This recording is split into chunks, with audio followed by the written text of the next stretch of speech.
여보세요? Hello, can you hear me? 잠시 안내 말씀드리겠습니다. Let me make an announcement. We are going to begin the international seminar on the future of the new Southern policy in the post-COVID-19 era shortly after this announcement. Please come inside and take your seats. 신남방 정 The Presidential Committee on New Southern Policy and National Research Council for Economics, Humanities, and Social Sciences are jointly hosting, and the Korean Institute for International Economic Policy is organizing today's international seminar on the future of the New Southern Policy in the post-COVID-19 era. I thank everyone for joining us today. The seminar will begin with an opening ceremony followed by 3 sessions, and please refer to the booklets that have been distributed to you in advance for a detailed program.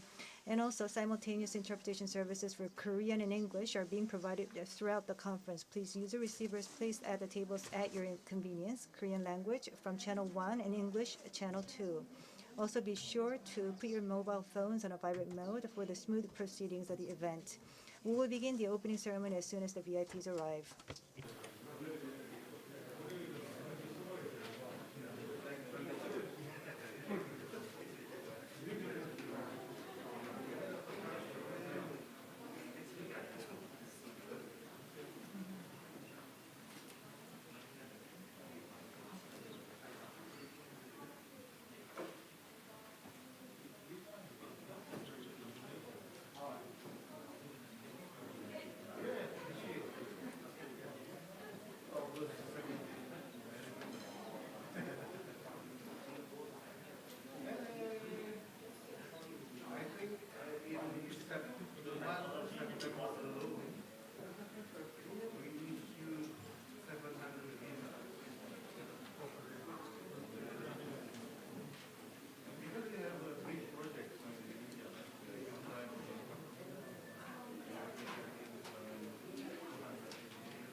지금부터 We will now commence the international seminar on the future of the new Southern policy in the post-COVID-19 era. Good morning, good afternoon, and good evening. I extend my deep gratitude to all of you for taking part in this event despite your busy schedules. I am Yoon Ji-hyun from the Kiev, the MC for this event.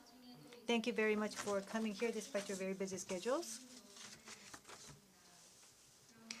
And before we begin the conference opening ceremony, I would like to take a moment to introduce to you our VIPs from home and abroad who have honored this event with their presence. First of all, Song Kyung-nyung, Chairman of the National Research Council for Economics, Humanities, and Social Studies, is joining us for this event. Chairman Park Bo-kyung from the Presidential Committee on New Southern Policy is here with us.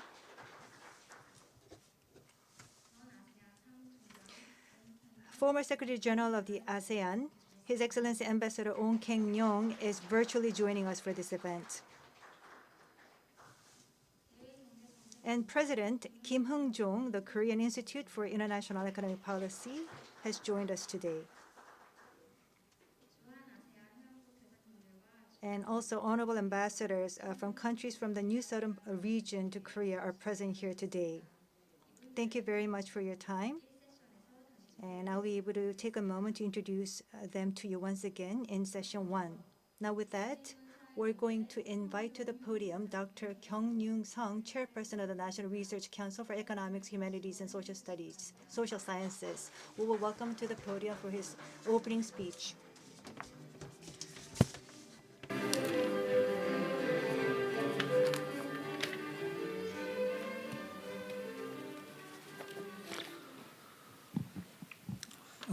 Venerable former ASEAN Secretary General Oh Kang-yong, Her Excellency Ambassador Pengeran Haja Nuria PLW Pengeran Haji Yusof of Brunei, very long. His Excellency Ambassador of Long Dimanche of Cambodia, Her Excellency Ambassador Sri Priya Ranganathan of India, His Excellency Ambassador Umar Hadi of Indonesia, His Excellency Ambassador Tiang Bupa of Laos, His Excellency Ambassador Datuk Mod Ashuri Muda of Malaysia, His Excellency Ambassador Eric Teo of Singapore, Her Excellency Ambassador Romani Kananurak of Thailand, His Excellency Ambassador Nguyen Butong of Vietnam, Venerable Consul Ella Karina Mitra of Philippines, Venerable Chairman Park Bo-kyung of the Presidential Committee for New Southern Policy of Korea, and ladies and gentlemen, it's great honor and pleasure to host today's seminar on future of New Southern Policy in the post-COVID-19 era. The COVID-19 pandemic has brought forth painful transformation across the globe and reminded us of the importance of cooperation in sustaining human civilization. Mitigating the virus took collective effort from every participant of society, starting from small efforts such as wearing masks to massive social distancing protocols. We learned that selfish behavior without consideration of others can lead to catastrophic losses for the individual and the society as a whole. As we rarely accept this new era, Korea intends to reaffirm and promulgate the lesson of cooperation with our valued partners.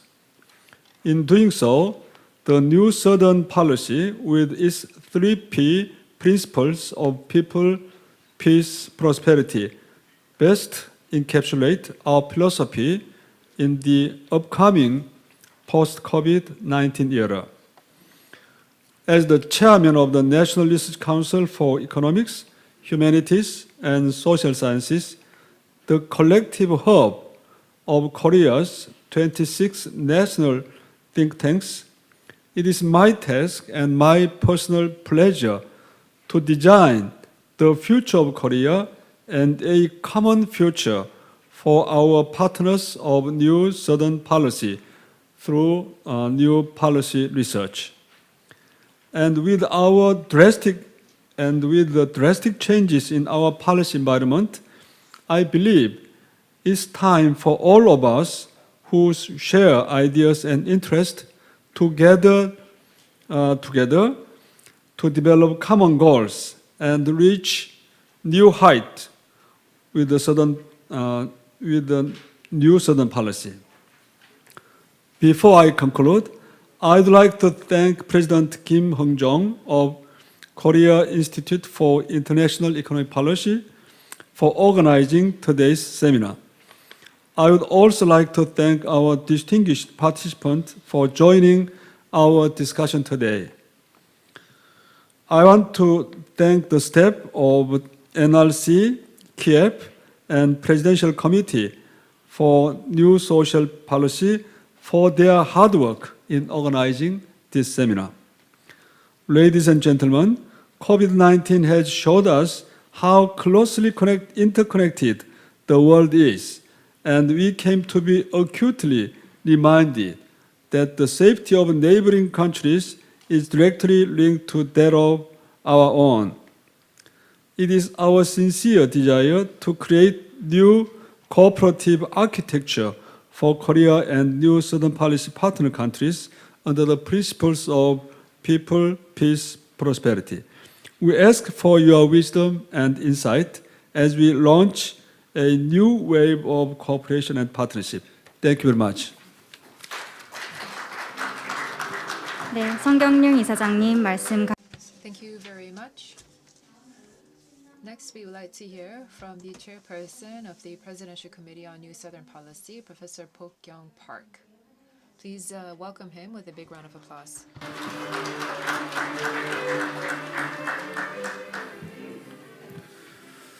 Good morning. I am Park Bo-kyung, the chairman of the Presidential Committee on the New Southern Policy, and the economic advisor to the President of Republic of Korea.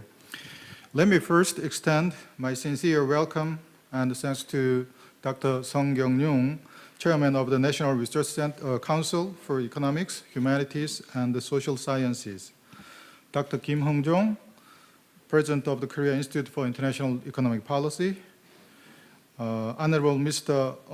Ong Kong-yong, former Ambassador of Singapore to Korea and the Secretary General of ASEAN, and Honorable Ambassadors from India and ASEAN 10 member countries to Korea, for joining us today despite the unprecedented difficulties posed by the pandemic. My thanks also go to distinguished guests here with us in person and experts from India and ASEAN attending remotely from their countries. I would like to extend my deepest appreciation to members of Kiev and the research institutes in New Southern Policy partners from preparing for this seminar together.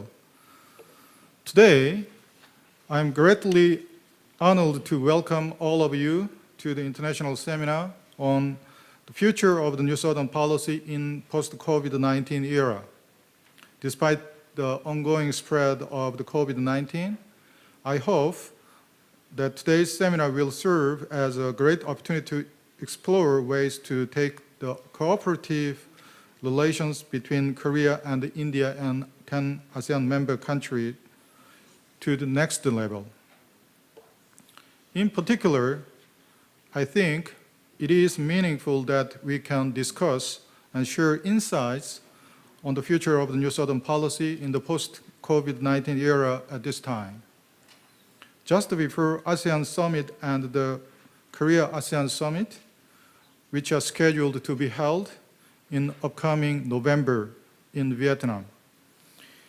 In 2017, the Korean government put forward the New Southern Policy proclaiming the vision of building a people-centered community of peace and prosperity. I believe Korea's sincerity and the strong commitment for cooperation with its New Southern Policy partners, shortly NSP partners, has been acknowledged through such efforts. As a testament to these efforts, the New Southern Policy has brought forth remarkable achievements over the past 3 years, namely in the form of strong and consistent increases in mutual trade between Korea and the NSP partners.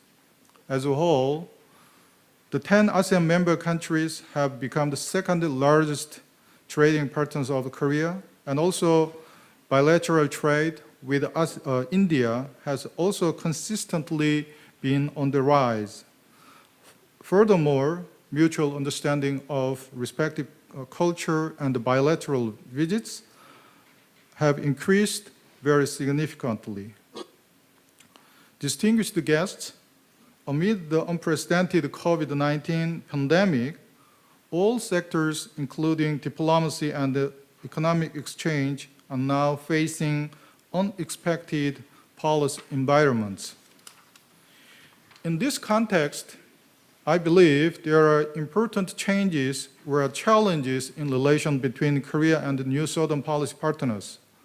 Above all, the COVID-19 has been a wake-up call to all of us for better cooperation in the health and the medical sector that we have rather set aside thus far.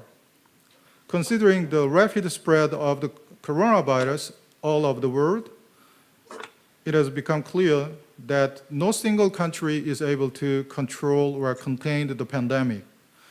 We have come to realize that solidarity and the cooperation by the international community are of high importance in coping with infectious diseases. Second, COVID-19 crisis has been accelerating changes in the global economic landscape. We will realize that non-economic factors such as infectious diseases can give rise to the disruption in global supply chain. the COVID-19 pandemic is accelerating the restructuring of the global supply chain, which was initially triggered by the technological hegemony competition and intensifying protectionism among major countries. In this process, the strategic significance of the India and the ASEAN is being highlighted once again. Last but not least, the digital transformation has accelerated and has impacted our economy and society. Innovative and digital-based manufacturing and service industries, in particular online platform companies, have been growing rapidly all across the world, including the NSP partners. In the future, the speed of the transformation into digital economy will determine the competitiveness of industries and the companies of a country. Due to COVID-19, mutual visits between two regions have become rather difficult. On the other hand, however, the pandemic has served as an opportunity to explore future cooperation. Korea has explored ways to further solidify its relationship with the new Southern Policy region in the upcoming post-COVID-19 era. First, Korea will consistently strengthen cooperation in the health and the medical sector through joint response to the COVID-19. As Korea proposed at the Korea-ASEAN Special Online Summit in April, Korea will share its experiences in responding to the pandemic and also expand the humanitarian assistance. In addition, Korea will strengthen cooperation so as to support development of coronavirus vaccine and the treatments while ensuring the equitable access to these essential items. Second, Korea will promote inclusive growth following the vision of New Southern Policy, which is building a people-centered community of peace and prosperity. Particularly, Korea will cooperate for the sustainable development of its New Southern Policy partners in areas such as human resource development, quality of life enhancement, and the remedial action against the climate change. Third, Korea will jointly respond to the restructuring of the global supply chain with a forward-looking perspective. Korea would like to establish a trustworthy and the resilient supply chain together with NSP partners, rather than only pursuing the efficiency in minimized production costs. Also, in preparation for the post-COVID-19 era, Korea will pursue close relations and the mutual growth with people and local companies of our partners through trade policy based on solidarity and the cooperation. Last, the Korean government will help facilitate the transformation into digital economy in NSP countries. To this end, Korea will expand cooperation in the technologies of the future, such as artificial intelligence, big data, and the ICT through joint technology development. Also, the Korean government will continuously increase the efforts for co-prosperity by sharing Korea's cutting-edge technologies, know-how, and the like. In this manner, the government has endeavored to upgrade the New Southern Policy in order to deal with the current pandemic and prepare for the post-COVID era. Distinguished guests, both here and abroad, I hope today's seminar will become an excellent occasion for all of us to explore ways to overcome these difficult challenges caused by the COVID-19 pandemic through collaboration between Korea and the partner countries. And together, wisdom so as to further solidify our trust and cooperation. Once again, I'd like to extend my thanks to all of the participants today. I hope your time in this seminar is worthwhile. Thank you. Thank you very much. That was Chairman Park Bo-kyung. Thank you for your kind remarks. Next, the former ASEAN Secretary General and the incumbent Executive Deputy Chairman of the S. Rajaratnam School of International Studies, Singapore, Ambassador Ong Keng-myung will deliver his congratulatory remarks. Please welcome him with a big round of applause. Thank you. Thank you, ladies and gentlemen. I hope you can hear me well. I'm from Singapore. Professor Park Bo-kyung, Chairman of the Presidential Committee on New Southern Policy. Dr. Song Kyung-rin, Chairperson of the National Research Council for Economic, Humanities and Social Sciences. Dr. Kim Hyung-chung, President, Korea Institute for International Economic Policy. I am honored by your invitation for me to speak to you today. I'm delighted to join you all for this special conference on the future of the new Southern policy in the post-COVID-19 era. First, congratulations to the organizers for putting together this interesting agenda and for engaging so many high-level speakers for this online conference. This is notwithstanding the challenges posed by all the restrictions instituted to prevent the spread of the coronavirus. Given the severe crisis facing us, it is extremely important for all countries to work together and at all levels to contain the spread of COVID-19. We need to protect the people of our respective nations and resume economic and social activities going forward.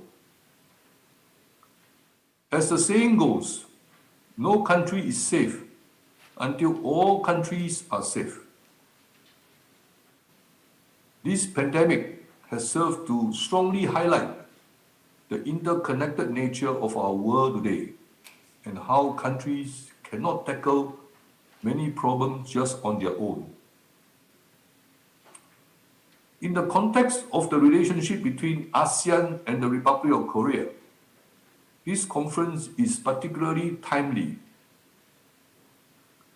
It seeks to evaluate the new Southern policy of the Republic of Korea and finds ways to strengthen this excellent initiative, notwithstanding the disruption caused by COVID-19. This effort is important because we will soon be celebrating the first anniversary of the commemorative summit between ASEAN and the Republic of Korea, held on 26 November 2019 in Busan. That is last year.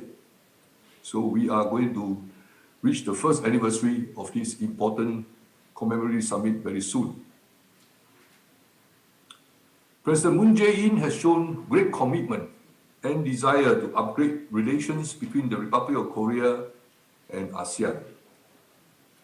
This is evidenced by the fact that he is the first sitting president of the Republic of Korea to have visited all 10 ASEAN member states, and this was completed in the space of just 2 years since President Moon became President of the Republic of Korea.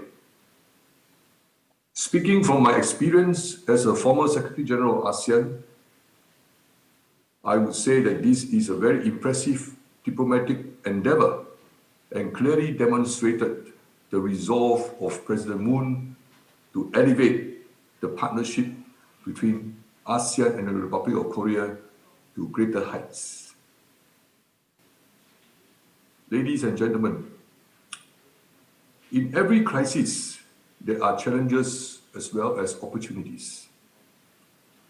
It is from conferences such as what we have today that we can brainstorm ideas and discuss how we can cooperate with each other. The many areas in which ASEAN and the Republic of Korea can work together include healthcare and disease control, resilience of supply chains, digitalization and cybersecurity, smart cities, SME innovation, climate change and environmental technologies, as well as the security and stability of a rules-based multilateral order. The post-COVID-19 world is going to be very different from the world that we know so far. How can we manage the challenges? I hope this conference will be able to consider all these issues, and I look forward to hearing the various views of the experts and their suggestions on how we can come out of this global pandemic stronger and more resilient. There is tremendous potential for ASEAN and the Republic of Korea to strengthen our partnership for mutual development and progress. Once again, let me congratulate the organizers and all participants for coming together today for this international conference. Thank you very much for your attention. 네, 옹킹용 대사님. Thank you very much, Ambassador. Lastly, we would like to hear from Dr. Kim Heung-jong, the President of the Korea Institute for International Economic Policy, for his congratulatory remarks. Please give him a big round of applause. Professor Sang-kyung, Chairman of the National Research Council for Economics, Humanities and Social Sciences. Professor Park Bo-kyung, Chairman of the Presidential Committee on New Southern Policy. Ambassador Ong Keng-yong, former Secretary General of the Association of Southeast Asian Nations. Our distinguished guests and participants from afar, online. Dr. Mohan Kumar, Chairman of the Research and Information System for Developing Countries in India. Dr. Sok Tu-chi, President of the Royal Academy of Cambodia. And Dr. Phillips Vermont, Executive Director of the Center for Strategic and International Studies, and Chief Executive Harizar Hazri of the Institute of Strategic and International Studies. Dr. Celia Reyes, President of the Philippine Institute for Development Studies, and our Ambassador to the Republic of Korea from ASEAN member countries and India. And all distinguished guests, good morning. It's my great pleasure to address you as the President of the Korea Institute for International Economic Policy. First, I'd like to extend my sincere congratulations on holding today's seminar on the future of the New Southern Policy and the post-COVID-19 era. I would also like to express my warm gratitude to all participants here today. I am particularly indebted to Chairman Sang Kyung-yong, Chairman Park Bo-kyung, and Ambassador Ong Keng-yong for honoring us with their presence today. Dear guests, Southeast Asia and India share a rich history of exchanges with their neighbors, including Korea. Beginning with maritime trade, dating back to the United Shilla period more than 1,000 years ago. The Goryeo dynasty traveled through Southeast Asia and India to trade with the Middle East and Europe. The name Korea originated back to this period, the Goryeo dynasty, the most globalized period on the Korean peninsula up to current times. However, exchanges between Korea and the New Southern Policy regions have not been impressive over the past 500 years. China was the main window to the world for the Joseon dynasty ever since the 17th century. And during this period, there are no records of direct exchanges with the New Southern Policy region or cultural interactions with Europe via the New Southern Policy region. Back in 1801, a skate fisher living on Uido off the southwest coast of the Korean peninsula, Moon Sun-duk, was caught up in a storm and washed up to the Ryukyu Islands. a maritime kingdom conquered by Japan in 1879. After spending a few months on the islands, Moon set off again, only to meet another storm that blew him to Luzon Island in the Philippines. Moon learned to speak Filipino and resided on the island for about a year before embarking on his trip back, traveling from Macau, Nanjing, Beijing, and Seoul for 3 and 2 months before finally returning to his hometown, Uido. Moon would later go on to interpret for a group of Filipinos who had drifted to Jeju Island as well. While there are a handful of encounters such as the Moon's episode, the Joseon dynasty on the Korean peninsula refrained from full-scale exchanges with Southeast Asia or India. That's sad. Now, the Moon Jae-in administration is trying to change this state of affairs.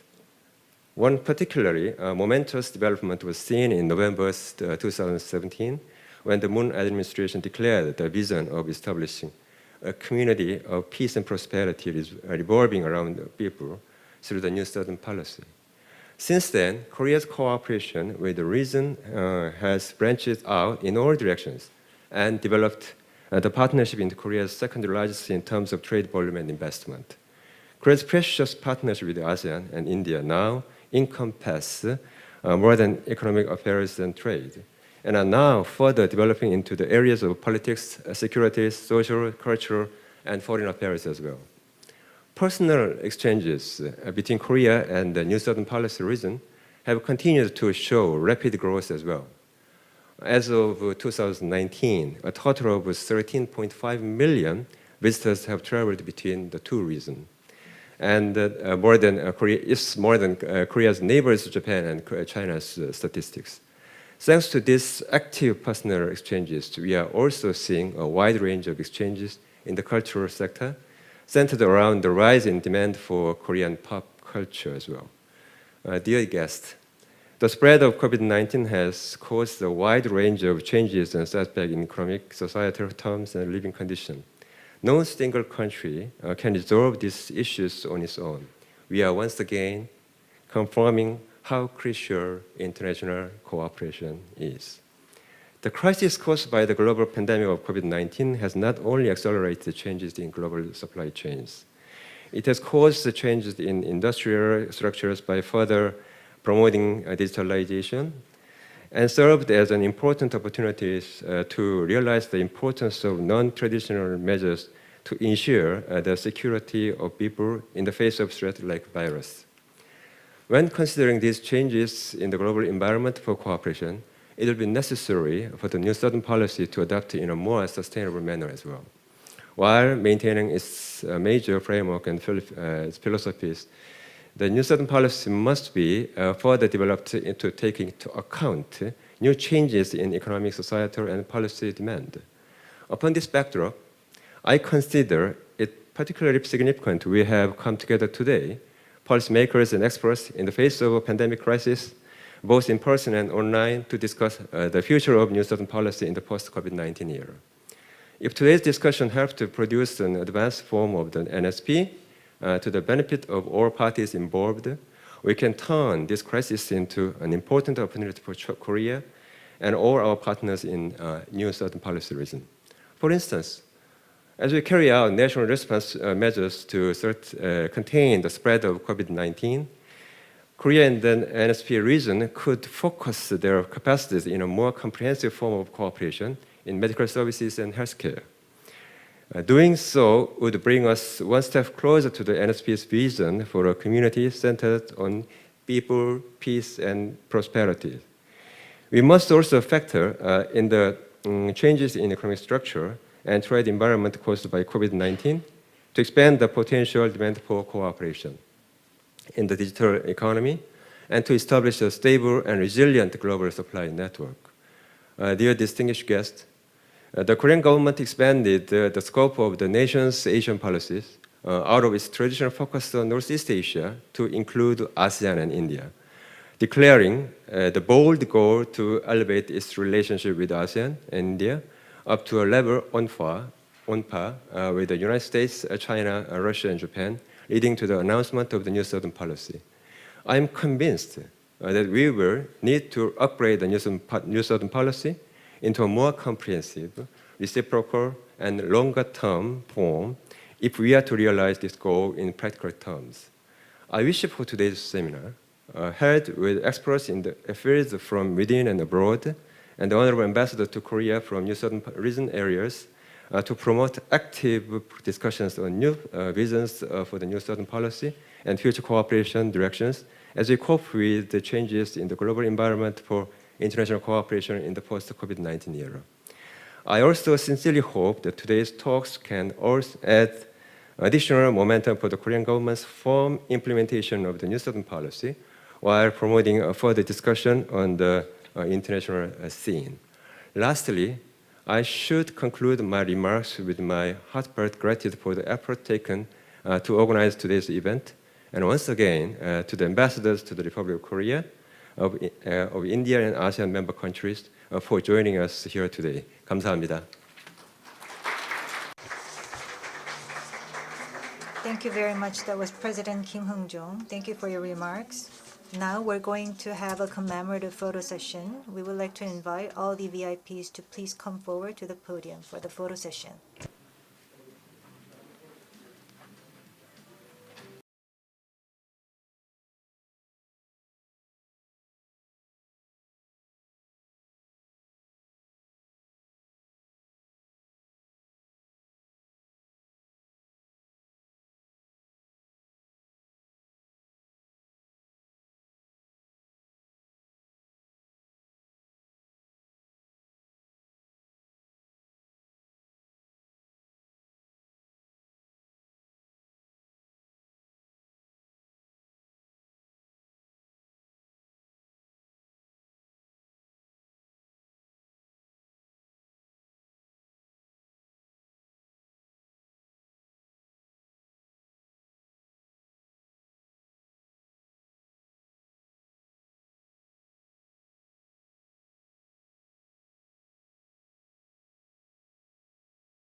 First session will start in a moment, so please be seated.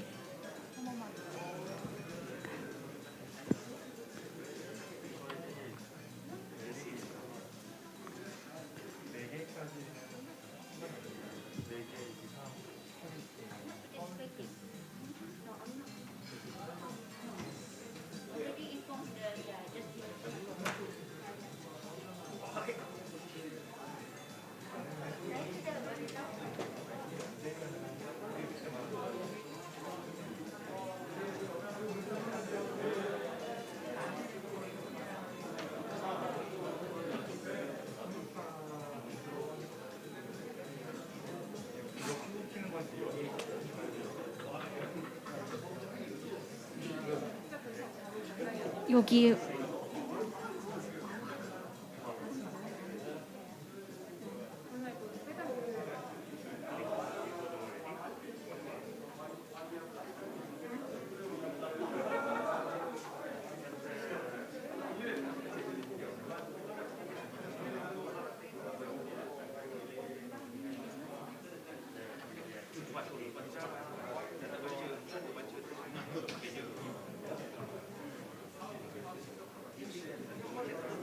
여기서도 멘트 하시나요? 저 잠깐요. 아, 잠깐요. 예, 알겠습니다. 잠시만요.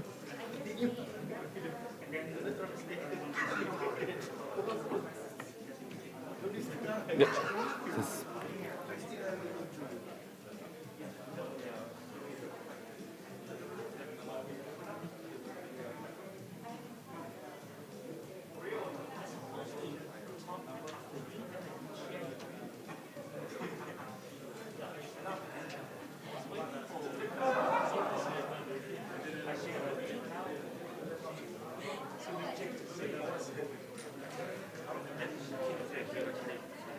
이제 곧 첫 번째 세션이 시작되오니 The first session will begin shortly. May I ask all of our participants to please take your seats, and also for the purposes of our proceedings, I'd like to ask you to please switch your phones to vibrate mode. We are offering simultaneous interpretation services, so if you do require such services, please make use of the receivers which are on the table. Korean is channel 1 and English is channel 2.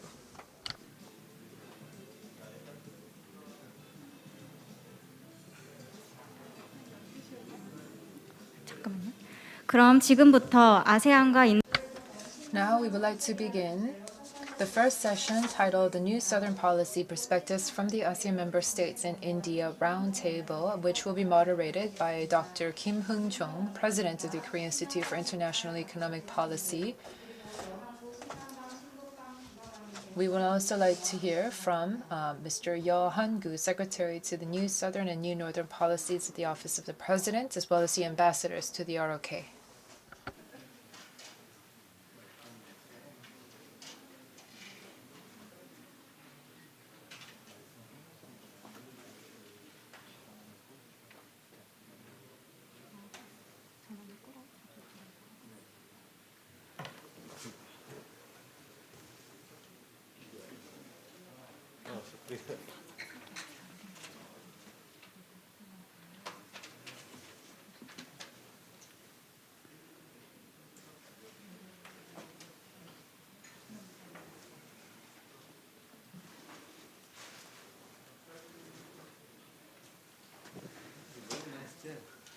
세션 시작하기에 앞서서 한 가지 Before we begin the session, I'd like to provide you with some housekeeping announcements. Please make sure to turn off your microphone when you are not speaking. Thank you.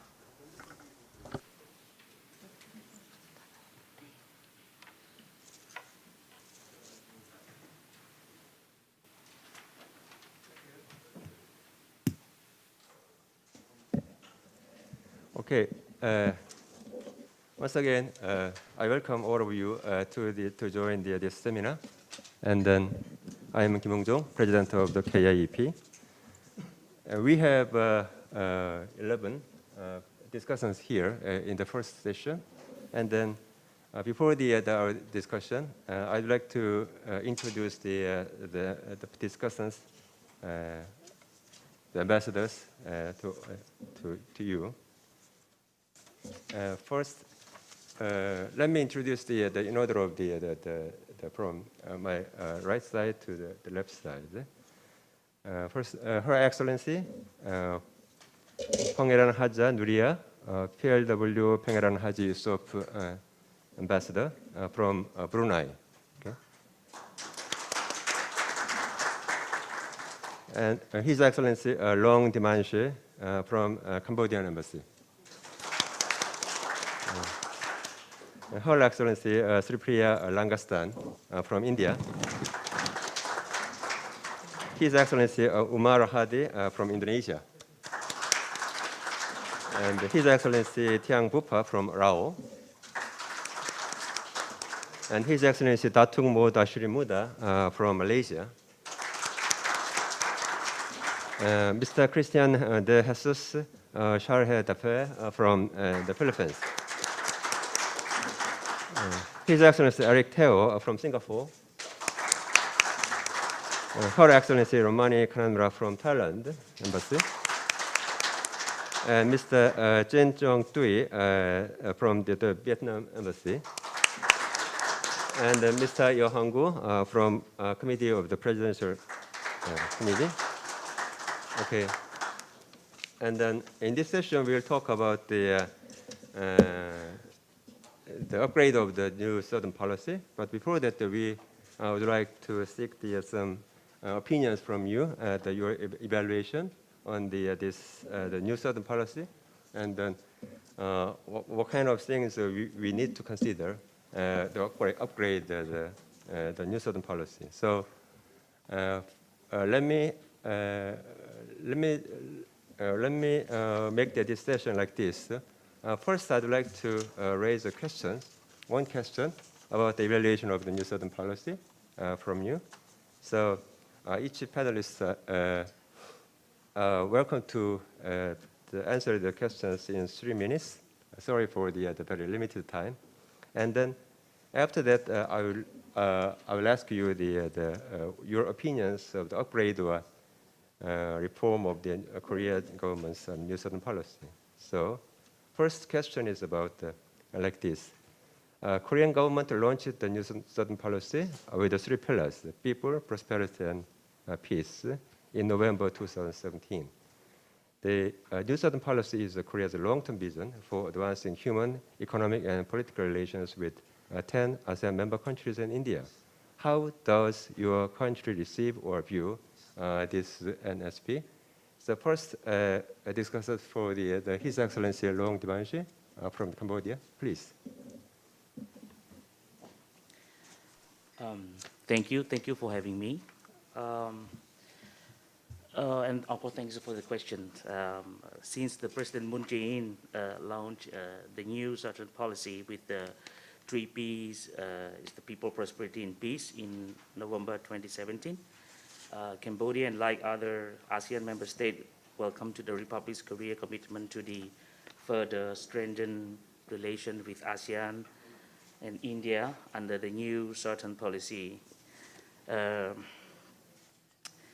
at the 20 ASEAN Rock Summit, which we held on November 2018, Cambodia expressed appreciation of the new Southern policy and for the formation of the Presidential Committee on the new Southern policy, which is at the entity to work on the policies to achieve our common goal through the community for the people, for the people that connects people to people and minds to minds, a community of peace that can contribute peace across Asia, and a community with shared prosperity with where ASEAN and India countries develop together via the mutual benefits of the economic cooperation. Thank you very much, Ambassador. And then Ambassador Langastan, please. Yeah. Thank you so much. I think it's a very simple answer to this question as far as India is concerned. We look at the new Southern policy, which is the flagship foreign policy initiative of the government of President Moon, with a lot of anticipation and a lot of optimism, We see this as being a very logical corollary to India's own Act East policy. And we have also expanded the scope of the Act East policy to cover Korea as well. And we also see this as being a very befitting element of the special strategic partnership that exists between India and the Republic of Korea. And I think it's only natural that both of us should prioritize each other and do the utmost to broaden the relationship so that it's really able to add meaning to the people of both countries. So yeah, that's our position. Thank you. Thank you very much for your opinion. And then Ambassador Hadi, please. Yes. Thank you. First, I would like to echo the message of optimism and solidarity. And I wholeheartedly believe that the new Southern policy remains relevant and it will even become more relevant. And I believe we should utilize our common struggle in this pandemic as a momentum to even go beyond what we have done so far. So I would like to propose 4+1 formula of priority areas because we need to have more focus. The first area is health, public health sector. I think we should create more joint R&D activities, and we should also do more in sharing best practices and expertise on public health matters. We also need to facilitate the private sector to intensify regional collaboration in the pharmaceutical and medical equipment industries. Number two, food sector. We need to ensure better market access for food and beverage. We also need to promote new investments in agriculture and food production industries. Third, green development. We must double or triple our efforts in promoting sustainable development and green growth to achieve the SDGs goals. In this regards, as a leading country in green technology and in line with the Green New Deal's policy of South Korea, I think the South Korean government should provide leadership and support in renewable energy sector, green and smart cities, and low carbon emission vehicles. Fourth, digital economy. First and foremost, we need to empower our people so that they will be able to adapt and flourish in the new digital world. We should promote sharing of experience and best practices in reforming our education system, vocational training, and R&D activities. Now, the +1 is actually very important, that we should double our shared commitment in the maintenance of peace, stability, and security in the region. Thank you very much. Thank you very much, Ambassador Hadi. You also talked about the recommendation and improvement of the new Southern policy areas. And thank you. And then Ambassador Bupa, please. Thank you, Mr. Chairman. For the Lao PDR, Lao absolutely fully support an initiative on new Southern policy by President Moon Jae-in during his trip to Southeast Asia in 2017. And also I understand that this initiative focus two, three main objectives such as enhancing mutual understanding for mutual benefits and also economic cooperation, future economic cooperation, and peaceful safety environment in the region. President Moon has completed the tour in Southeast Asia. His last visit in 2019, last year, to Laos, Myanmar, and Thailand. During his time, Laos Korea has signed some important documents, such as MAU on cooperation in the field of agriculture, ICT, cooperation in the field of startup innovation, and agreement on financial cooperation between Laos and ECDF. Meanwhile, when Lao Prime Minister come here, visit to Korea and participated in ASEAN ROK Summit in Busan and also the first Mekong ROK Summit in Busan, had signed some documents such as MOU on cooperation in the field of technical and vocational education and training, and also elective and property comprehensive cooperation and development of port management information system. But after signing this document, due to COVID-19 outbreak, two sides cannot carry out this side document. The priority for the Lao government, the next cooperation, is to complete the decision on the signed document. Lao is very pleased to welcome businessmen from Korea to visit and invest to the Lao PDR. During the COVID-19 outbreak, we have seen many small and medium-sized business have difficulty to exchange visit. They cannot enter to the country due to long quarantine period. But the Lao government make great attention on promoting small and medium business SME for 4 priorities such as agriculture production, handicraft, agriculture cultivation, livestock, and tourism. And I also see that the demand project can consider more to invest such as organic agricultural production, infrastructure development, rural development, and food security. Thank you. Thank you very much, Ambassador Bupa.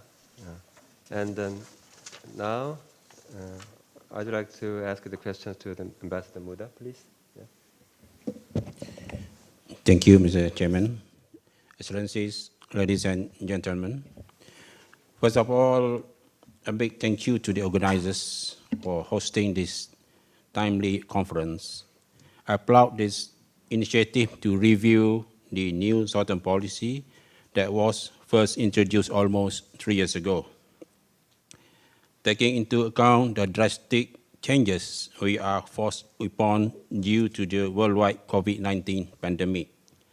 I also take this opportunity to congratulate the Korean government on its success in managing the pandemic and in stemming the recent wave of COVID-19, particularly in Seoul.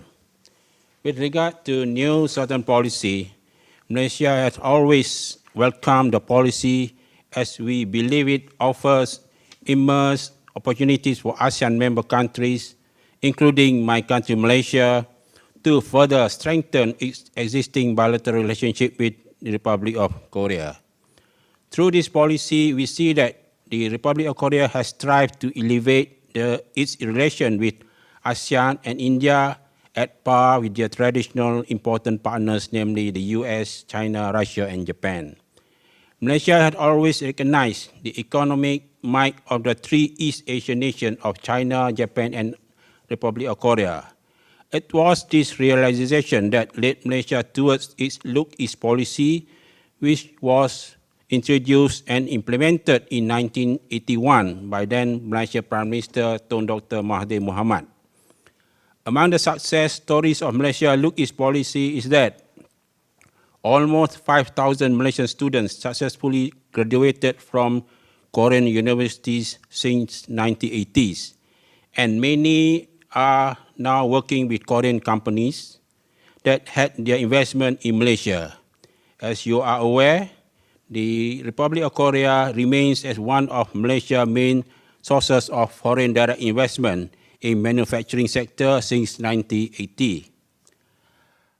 The new Southern policy introduced in 2017 complements perfectly with Malaysia's revitalized Look East policy 2.0.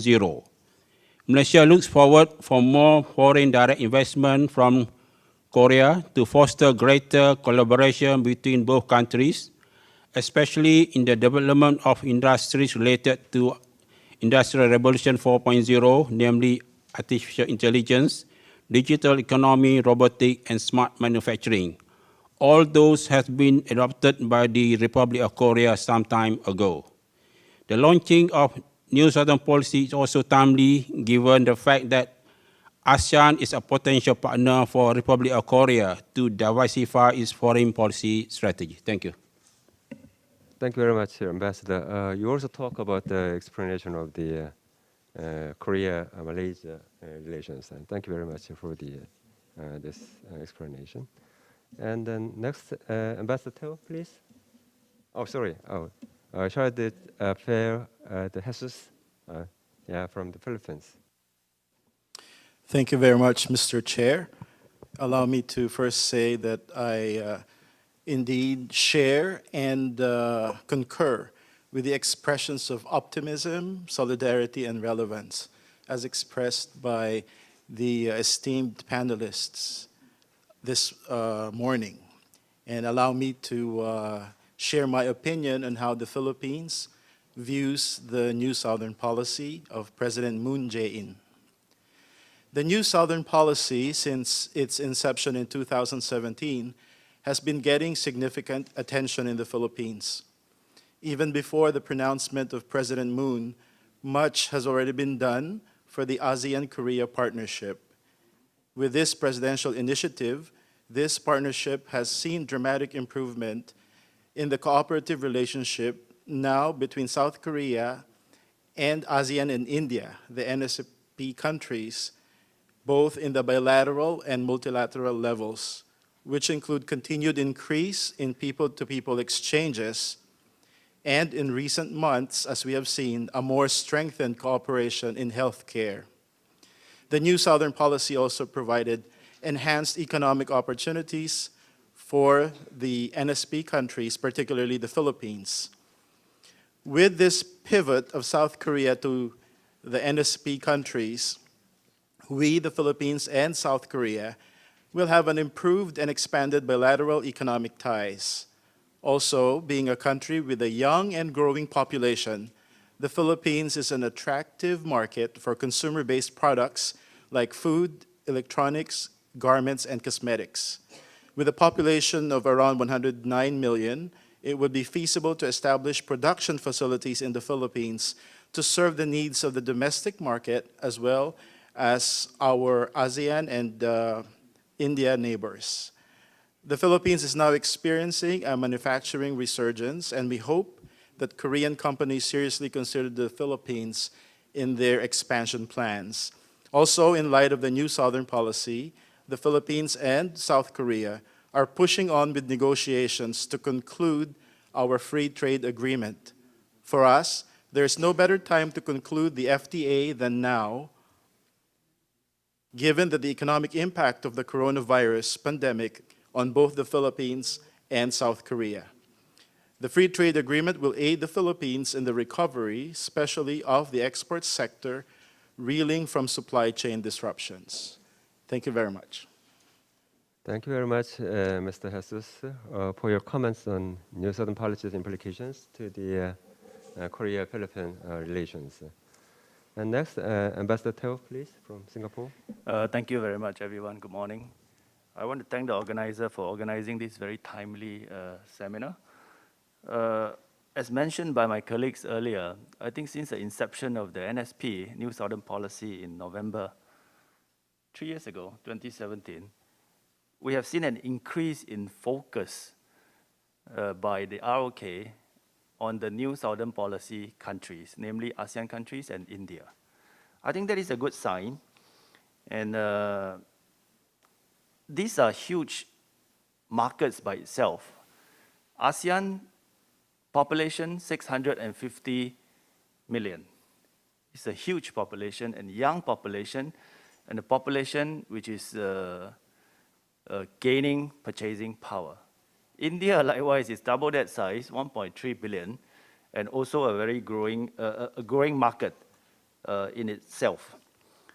I just cite a figure to tell you, over the last 15 years, how has the trade relations between the ROK and ASEAN developed? In 2005, and this year is 2020, so today, the ROK has become the ASEAN's fifth largest trading partner, while ASEAN is the ROK's second largest trading partner. The trade volume between ROK and ASEAN is 153 billion US dollars. That is 3 times the volume of 2005. So I think the potential is great. We all know almost a year ago, in November 2019, the ASEAN ROK Commemorative Summit was held in Busan. And a lot of attention was paid on this commemorative summit because there was an event to look forward to. And everybody put in a lot of effort to make sure that it became successful. And it was very successful. But I think now what is important is that the event, the major event, is no longer there. But it is even more important now not to lose the momentum of what was agreed, actually, between the ROK and ASEAN countries. There are several areas. There's not enough time. I will not list them here. I will just talk about, especially in the context of COVID-19 today, I will just talk about 3 aspects, and then we can develop into other aspects later on. First aspect is Singapore and ROK have continued to cooperate very closely despite this COVID-19 period to restore global supply chains as well as connectivity. I think that is very important in the current context so that we make sure our economies recover and we save livelihoods. That is important. Just last month, on the 4th of September, Singapore and the ROK established what is called a reciprocal green lane, RGL, arrangement, basically to facilitate essential business travelers and essential official travels. The ROK also has a similar arrangement with Indonesia.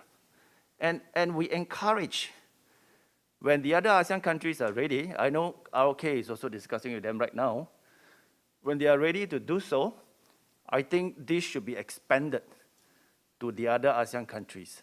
I think we cannot stay closed forever. We have to open up, but in a very safe manner. The second aspect I'm going to talk about is the importance of multilateralism. I think ROK and Singapore are quite like-minded in this sense, and I'm sure the other NSP countries, ASEAN countries, as well as India, are also like-minded. We are currently working with ROK to, as well as with the international community, to secure early and adequate supply of COVID-19 vaccines. This is very important because if you have no vaccine, all of us will continue to be in this state, sitting beside glass panel and, and wearing a mask and all these kind of measures. So we are working with ROK to hopefully, I don't know how long, but we're working with them to hopefully secure the vaccine as soon as possible. This is important because what we believe in promoting vaccine multilateralism, not vaccine nationalism.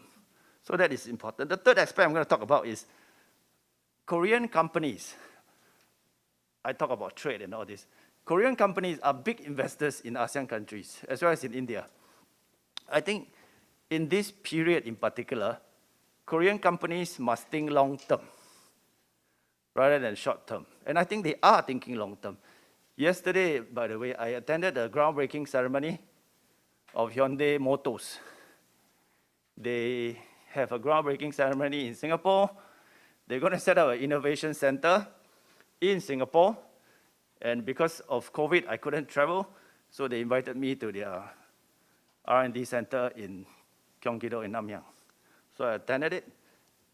This is an innovation center that is going to produce next generation electric vehicles. You can never imagine Singapore is producing electric vehicles.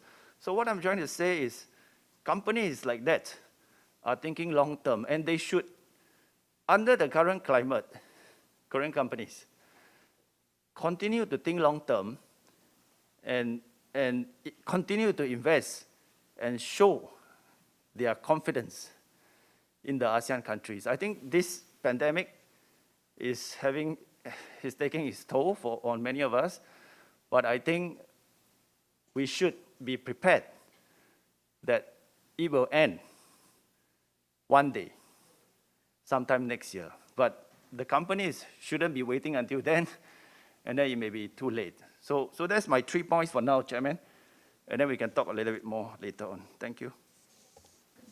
Thank you very much, Ambassador, for your comments, not only from the positive aspects, but also your future expectations and then your reservations as well. Thank you very much, Ambassador, for your comment.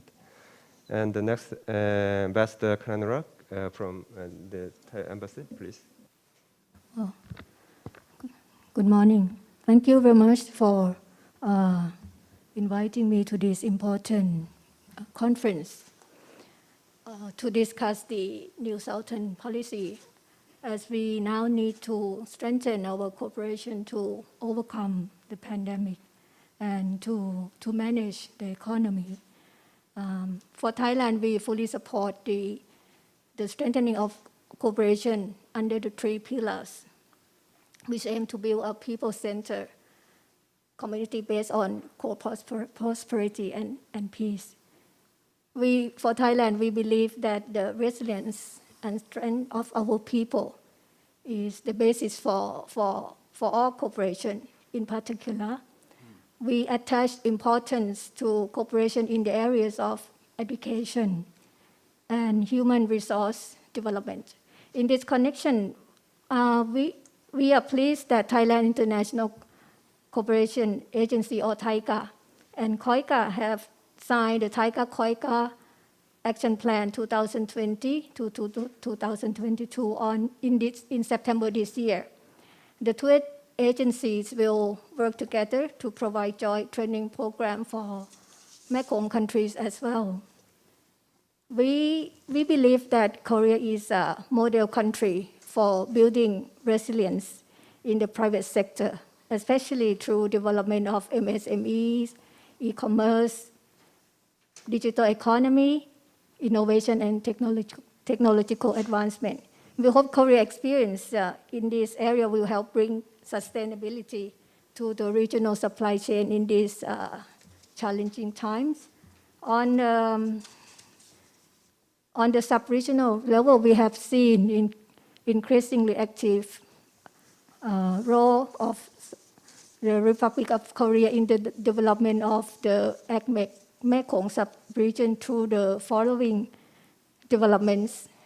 Firstly, the establishment of the first Mekong ROK Summit in November last year.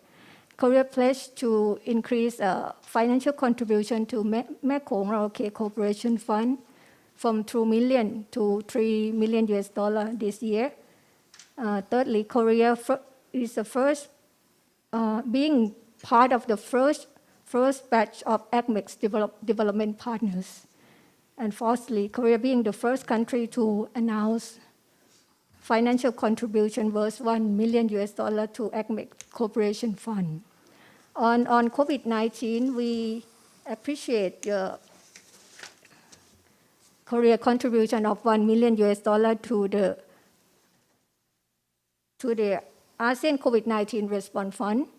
And also, we appreciate your contribution of $5 million to ASEAN ROK Cooperation Fund project to enhance detection capacity of ASEAN to battle the outbreak of COVID-19.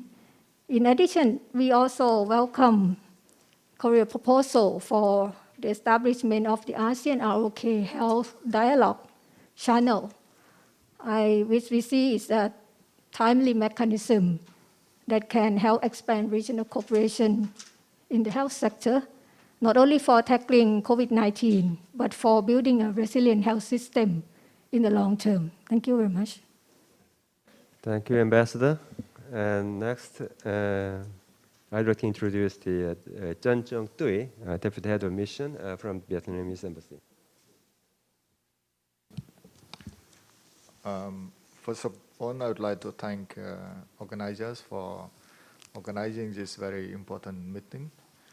And second, I share with your opinions and assessment of ambassadors and representative of embassy here on the view of Korean New Southern policy. Particularly, I would like to share two points. First, about the Vietnam view on the launching of New Southern policy, and second is how we view the implementation process. On the launching of New Southern policy, I think it demonstrates a strong commitment from Korean side in building a sustainable and effective strategic partnership with ASEAN and with India also. New Southern policy is welcome and well received by ASEAN countries. Yesterday demonstrates that point, and particularly within Vietnam, given the increasing interdependence between two sides, particularly on economic dimensions. ASEAN is number one trading partners, number two trading partner and investment partner of Korea. And Korea is number 5 trade and investment partner of ASEAN. With Vietnam, Korea play a very important role in economic development. Korea is number 1 investor, number 2 in trade, number 2 in tourism. With trade is about 60 billions US dollars in 2019. Investment, accumulated investment is also about 60 billions. So it's a very huge number. With New Southern policy with 3 pillars, people, prosperity, and peace, we see a strong connection and compatibility between these 3 P's with ASEAN 3 communities, named as the political and security community, economic community, and cultural and social communities.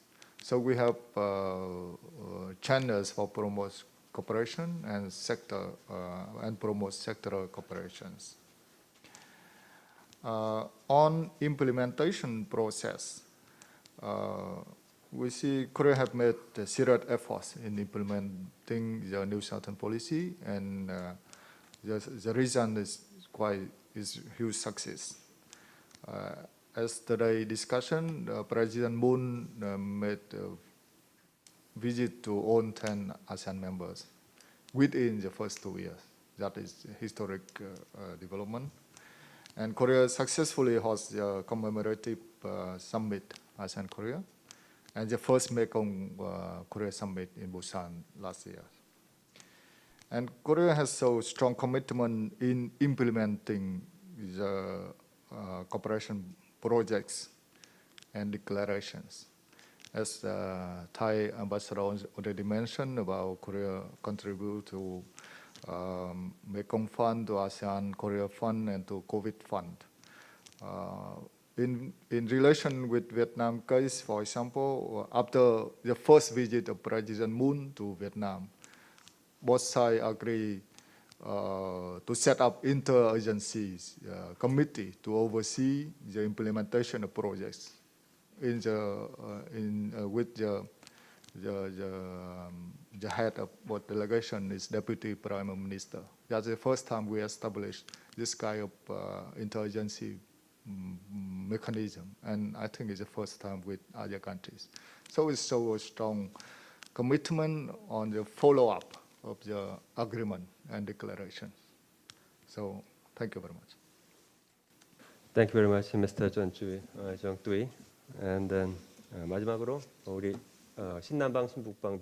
And lastly, we would like to hear from Mr. Yeo Han-gu, Secretary for the New Southern and New Northern Policies at the Office of the President.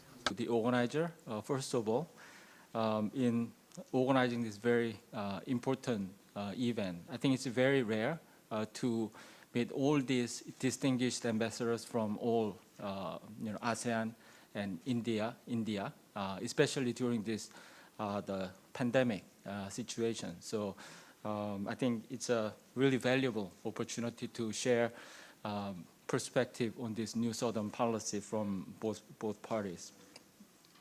It's only about 2 months since I joined this position, but in my previous position, I also got heavily involved in this new Southern policy because I was in charge of negotiating trade agreement with this new Southern countries. I've been negotiating RCEP that we believe and hope to be signed by this year, and also bilaterally, also I've been negotiating with the Philippines, Indonesia, and Malaysia, and Cambodia, and India.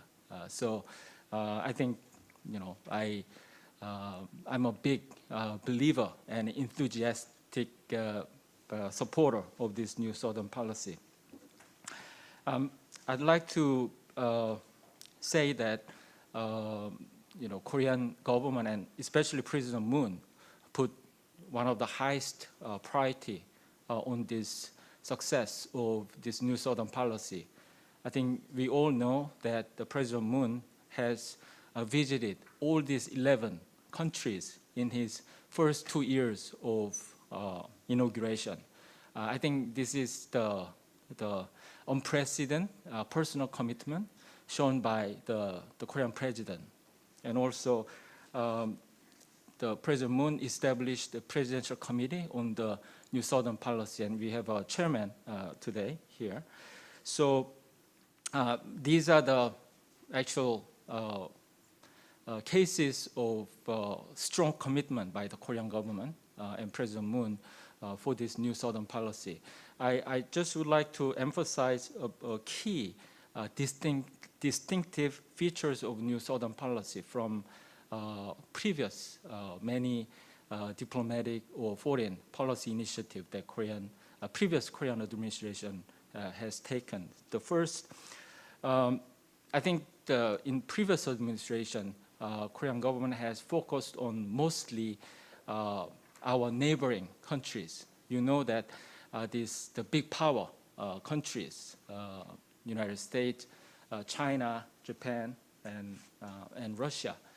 But I think the key, the feature of this new Southern policy and the key value of this new Southern policy is that this current administration elevated the level of and importance of these new Southern countries to the level of this the big power diplomacy. So I think that is a key different feature of this new Southern policy from previous administration. And secondly, I mean, previously, ambassadors, you might have experienced that the Korean government focused a lot on the economic aspect. I think some of the ambassadors mentioned that these new Southern countries are number 2 trading partners of Korea. I think and also in terms of human exchanges, it's the ASEAN plus India are number 1 countries for in terms of in and out of these Korean tourists and personnel between these two regions. But the key feature of this new Southern policy is that the people is the key. It's a people-oriented and people-centered initiative. So many of you mentioned that 3P: people, prosperity, and peace. But the people comes first, and President Moon always focused that people is the first, and in every element of this new Southern policy, people should be centered in all of this detailed initiative. So if we delve into all this detail, the initiative in every different sector, you will feel the sense of this key importance of people So I think in that sense also it's different. And lastly, I think this new Southern policy is an important key pillar of the bigger picture that the Korean government is pursuing to achieve peace and prosperity in the all Asian region. We also have, in addition to this new Southern policy, we have this new Northern policy that we are aiming with other these Eurasian countries. And also we have, our top priority of this administration is really reconciling and also achieving peace and prosperity in the Korean Peninsula with North Korea and South Korea. So if we connect this new Southern policy at its core with new Northern policy and also this Korean Peninsula, the peace and prosperity in Korean Peninsula, then I think we can achieve this peace and prosperity in the whole Asian region. So with this, the key different features of this new Southern policy, I think Korean government really hope to deepen and upgrade this new Southern policy for the remaining and also beyond this administration. And we believe that for the last 3 years, we have achieved quite significant the success in all these the different areas of new Southern policy. So I'll stop here and come back in the second round. Thank you. Thank you very much, Mr. Ye, for your strong commitment to the new Southern policy from the Presidential Committee. And also, Mr. Ye also showed the future prospects of this new Southern policy areas. Okay, this is the end of the first round. And then thank you for the frank comments on this new Southern policy. Evaluation is generally positive, and you show some kind of the expectations, and I appreciate these initiatives very highly. But this initiative must strengthen for the future, brighter futures of the relations between Korea and then new Southern policy areas. So in this ramifications, I'd like to ask the second question. The second question is about like this. The Korean government is now upgrading the new Southern policy. So what aspects of the new Southern policy do you think should be improved for a mutually beneficial relationship between Korea and the new Southern policy region countries? So firstly, Ambassador Long Dimanche, could you? Thank you, Mr. Chairman. Well, this is the appropriate time that the Korean government is upgrading the new Southern policy for growing together, in particular amid this COVID-19 circumstances, as well as in the post-COVID era. As we are already aware that it has been the 10th month that the world has been combating the COVID-19, which caused the unprecedented social and economic crisis. All ASEAN countries have taken a number of measures to fight against the COVID-19 in our way, but with the same purpose of fighting this global pandemic to recover the economy of the countries. For the upgrading, I totally share with my colleague ambassadors from ASEAN and from India. But in addition, and also in this connection, the NSP should focus on another area signing the free trade agreement with all ASEAN countries, like in the case with Cambodia, which is now we are on the negotiation progress of the Cambodia free trade agreement. This shows shows the good signs serve as the catalyst to further strengthen the economic and political ties, as well as to reinforce the cooperation between the institution of Cambodia and the institution of the Republic of Korea. Through this agreement, the GDP, I believe so, of the two countries and benefits for the Cambodian and the Korean consumer will be certainly increased. In the meantime, I think that new Southern policy should also focus on the infrastructure development, like Cambodia, in Cambodia, and I think also in ASEAN, as well as in India, is becoming crowded, both in the city and also in the rural area. And we need to facilitate, we need to connect between the people. So building the bridge, the road, renovating some roads, and also in the technologies, ICT, also to improve the living activities. The new Southern policy for Cambodia, for us, which initiated by President Moon Jae-in, does highlight the significance of elevating ASEAN's relation with the Republic of Korea. And along with this context, Cambodia, either in the framework of the bilateral relation with Korea or ASEAN, commits its willingness to upgrade it for the development and mutual benefits of the people of ASEAN, India, and Korea. Thank you. Thank you very much, Ambassador. And the next, Ambassador Langarathan, please. Yes. Thank you. I think when I look at the road ahead in terms of what can be done to further strengthen and further make this policy meaningful for the people of India and the people of ROK and of course the ASEAN, I would go to something which I think Mr. Yu has also emphasized, and that is the vision.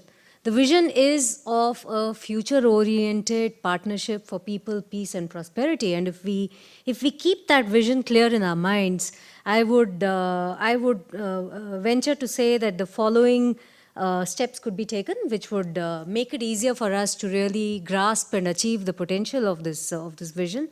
One is to make it possible and easier for the people across this NSP region to interact more freely.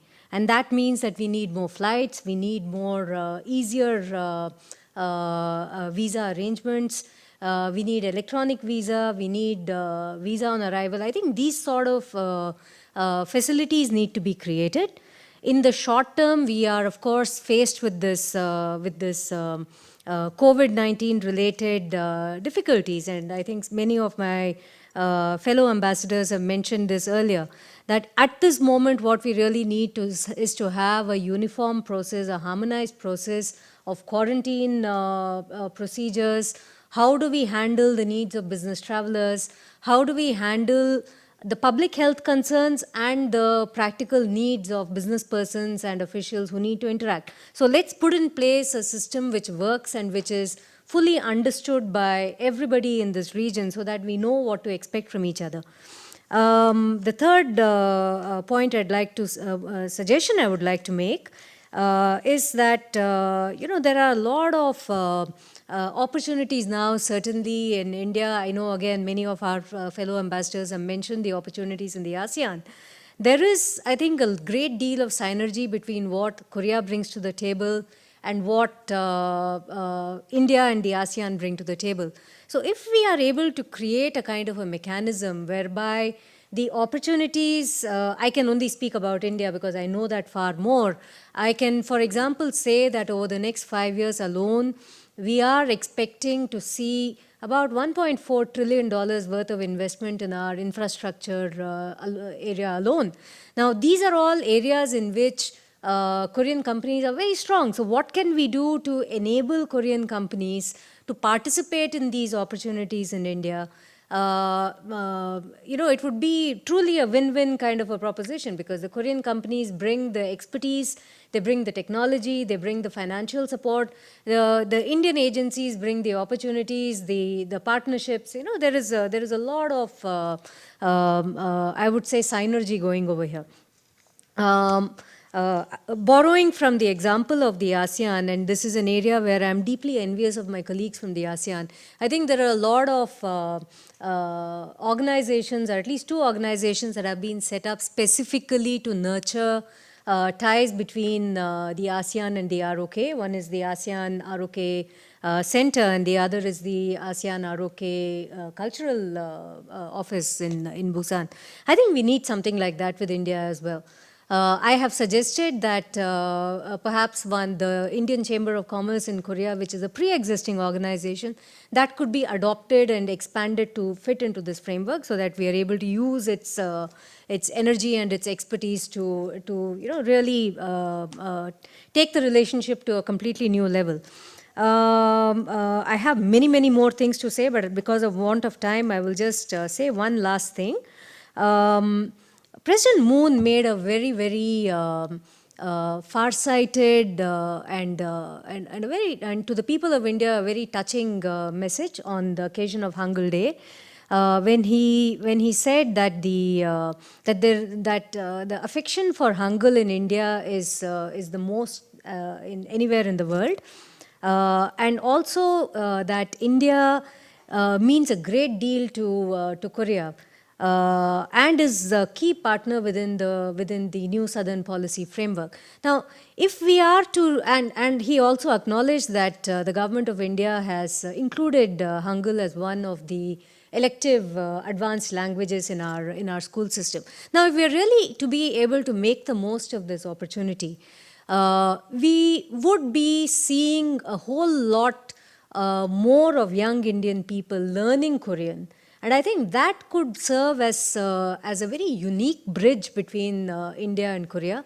Because one of the reasons why Indian professionals and Indian talent does not come to Korea to the extent that they do to many of the other ASEAN countries, Singapore, for example, where there is a huge number of Indian professionals who very naturally seek to make their careers and their future and then go back to India. I think this gap can be bridged with this decision that has been taken by the government of India and the kind of response that we are getting from the government of Korea. And we really need to see what we can do to make the most of this opportunity, to make it possible for the young people of India to see that there is a future for them in learning Hangul rather than learning any of the other languages that are foreign languages that are on offer, and how they can contribute to the Indian economy and the Korean economy by picking up this language. And I think that is really where I see the future and where I see the people element and the prosperity element of this entire vision. So yeah, that's all I have to say for the moment. Thank you. Okay, thank you very much, Ambassador Ranganathan, for your very variety of recommendations, including people's exchange, visa, and then youngsters exchange as well, and then cultural exchange, language and infrastructure, and economic aspects as well. And next, Ambassador Hadi, please. Yes. Thank you. I have one secret. If you Google my name, Umar Hadi, then you will see my photo, and below it says film actor, not ambassador. But my secret is that I love films, I love movies, and I love filmmaking. I already produced a few documentary films as my side activities. So imagine, just now listening to Ambassador Cypria, I was imagining a Bollywood film mixed with the Korean drama. I can be the leading actor. This will be a true three-way. Yes. So back to the serious matter at hand.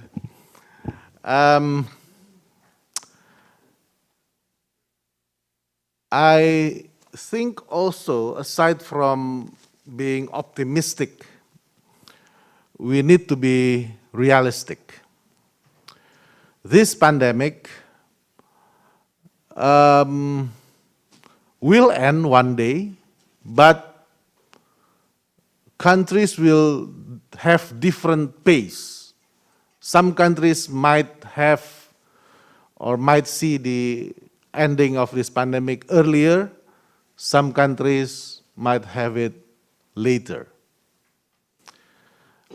Because as we know, one of the key factors is the availability of the vaccines for COVID-19.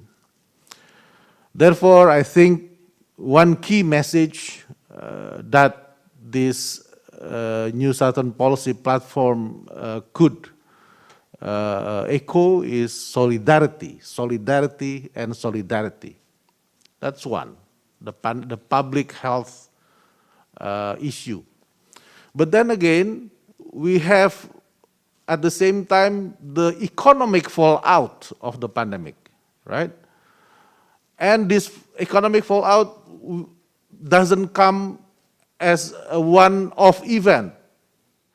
You get the boom and that's it, receding and that. No, it will come in as a cascade, as a wave of fallouts. And we have to remind ourselves that countries have different resilience, right? Some countries might have very strong resilience, very resilient economically. The people will be able to sustain and to recover quickly. But some other countries don't have that. They have lesser resilient. So again, in this case, solidarity. And in our region, in our platform, this NSP partners, partner countries, we are on the better side of the spectrum. But then I think for the NSP to remain relevant and to be more relevant, I think what we need is that we need to do more, not less. We need to think bigger, not smaller. And we need to move faster, not slower. Thank you very much. Thank you very much, Ambassador, for your very interesting comments. Yeah. Including film actor story as well. Yeah. And next, please. Okay. Thank you, Mr. Chairman. About upgrading cooperation in future with Southeast Asia, I have some points as follows. First one, ASEAN often reiterated the commitment to support for enhancement of trade investment means that two sides will redouble mutual effort to advance the economic cooperation for cherished prosperity between ASEAN and ROK in terms of trade, investment, connectivity, micro, small, and medium enterprises, or SME, and start-up partnership and innovation. The second, to promote a cooperation in preparation for four industry revolutions, such as e-commerce, digital technology, innovation, ICT, management, development. The third, to promote the partnership of SME and startup between ASEAN and ROK through human resource development and sharing of best practice. The fourth, enhancing connectivity, intensive technical and financial support in the area of sustainable infrastructure and digital innovation. Number 5, enhancing transport connectivity, green infrastructure, energy, water resource management, agriculture and food security. Number 6, enhancing people-to-people connectivity through strengthening technical and vocational education and training program. Number 7, as we know that ASEAN ROK partnership is now more crucial than ever, In 2019, trade increased more than 20-fold since establishment of ASEAN-ROK relation 30 years ago. And the last time, the exchange of human resources and humanities aid in terms of natural resources have also considered rising. Number 8, needed to upgrade the Mekong ROK cooperation mechanism, because this platform aims to develop cooperation in 6 areas, such as infrastructure, information communication technology or ICT, green growth, water resource development, agriculture, rural development, and human resource development. Thank you, Mr. Chairman. Thank you very much, Ambassador, for your very concise but very valuable comments and recommendations and the upgrade new southern policy. Okay, yes, Ambassador, please. Yes. Thank you, Chair.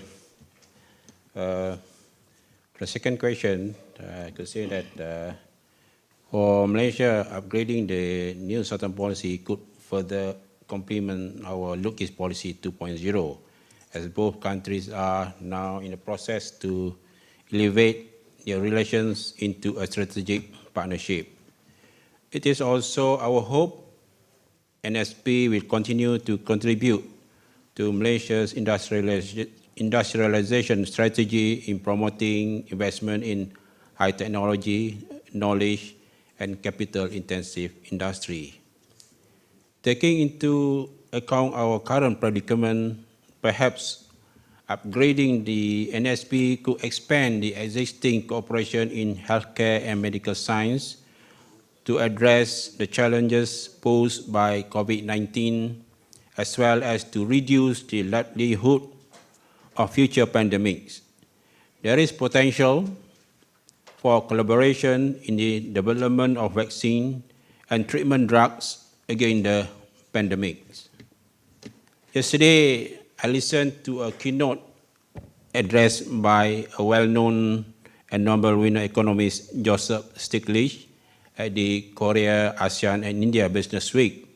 And he said that post-pandemic COVID-19 world will be different due to, among others, the lesson it has taught in equality crisis, change views on globalization that touch on global supply chains, and the new geoeconomics. He also said managing the pandemic well is necessary for managing the economy, and pandemic has exposed the need for more global cooperation, including among countries whose economics and political systems differ. Taking into consideration the Joseph Stiglitz views, I think Korea and NSP region countries, by working together, could play its part effectively in post-COVID-19 rebuilding efforts. We should also play more active role together to reflect new geoeconomics post-COVID-19. This possibility is by taking into consideration the success of Korea and new Southern Policy region countries in managing COVID-19 pandemic. We are actually among best performers in the world. So togetherness, we can play a key role in the global economic recovery. And also maybe on cultural promotion as suggested by Ambassador Omar, or his keenness to work with Bollywood film industry and Korean drama. Thank you. Thank you very much, Ambassador Muda. Okay, yeah, Mr. Jesus, please. Yeah, please. Thank you very much, Mr. Chair, for this opportunity once again to speak. Allow me to share my views on how NSP 2.0 may evolve. The Republic of Korea has gained international renown for being a technologically driven, creative economy that is one of the most developed economies in the world. Through pioneering innovations in science and technology and an intensified drive to pursue new engines of growth for the economy, South Korea successfully made the leap from being a recipient to a major donor country and advanced economy that rates highly across internationally recognized indices of innovation.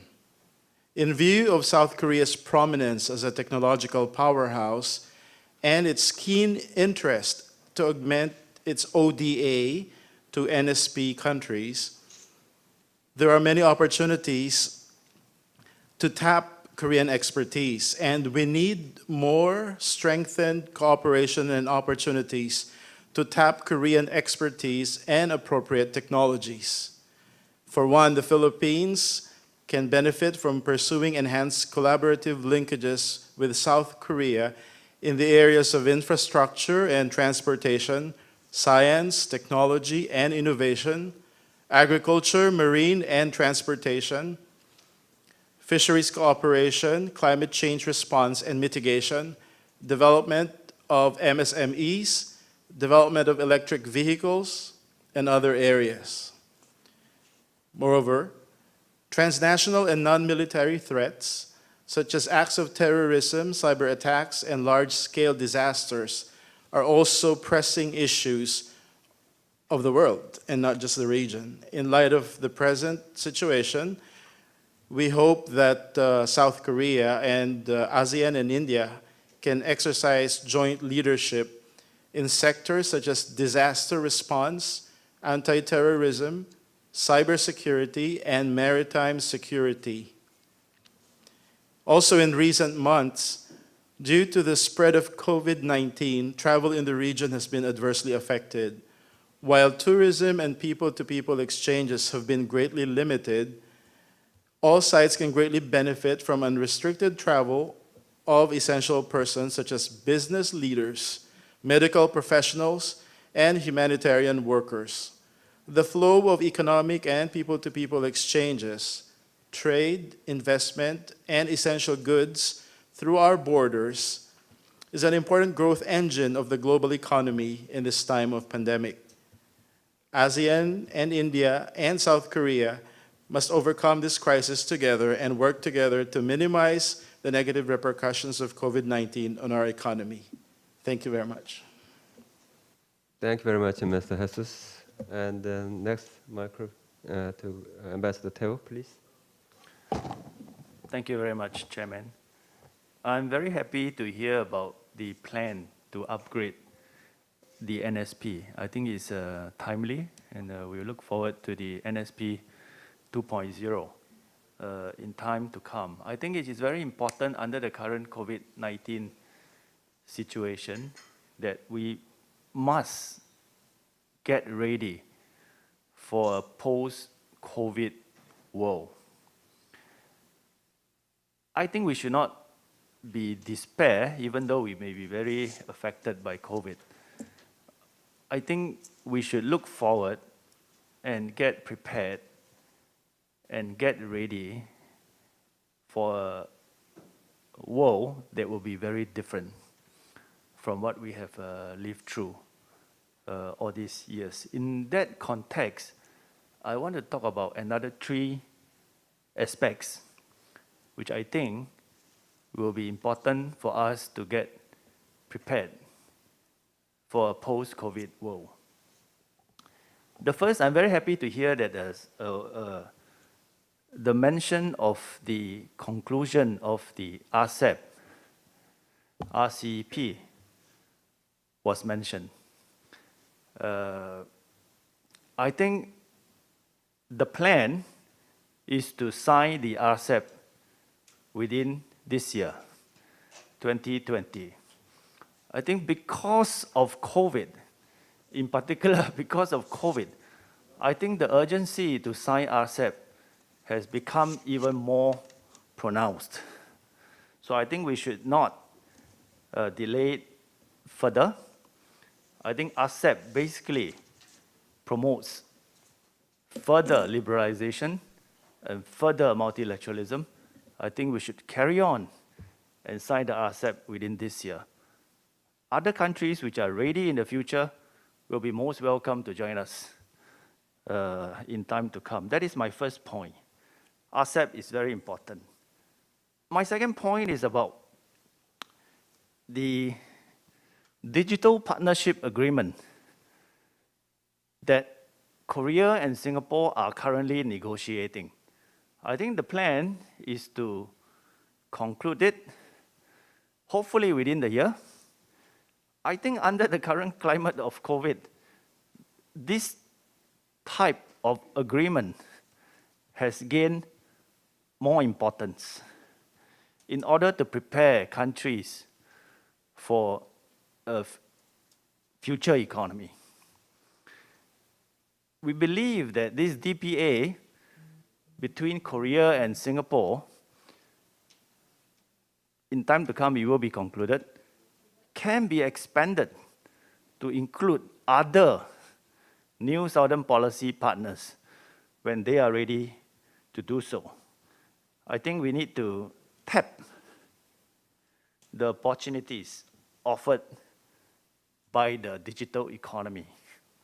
I think we may not think about all this, but under the current COVID world, it has become more urgent.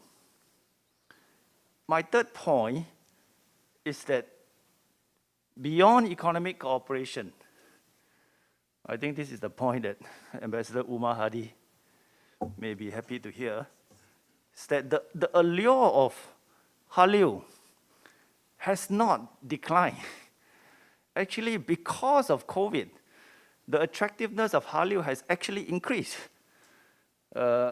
because of the restrictions imposed on frequent meetings between our peoples. So this Hallyu has actually contributed a lot. And I'm happy to hear from Mr. Yeo that out of people, prosperity, and peace, actually people is always the key to everything.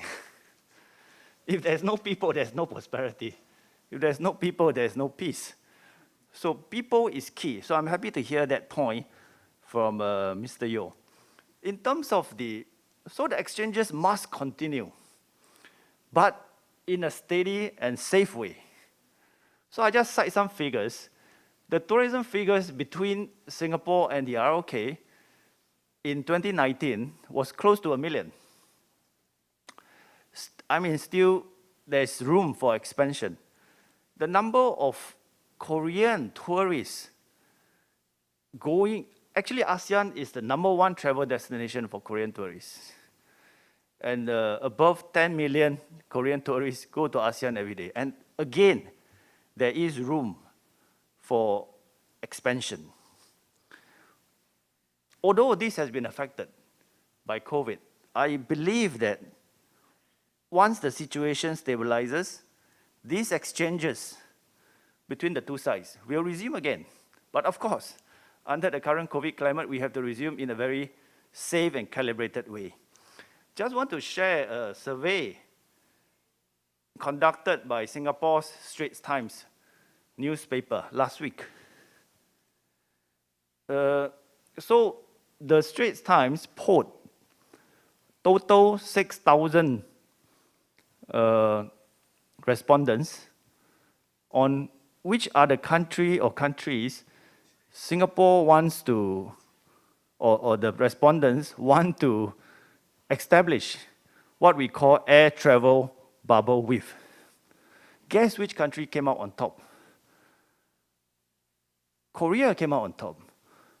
Almost 45% of the 6,000 respondents said that we should establish this air travel bubble with Korea quickly. I think Korea's record is good in terms of handling COVID-19, so that's why it came out. Japan was #2, quite far behind, 18%, followed by Thailand, also not too far behind. So that is a good sign. So far, Singapore is slowly trying to open up in a safe way. We cannot close. We close, we are finished, Singapore.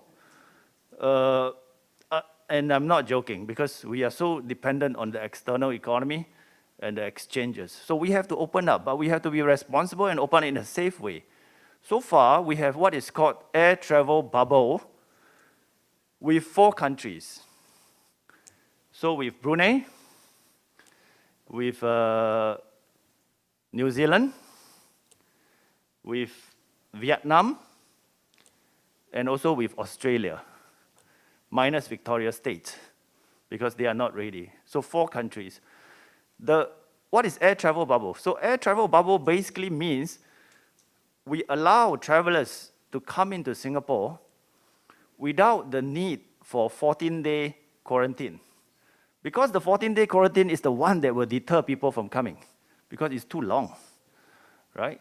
So replace the 14-day quarantine with COVID tests. So now we are able to test more, so we can test these travelers. When they test negative, they can carry on with their usual business. Of course, we have to make sure that the contact tracing is also very developed, so that in case these travelers develop COVID, we can trace their contacts very easily.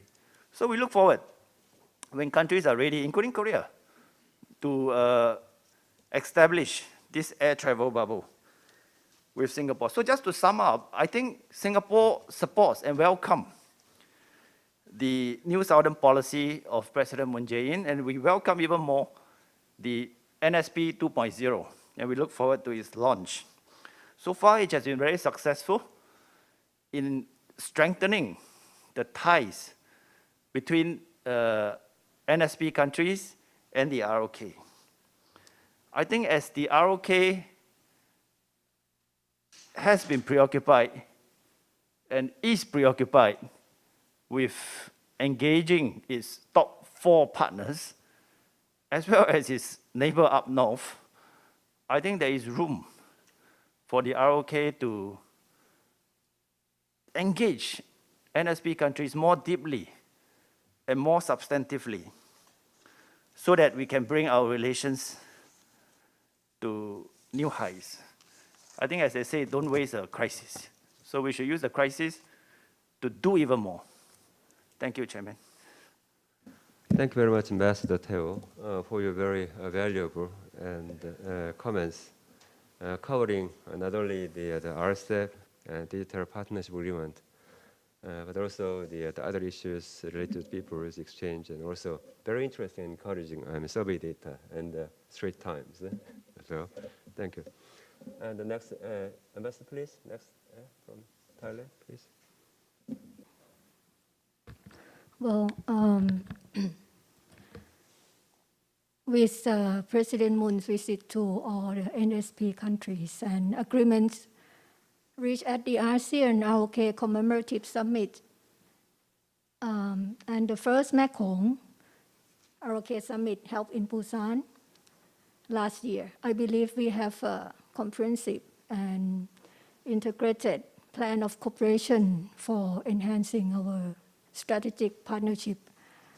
However, now we have to turn our attention to address urgent and immediate challenges posed by the COVID-19 pandemic. And this pandemic has exposed our weakness in crisis management and weakness in our economy.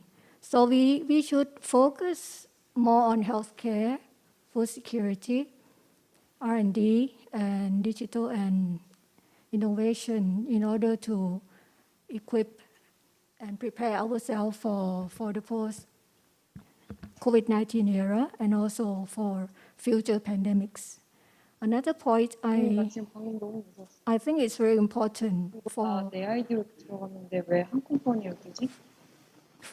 our cooperation to support economic recovery in our region. I think regional integration can play a vital role in bringing about a speedy recovery. South Korea is an important trading partner of ASEAN, as well as our significant source of FDI. So looking forward, South Korea should strengthen its regional value chain in this region to reinforce its production network and global supply chain. And the signing of the RCEP this year will certainly provide greater opportunities for expanding our trade and investment, as well as economic connectivity in the region.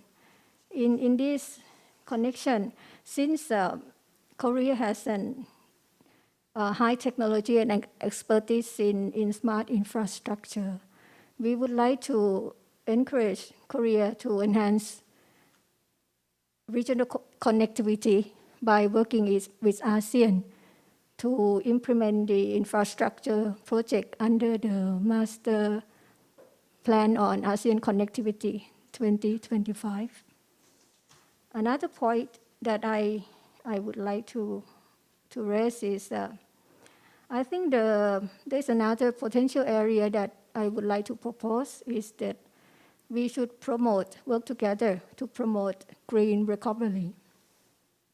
In 2019, ASEAN established the ASEAN Catalytic Green Finance Facility to provide financial support to green infrastructure projects, focusing on sustainable transport, green energy, and resilient water systems.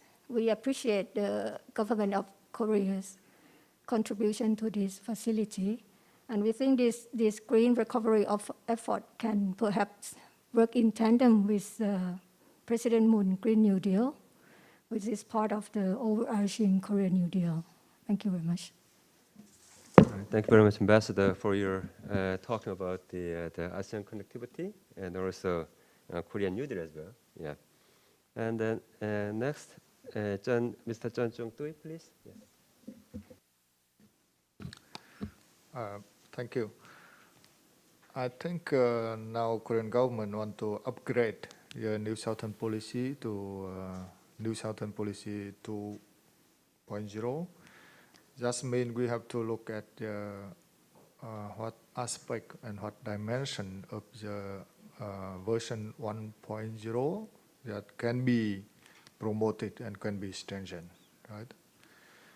So my personal observation about NSP 1.0 is that economic dimension was more prominent than security and strategic dimension.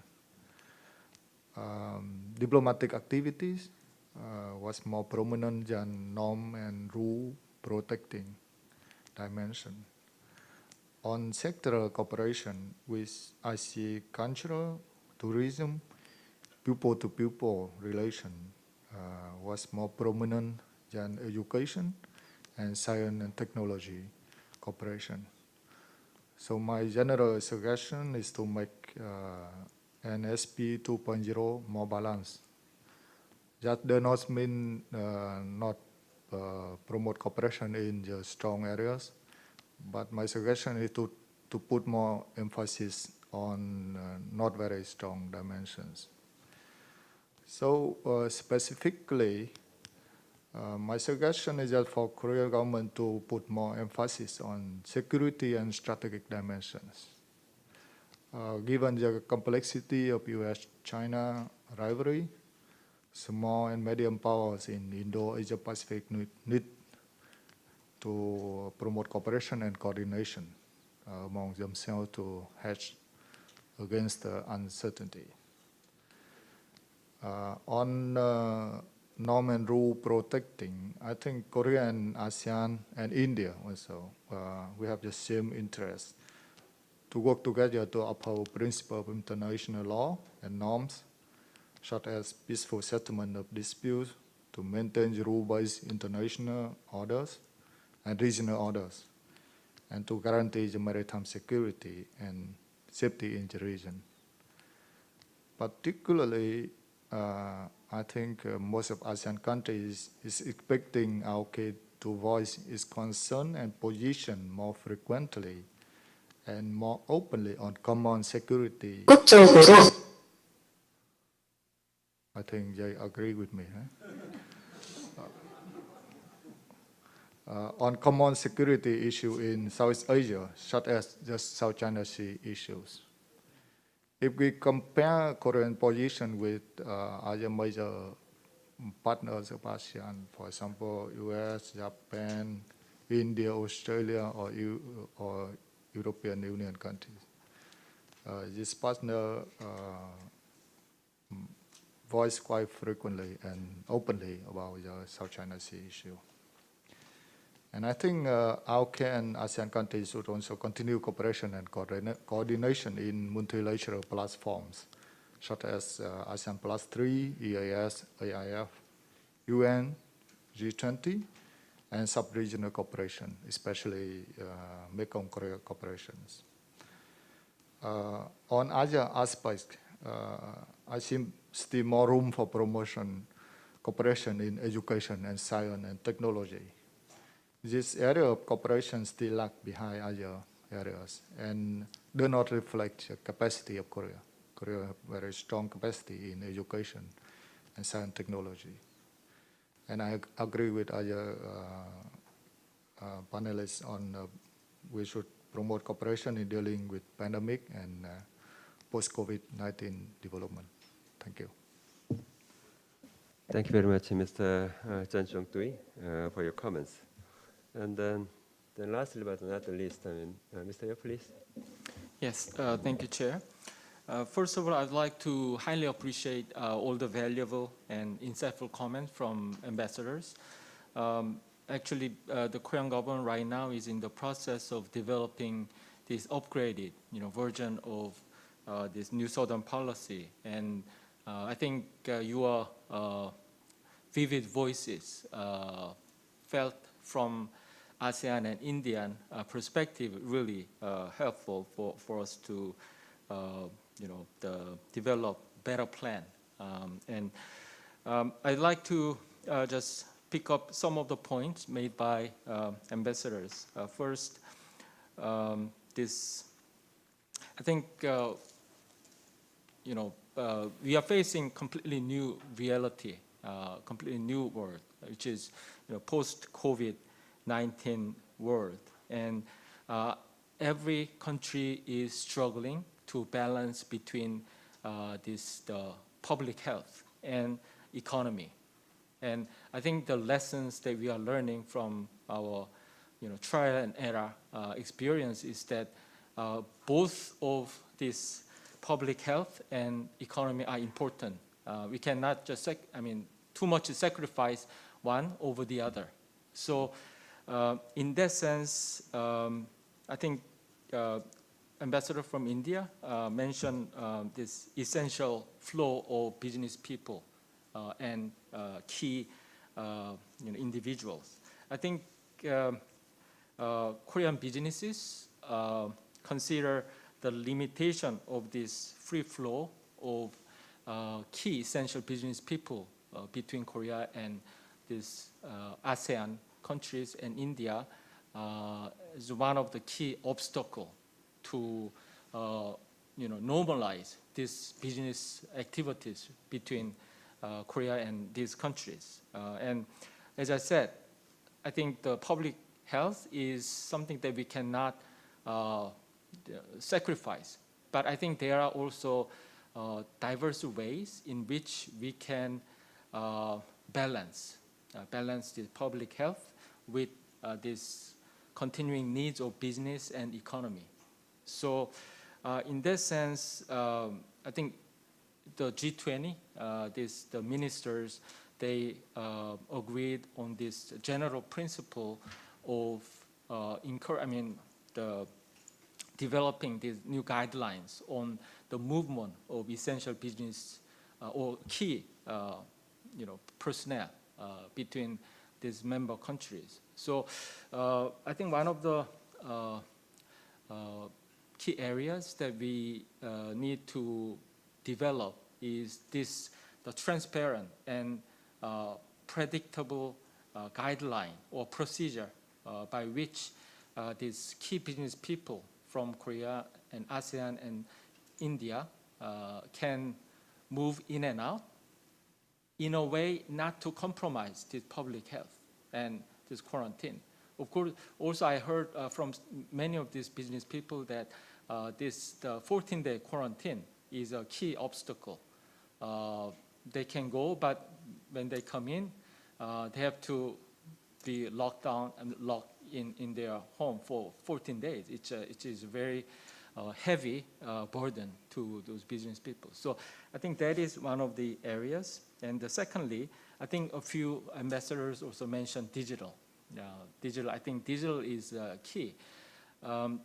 Yesterday, I think with ambassadors, I think we look around the business events in another building in the Intercontinental Hotel. It was quite interesting that they are doing all this business consultation online. And when I was passing by, the participants, they were showing the sample product online. And I was wondering, is there any way that people can feel and smell the touch of these sample products online? Maybe we need to leave this test to the scientists or AI.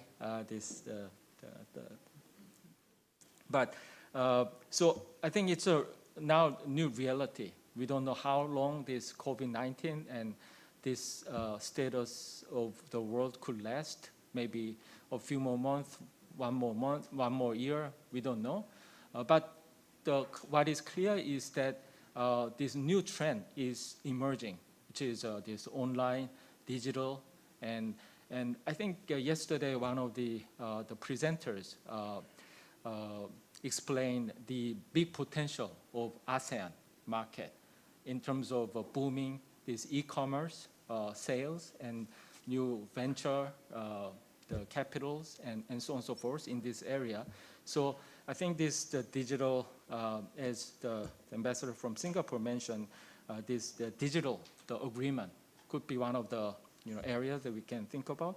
But I think we need to be creative in coming up with some creative ideas about how we can encourage these business activities through online or through this digital the method.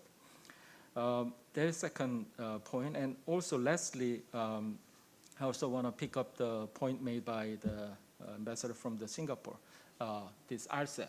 I think all of this ASEAN and India, we all have worked very hard to finalize this RCEP agreement, and especially in this time of crisis, all this protectionism, and then this trade conflict between major countries, and then the threat of this multilateralism. I think the good news of signing RCEP among these countries by the end of this year could send a very important and strong signal to the rest of the world that this multilateralism is still alive, and that is being spearheaded by these ASEAN countries, which is the future of growth in the world economy. So in that sense, these are the kind of some of areas I think that which is important element of developing this upgraded version of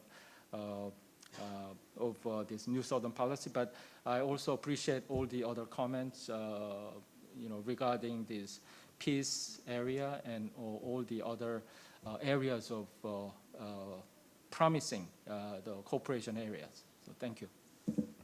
Thank you very much, Mr. Ye, for your comments and also response to the ambassador's opinion. We run out of the time. Is there any panelist who really want to add some more comments? Okay, right. Okay, thank you for joining this session. I believe actually the following the ambassadors and the talks that I think the new Southern policy is also very important for the future of the Korea and also the ASEAN and then countries and the India. And then I think that I believe that we both Korea and the new Southern policy countries will make more tense relations in the future. And then today's your very valuable comments will contribute to the making and upgrading Korea's policy, I think. And then thank you. I would very much like to thank you for the ambassadors and presence in this conference. Thank you very much. Thank you. 감사합니다.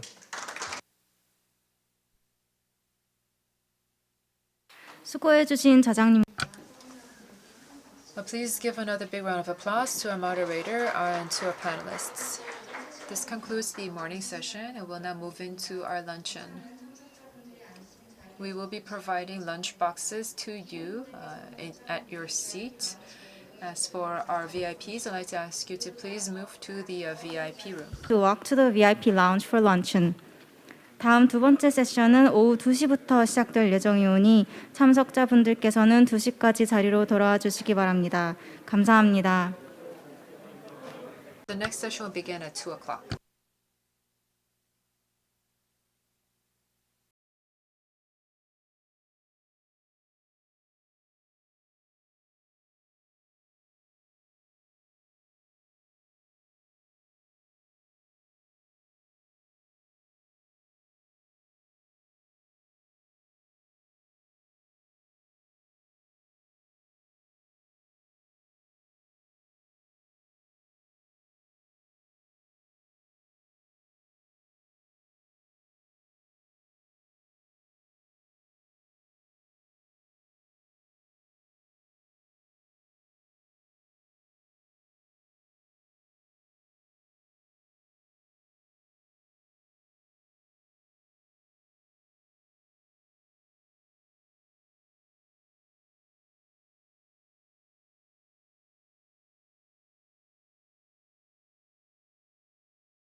참석자 여러분들께 안내 말씀 Let me make a housekeeping announcement. The second session will begin shortly, so I'd like to ask everyone to please take your seats.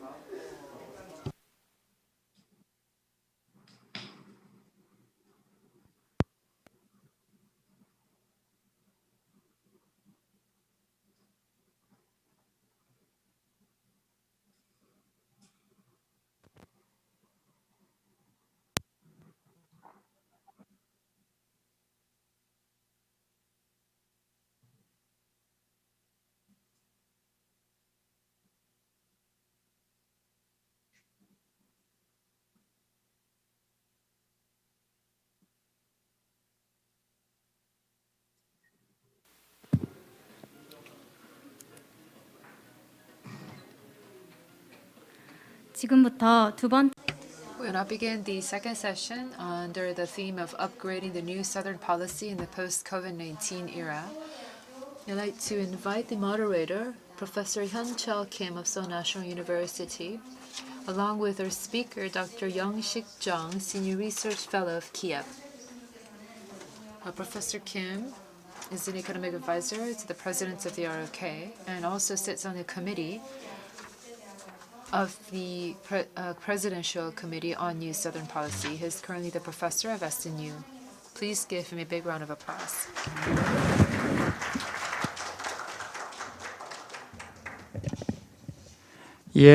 반갑습니다. Yes, it is a pleasure to meet you.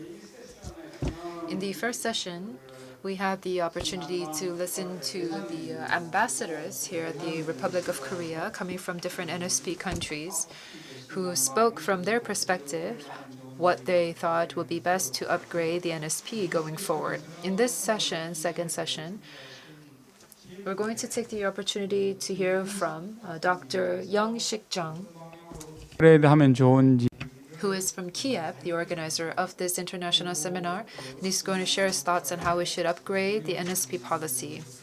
We would also like to hear from the perspectives of new Southern policy countries, experts from the Southeast Asian countries, to hear from them. I'd like to give 15 minutes each to the presenters. The perspectives from our new Southern policy countries, the experts and directors of different institutes will be joining us online. So offline, we do have Dr. Jung with us. Dr. Jung will speak here offline for about 15 minutes, and he will talk about what to do to upgrade NSP. Please give him a big round of applause.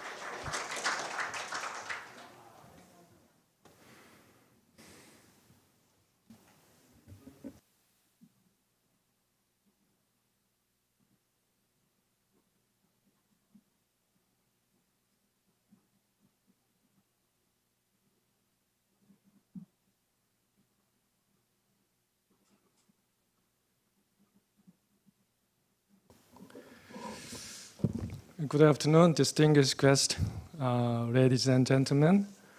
I am Young-Sik Jung at the Korea Institute for International Economic Policy. It's a great pleasure to have the opportunity to address you. Today I will talk about upgrading the new Southern policy of Korea. My presentation will be delivered in four parts. The first is the future of the NSP of Korea. The second is global environment change. The third is policy demand survey for the NSP. Last is several suggestions for upgrading NSP.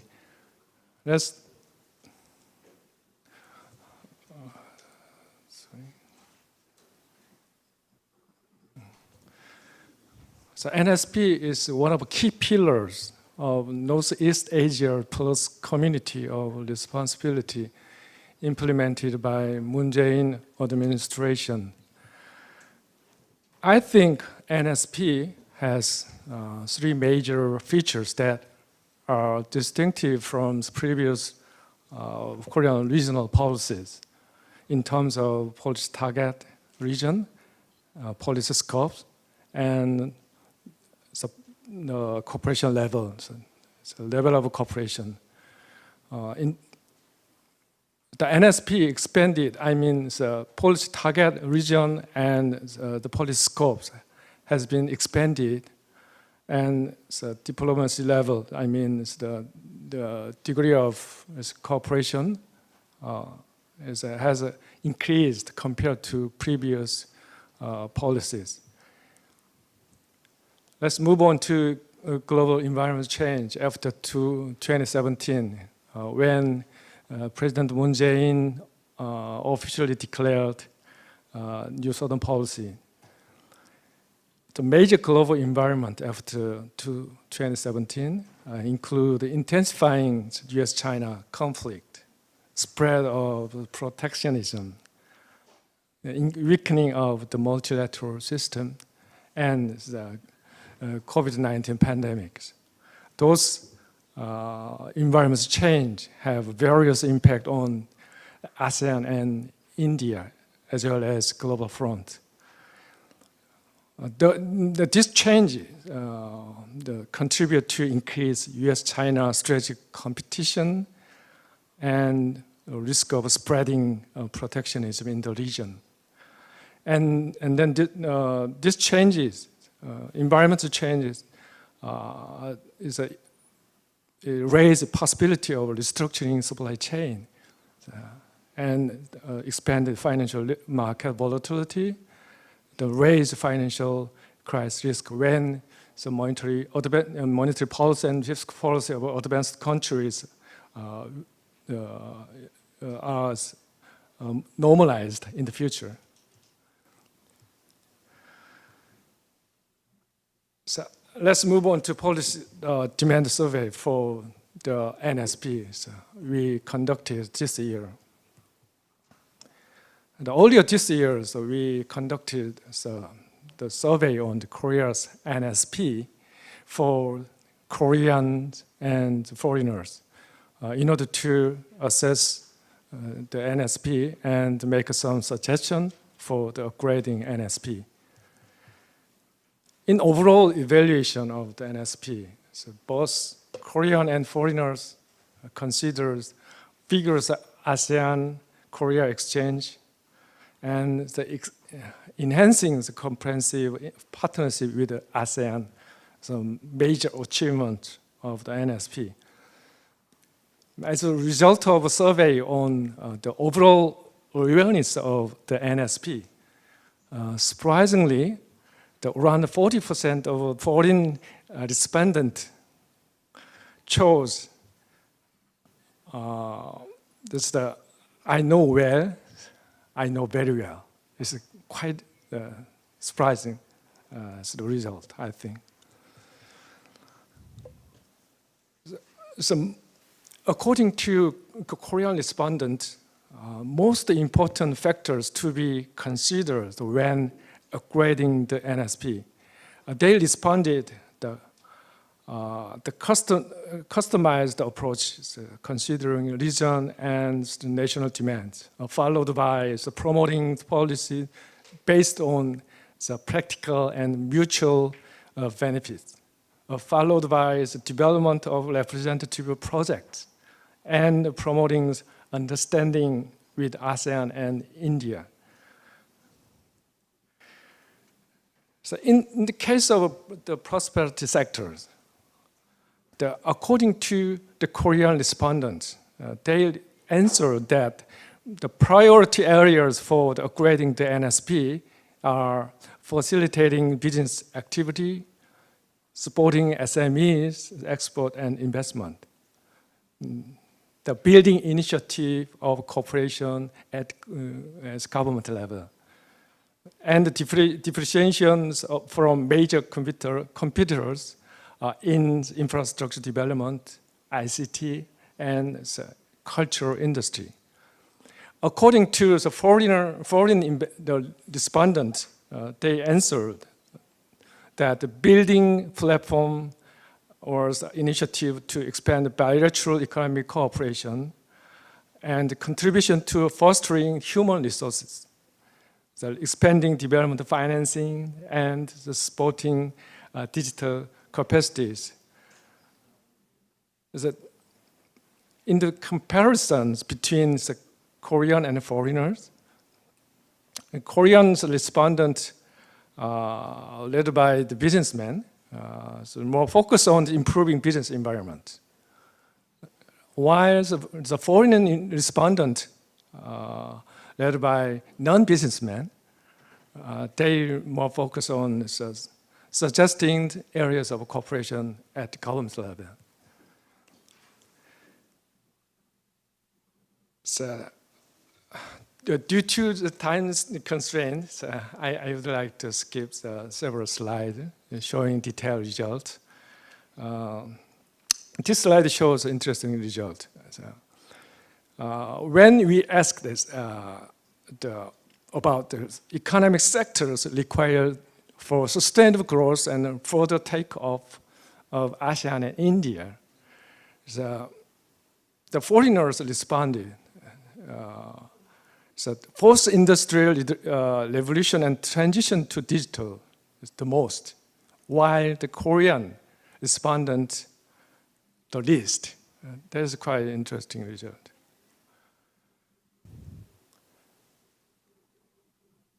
In the sector of people,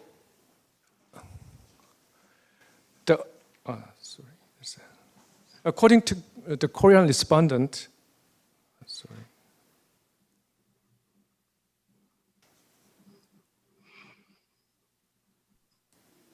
sorry, it doesn't work. Okay. So according to Korean respondents, answered that the top priority for NSP are culture, education, and healthcare. And according to foreign respondents, they responded that the top priority areas that Korea should strengthen policy are education, culture, e-government, environment, health, and agriculture. So both of Korean and foreigners responded that culture, education, healthcare, and e-government are important. In addition, foreign respondents also emphasized the need for Korea's support for rural development, protection of the vulnerable, and the sustainable development. I want to skip is the detailed result. In the case of peace sector, according to Korean respondents, they answered that the top priority for upgrading the NSP are ASEAN and Korea's strategic dialogue and non-traditional security areas. According to foreign respondents, they answered that the non-traditional security is quite important in both the top priority for improving regional security environment and the top priority area that ROK and ASEAN should strengthen cooperation in common.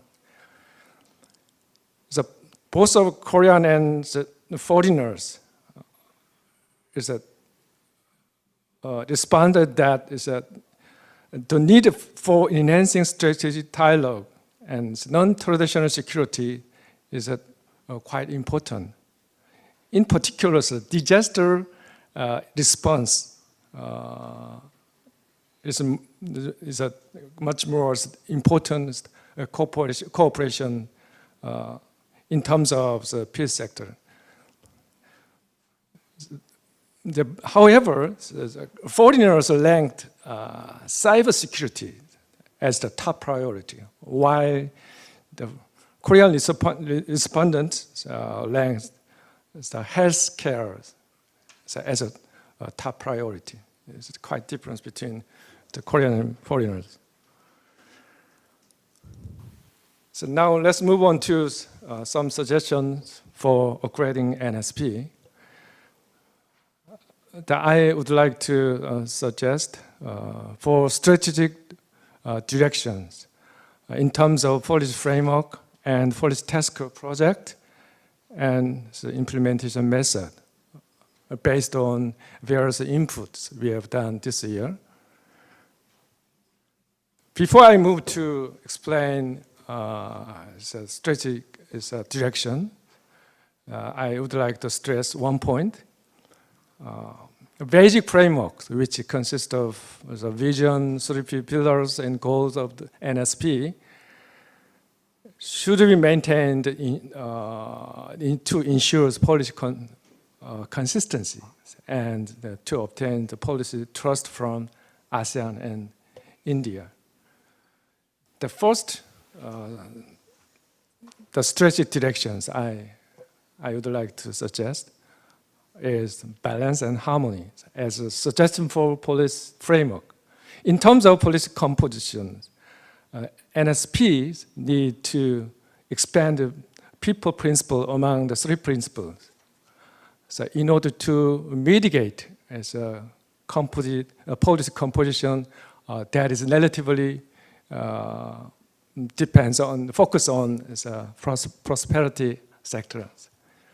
As for policy directions, the NSP need to strengthen a win-win approach that reflects mutual interest. In terms of regional target, NSP need to alleviate the imbalance between ASEAN and India, and between inland and maritime countries in Asia. I mean, this is not the balance through the reductions, but the balance through expansion. That is important point. In terms of cooperating with initiatives taken by major countries, the NSP need to cooperate harmoniously with major initiatives such as US-Indo-Pacific Strategy, China's Belt and Road Initiative. The second strategic direction is to expand the choice and focus based on strengths of Korea and the demand of ASEAN and India. The NSP need to expand cooperation based on the strengths of Korea. The representative of the strengths of Korea is a high competitiveness in ICT sector and the success model of industrialization, successful experience overcoming the financial crisis and advanced financial system. The success model of democratization, well experienced in the disease control and prevention with advanced system. As you know, Korea is recognized as the ICT innovation model, overcoming COVID-19 pandemic. The Korean wave, such as K-drama, also is Korea has a strength. And then the NSP need to strengthen identifying demand from the partner countries at the multilateral and bilateral levels on a regular basis. So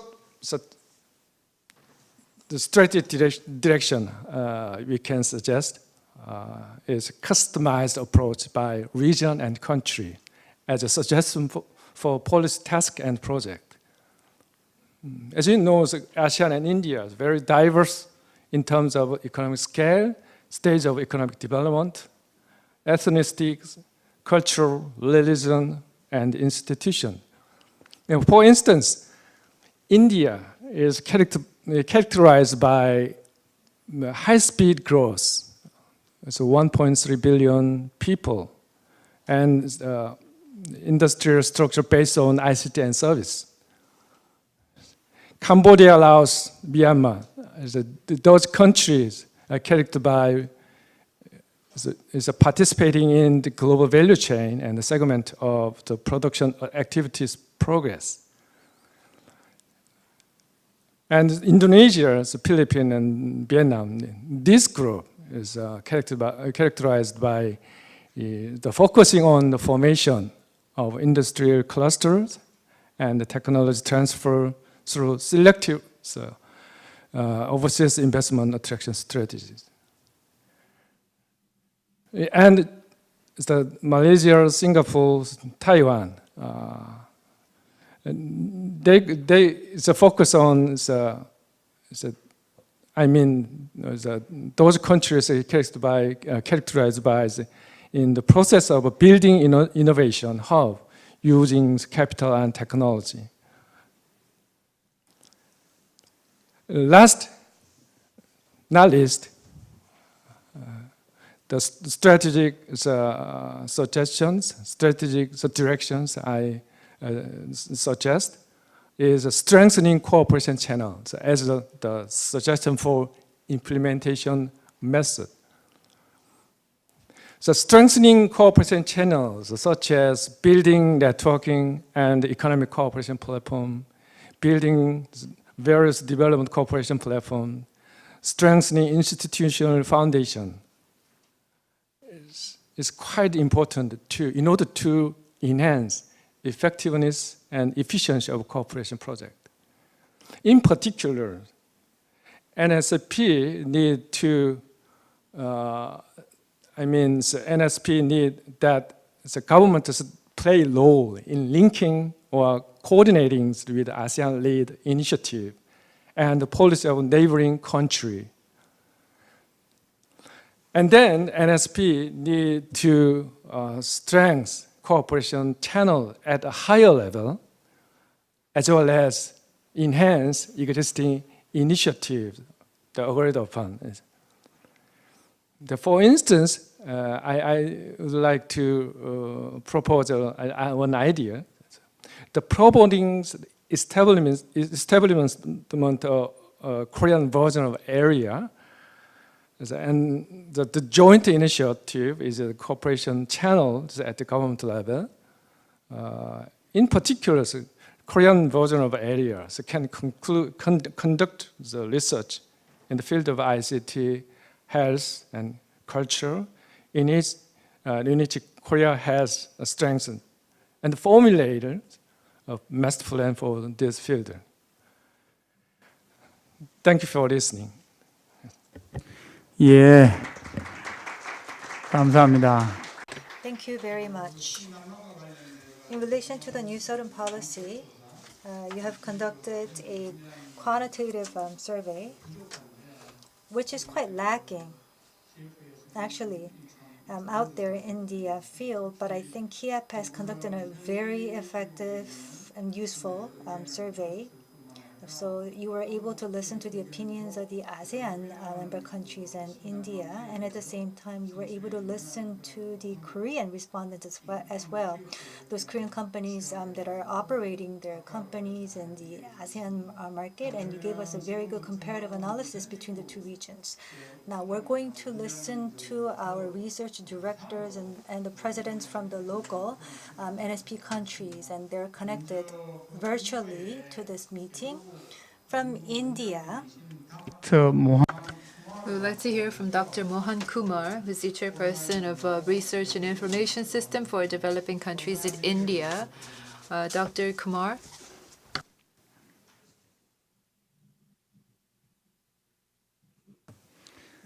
I just want to confirm, good morning, I just want to confirm that I've been asked to speak. Yeah. Because I understand Korean, so if somebody can tell me. Yes, I will give you 15 minutes.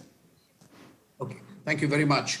I also thank my other panelists for adjusting, because I do have to leave in a little while, but I think this is a great honor for me and my think tank based in India.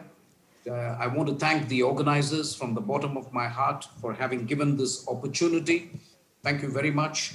I think this is a great initiative, and it's a very mature initiative from Korea that you should seek policy inputs from your partners. And I take this as an opportunity for India, but not the government of India, but from the think tank perspective. I head a think tank and I'm an academic. So there is a perspective that can be provided as an input as Korea goes forward to modify its new Southern policy. So I want to begin by saying all of us are in the business of fundamentally re-evaluating our foreign and security policy options. This is happening in every country thanks to COVID, and it's great that Korea too is looking at this possibility. Having said that, as I will demonstrate in my speech, I do not suggest, at least from my perspective, I'm not suggesting a fundamental overhaul of the new Southern policy. What you really need to do is to tweak it a little bit so that you can get the balance right. So it is from that perspective that we think a new Southern policy was already in its 2.0 edition before the COVID, but COVID has accelerated some tendencies and we need to take stock. We know that ASEAN is an extremely important partner for Korea, but as the previous speaker suggested, there is an ASEAN-India imbalance. So my first point to our Korean friends would be, can this imbalance be redressed by focusing on India as well? I'm not suggesting that Korea should focus on ASEAN less. I'm merely suggesting that Korea should focus on India a little bit more. And of course, India too should reciprocate. So I would suggest a special strategic partnership 2.0 between India and ROK or Korea. So that is, I think, something that we need to look at. What will this special strategic partnership 2.0 entail?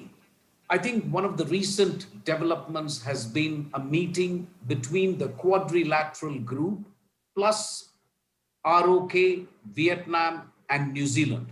We think that's an interesting grouping, and I will address it a little later. But I think from the Indian perspective, there is a need to focus much more on Korea and to make sure this special strategic partnership involves all dimensions of the relationship. Having said that, we do think from an Indian perspective that people are the most important component of the new Southern policy. That should continue to be the case in the context of COVID. Healthcare is important.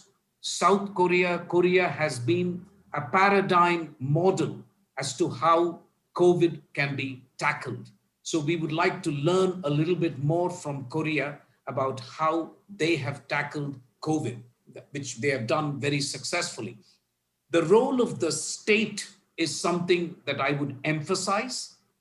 The Korean state has done a wonderful job, and we would like to know what it is that has made the state effective in Korea to deliver services to the people. This is something very important for India. We recognize the differences between Korea and India, but having said that, the role of the state is going to be much more important in the post-COVID situation.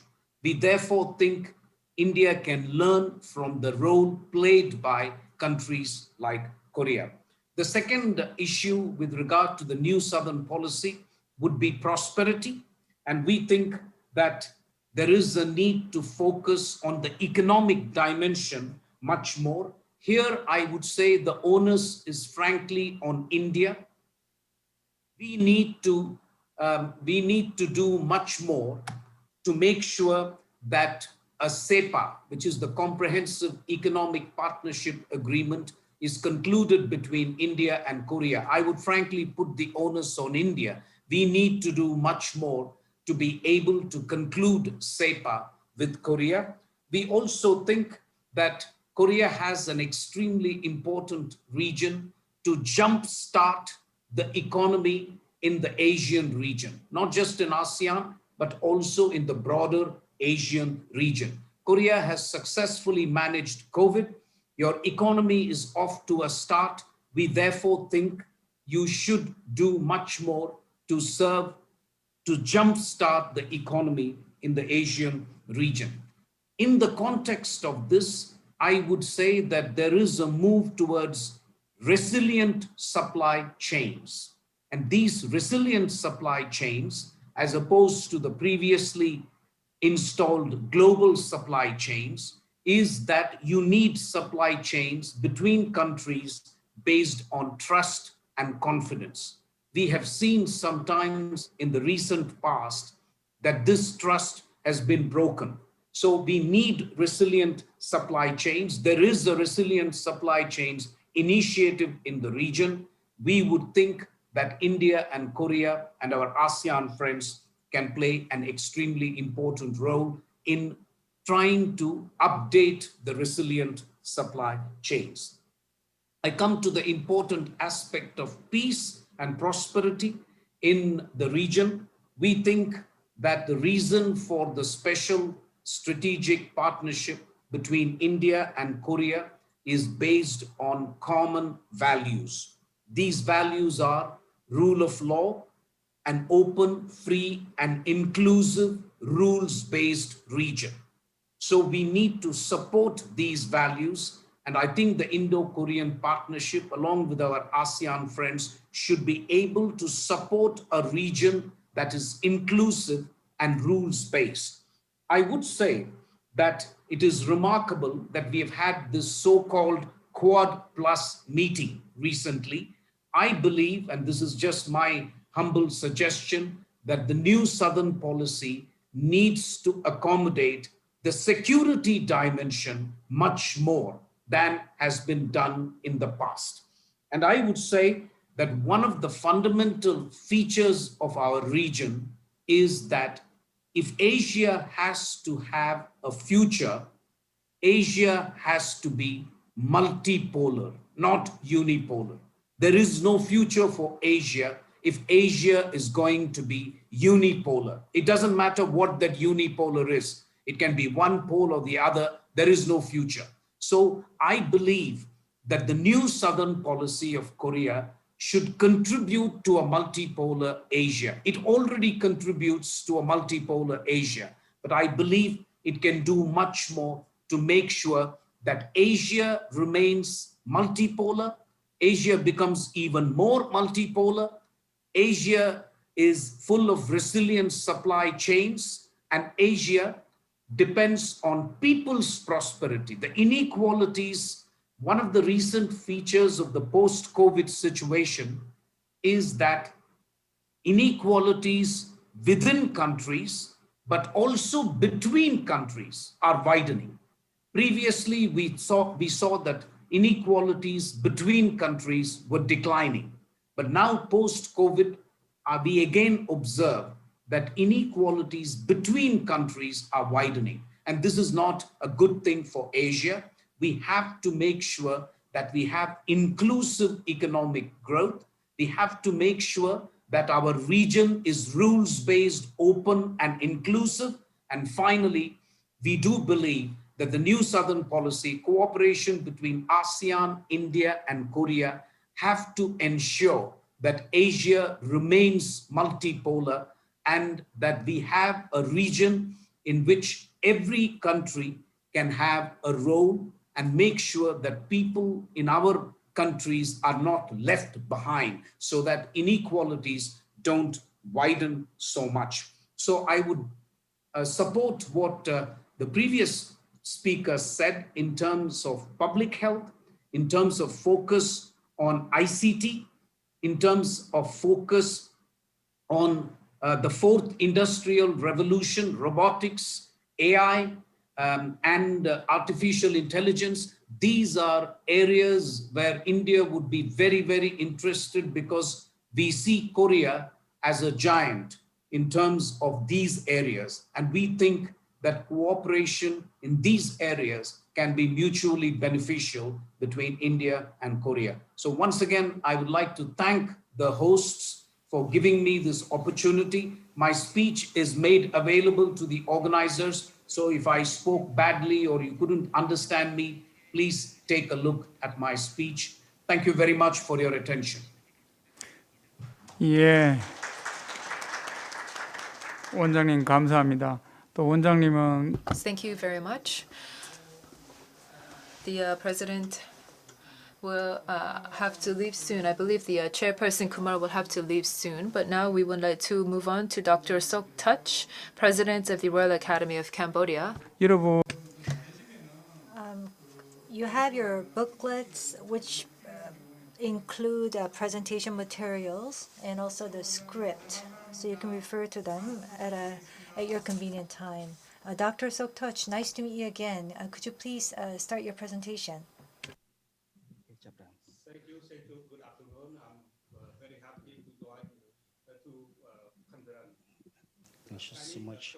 Today, I have the great honor to join this very good event on the upgrading New Southern policy in the post-COVID era. Of course, the three pillars of the new Southern policy we consider is very important, the theory, but the practical, I think it hard from my point of view when the superpower countries, the both in Asia Pacific, they are competed each other. And the most important that the world are trying to separate into many places. As what I talk today in the name of academic, not the diplomatic, and I just want to show the world what is the world at the present time. Even in the European Union that was born in 1947, the Europe still cannot move in I think there are three points the challenge in EU. Firstly, English, the English, the Brexit from the English. The most important thing is that they related to another thing is, you know, the Turkish, that the 28 members of EU seem their challenge with the EU members, and the policy of the USA that it make it hard for the small country in their policy of the American first policy is hard. So this is that the small countries, especially the South Korea, that's the close friend with the USA, seem a little bit difficulty, you know, with the political share for the US in the South China Sea. We can see Korea, South Korea, and Japan, and Philippines, which is the good shell in the region. And I think it is also have another seal for China, the North Korea, to compete with the South Korea and Japan. And this turned the hard one for Cambodian politics. At Cambodia itself, it finds hard to where the good position to stand for its countries, because in the superpower country, especially US, also think Cambodia turn their behavior to China too much. So if Cambodia not to do so, Cambodia cannot live in the harmony. But Cambodia side, we welcome the new Southern policy from ROC, and this is the very good thing to show the superpower country. As at the present time, the superpower country cannot stop COVID-19. Yes, we can see that no one can. Talking this opportunity, I have 8 points to join with all of you here. You know, COVID-19 is so the greatest thing for it. The great thing that I think COVID-19 is that no superpower country can recover, can have the medicine, vaccine for this. They can establish the missile shield, but they cannot they cannot produce any vaccine or develop any vaccine to protect or to the COVID. It showed the weakness of the world at the present time. And the second point from my point of view is that it see that the superpower country in this area, they are not ready for this. So this lead, we cannot say the Asian as the, have the very not impact too much on the COVID comparing to other superpower countries such as the USA, India, Russia, and China itself, that a very strong impact. Why? Because why? Because in superpower country not strong all, they also have the weak point. So the new Southern policy from Korea is the good things that can be looked through at the three pillars of new Southern policy for peace and prosperity. This is a very good one, I think. Yes, of course. And the third point from my point of view is that, yes, of course, and as the way that we to be prepared, we seem lack of the sharing the information. And now COVID teach all the world to share the news from each other.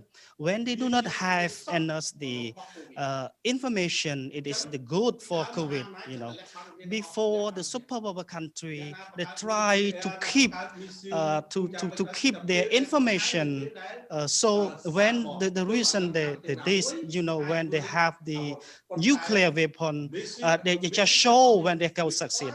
So when the way that they hide, that they keep the information like this, it show the result as what COVID have at the present time. So COVID teach the world need to share the information from each other. If we do not share the information, we will face the problem. And at that time, of course, I believe that COVID, no one can see by their eyes, no matter how they are, Russia, US, China, or Japan, we cannot see it by our. And another point that I want to raise in this, I want to show what the community need at the present time. The firstly is that the community need to be prepared. The four main points. The firstly is that we have to offer what is the method to try to stop the spread of the COVID-19, of the experience of from the Asian community. Asian, they have one community, one destiny, but when the COVID appear, Asian, say something very different. Asian need to make each interest from each nation for the politics. For instance, Cambodia, the border, Cambodia and Vietnam, they closed the border with each Asian member without sharing the information. So another point is that the community, we need, as we have to share the information, we in Asian community, we have the rich country and the poor country. And the rich country, the country, the impact very too much comparing to the poor country in Asian. For example, the three that are poor economic, that economic 19 cannot impact too much, such as Laos, Brunei, Cambodia. Yes, of course, Cambodia. So Cambodia at the present time, we have only just 5 positive in our country. So this is the successful one of the Cambodian Prime Minister, that he always use the law to control, to manage the society. So this is what is the sharing information in Asian community, and also in the what I mean is that for the sharing the New Southern policy. And I believe that these are the problem that we are the nation that we can share the information together. And another thing is from my point of view is that COVID-19, it showed the world try to separate from one to another one. The way that I can see the 3 points inside. The first, they closed the downtown. The second one, COVID, they closed the commercial activities. And the third one is that they closed the relation between community and community, between families and family. So this, the experience that we have to change the experience. And if we do not change the experience for the world, we will face the big obstacle. And if the world try to keep or to steal the information from each other, it is give a huge opportunity for COVID to spread worldwide more and more.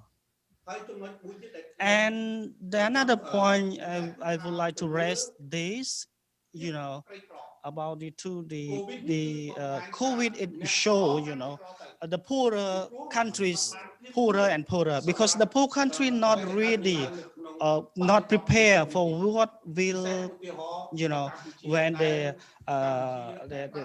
face the COVID. As the Cambodian side, for example, Cambodia is the labor force country.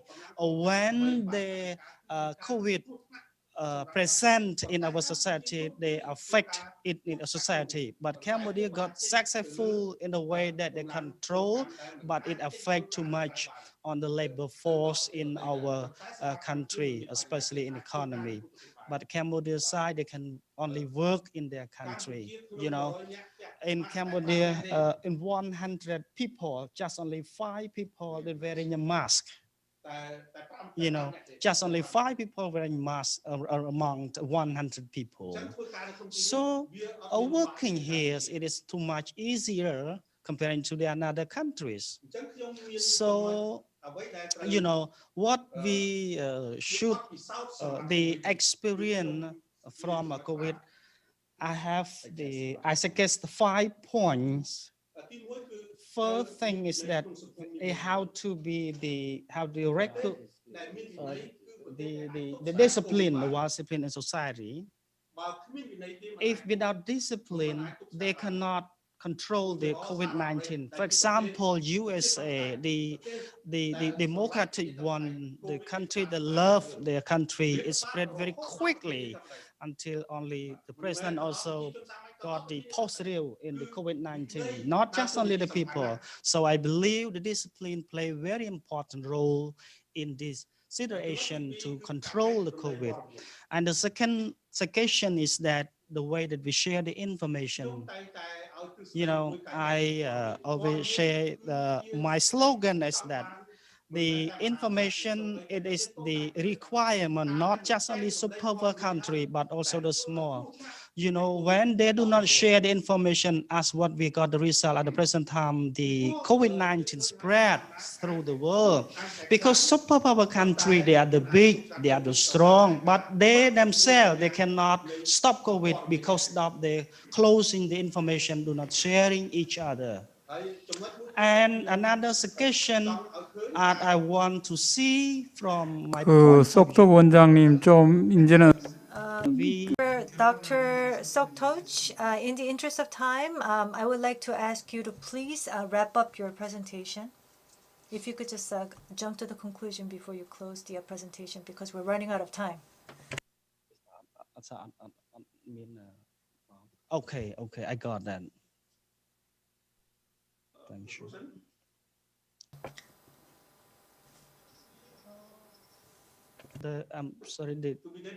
We don't have much time, so could we please wrap up the presentation? Yes, go on, please. Yes, I got that.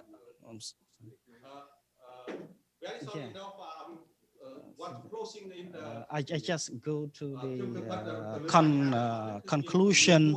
I have 4 suggestions for the new Southern policy. There are 4 points. Is that I want to the new Southern policy should be more clear, concrete on the people. The people seem a little bit hard because the people they have different culture. But what is that the Korean politics can go very root in Asian nation is that the culture of the Korea.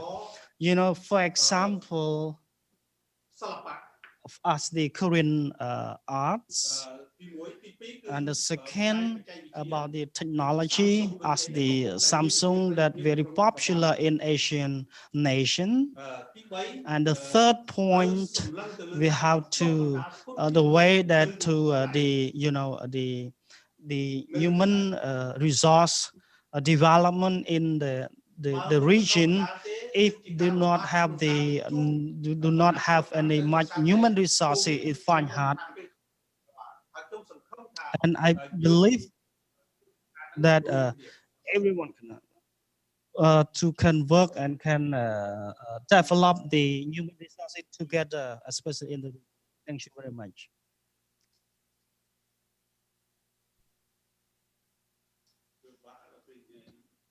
속토 원장님 감사합니다. Dr. Soktoch, thank you very much. I understand that you have a lot of knowledge about the New Southern policy, and I'm sure had more time been given to you, you would have given us more information about the New Southern policy. But thank you very much for wrapping up your presentation within the time constraints. We will go to the Indonesia. Next, we'd like to hear from Dr. Phillips Vermont, the Executive Director for the Center for Strategic and International Studies. Yes. First of all, thank you very much for inviting me to share some thoughts on the discussion today. My presentation is titled Dealing with the COVID-19 Pandemic, the Need for Multilateralism, Consensus, and the New Southern Policy. As we know, COVID-19, I think my message will be that through the NSP and through various cooperation that have been going on between South Korea, with ASEAN, and with other entities, I think what we essentially have been doing is that we try to maintain the multilateralism ongoing. And then the COVID-19 actually forces us to exhaust any possible means available for us tackling the enormous challenges this pandemic has put on us on various areas. And as far as the NSP is concerned, I think the question about upgrading the NSP probably can be answered by just thinking about what is the big elephant in the room for now, and I think for the next few years. And it is going to be how we deal with the consequences of the COVID-19 pandemic that will be with us for some years to come, I would say. And then what we all need to do together, I think, is to identify our common interests and strategies in tackling this thing together. And the COVID-19 pandemic provides that opportunity for us to cooperate more instead of competing. And it is, I think, the necessity for us to cooperate instead of competing. And in my humble view, among some important things that we need to think about is the need to continuously draw imperative for multilateralism and regional and global governance. And then in light of this view, I would also like to highlight on the possible role by the middle powers, including the Republic of Korea, and then probably Indonesia and some other countries in the region. And because the notion of middle power entails the role for these countries to play constructive and innovative role so that we can put things into perspective and be creative and find ways to cooperate and then to mobilize cooperation among countries with lesser power. Because as we know, right now, as has been mentioned earlier in the introduction, that now we have the situation in which the superpowers are competing against one another, but at the same time, we have the COVID-19 and other and various global problems that requires us actually to move forward and find solution. And the New Southern Policy is such policy that shows how a middle power can do things in especially in one particular region, and in this context in Southeast Asia, where at least some of the speakers here that I know are coming from this Southeast Asian region. Now, as we know, the NSP give emphasis on the development of peace, mutual benefits, and people-to-people exchanges. And the earlier speakers already put forward some achievement in these three areas, that there has been a growing level of people-to-people exchange between South Korea and other countries that are the target of the NSP. And I think that is a good news. And then this has to be going on to be based on peace, prosperity, and people. And we also know that there are 16 key areas of cooperation that have been identified under the NSP, which include terrorism, response, tourism, cooperation in the area of technology, and so on and so forth.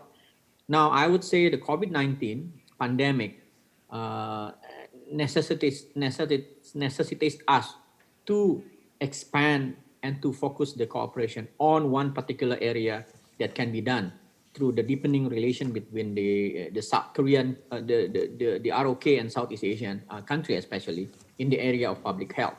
Now, with this background in mind, please allow me to make some points. Number one, the COVID-19 is a global problem that requires a global solution. And number two, public health in many countries now is a national security matter. And then therefore, it might be as well an international security matter. In some countries, there are more divisions as the pandemic raging. Differences sharpen as to which policy is correct for the government, and then the ideological problem that has come to the fore as well. So it can be a serious national security matter if it is not managed properly. Now, as a result, because of this nature of the COVID-19 as a global problem, we cannot afford to have competition among states, but rather we should shift our discussion to cooperation. We also, in my opinion, cannot afford if international relations defined only by the rivalry between the US and China. As we know, the current leadership in the US is withdrawing from its traditional role as a provider of international public goods, health included. But in my opinion, China, if I may say, still has a long way to go to play the role as the international public goods provider.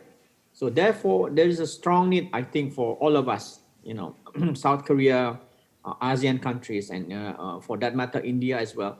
There is a strong need actually for other countries to identify alternative source of leadership for global effort to deal with the pandemic. And given the nature and the magnitude of the pandemic, it has to be multilateral in nature. So how we can fit this NSP with the multilateral, mode that we need right now. And in the presentation from Kiev earlier said that among other things that the NSP can do is to cooperate with initiative with major countries. So it's not really only NSP and the target countries, but it can actually be set and then sharpen with additional cooperation with various international institutions. Now, we understand that very well that multilateralism prior to the COVID-19 pandemic has been under serious challenges. And therefore, right now, I think if we agree that multilateralism needs to be maintained, we need to politically and financially defend multilateral system. And, including the WHO, in the aftermath of the US withdrawal from the UN agency, and the need for us to commit to WTO as trade dispute settlement mechanism. As we know, through their trade war, the US and China actually disregarded the WTO as such a dispute settlement mechanism. Now, Regardless, though, I agree with the presentation from Kiev earlier that there is still hope for major powers to play the leadership role in moving forward with multilateral platform. G20 is one such platform that can play a very significant role in terms of economic recovery and in the global fights against the COVID-19 pandemic. But on the other hand, there is another form of multilateralism, which is regional organization. Regional organizations can and should play a more active role, given the fact that regional organizations would know better the local situation of their member countries, as international organizations many times are too large and too complex. So cooperation between regional organizations and international organizations need to be enhanced. And then the ASEAN, is one example that, and there are, I think, various sub-regional organizations that needs to be strengthened. Now, ASEAN has its partners, as we know, and the ASEAN and the partners, including with South Korea, needs to deepen cooperation in order to revive the economy, as well as to prepare future pandemics and other global challenges. I would think that this is not going to be our last pandemic. There will be, I think, another or more coming, so that we need to be prepared before, the next pandemic attack again. So this is certainly the pretext for the NSP. If the NSP can be mainstream into this kind of cooperation, that would prepare South Korea together with the target countries or friend countries of the NSP, then the NSP would gain even more buy-ins from within Southeast Asia, Indonesia included. And then as global as it is, the COVID-19 reveals that there is a need for domestic reform in various countries to avoid the inertia of many governments in tackling the problem of the pandemic and preparing for a future pandemic. And I think right now South Korea has this kind of a higher ground position, given the relative success of the South Korean government in tackling the pandemic, that there are so much to be learned from South Korean experience in handling the pandemic. So I think the NSP and the various governments, especially in Southeast Asia, I can only speak about Southeast Asia, there's a need to continuously devise cooperation that are regional and cross-border in nature. And then we, I think, together can strengthen cooperation and increase investment, especially in the health infrastructure, capacity building, and human resources in health areas. And the pandemic shows that both type of countries with strong healthcare system or poor healthcare system, they are equally affected. So the cooperation to make sure that all countries do proper investment in health infrastructure, helped by countries that are more established in terms of their health infrastructure, is very important. And then I think experienced partner of ASEAN, such as the South Korea, can be done. The cooperation between the experienced partner and ASEAN can be done, and then the South Korea through NSP can play a very significant role in this area. Now, another practical recommendation would be that actually the ROK can cooperate and help, and then through various platforms, research for one in the health area, the deepening and investment in technology related to health for that would benefit not only the partners of NSP, but also would benefit South Korea in the future. And then there are these existing global framework, such as the International Health Regulation that mandated 8 areas to be fulfilled by the member countries, including preparedness and readiness, risk communication, and human resources. So if the NSP can also do something on this particular global framework that needs to be met by ASEAN member countries, that would be also one areas that the NSP can provide focus more. And then aside from the pandemic problem, I think this is a time where we are facing various various problems at the global scale, including climate change, with all the consequences. And there's a need for cooperation in tackling the climate change problem, the science, exchange of scientists, collaboration among researchers. And then there is another global problem that is disaster management, considering the fact that many countries surrounding South Korea are actually disaster-prone countries that would affect somehow South Korea if this country failed to manage their disasters. Now, the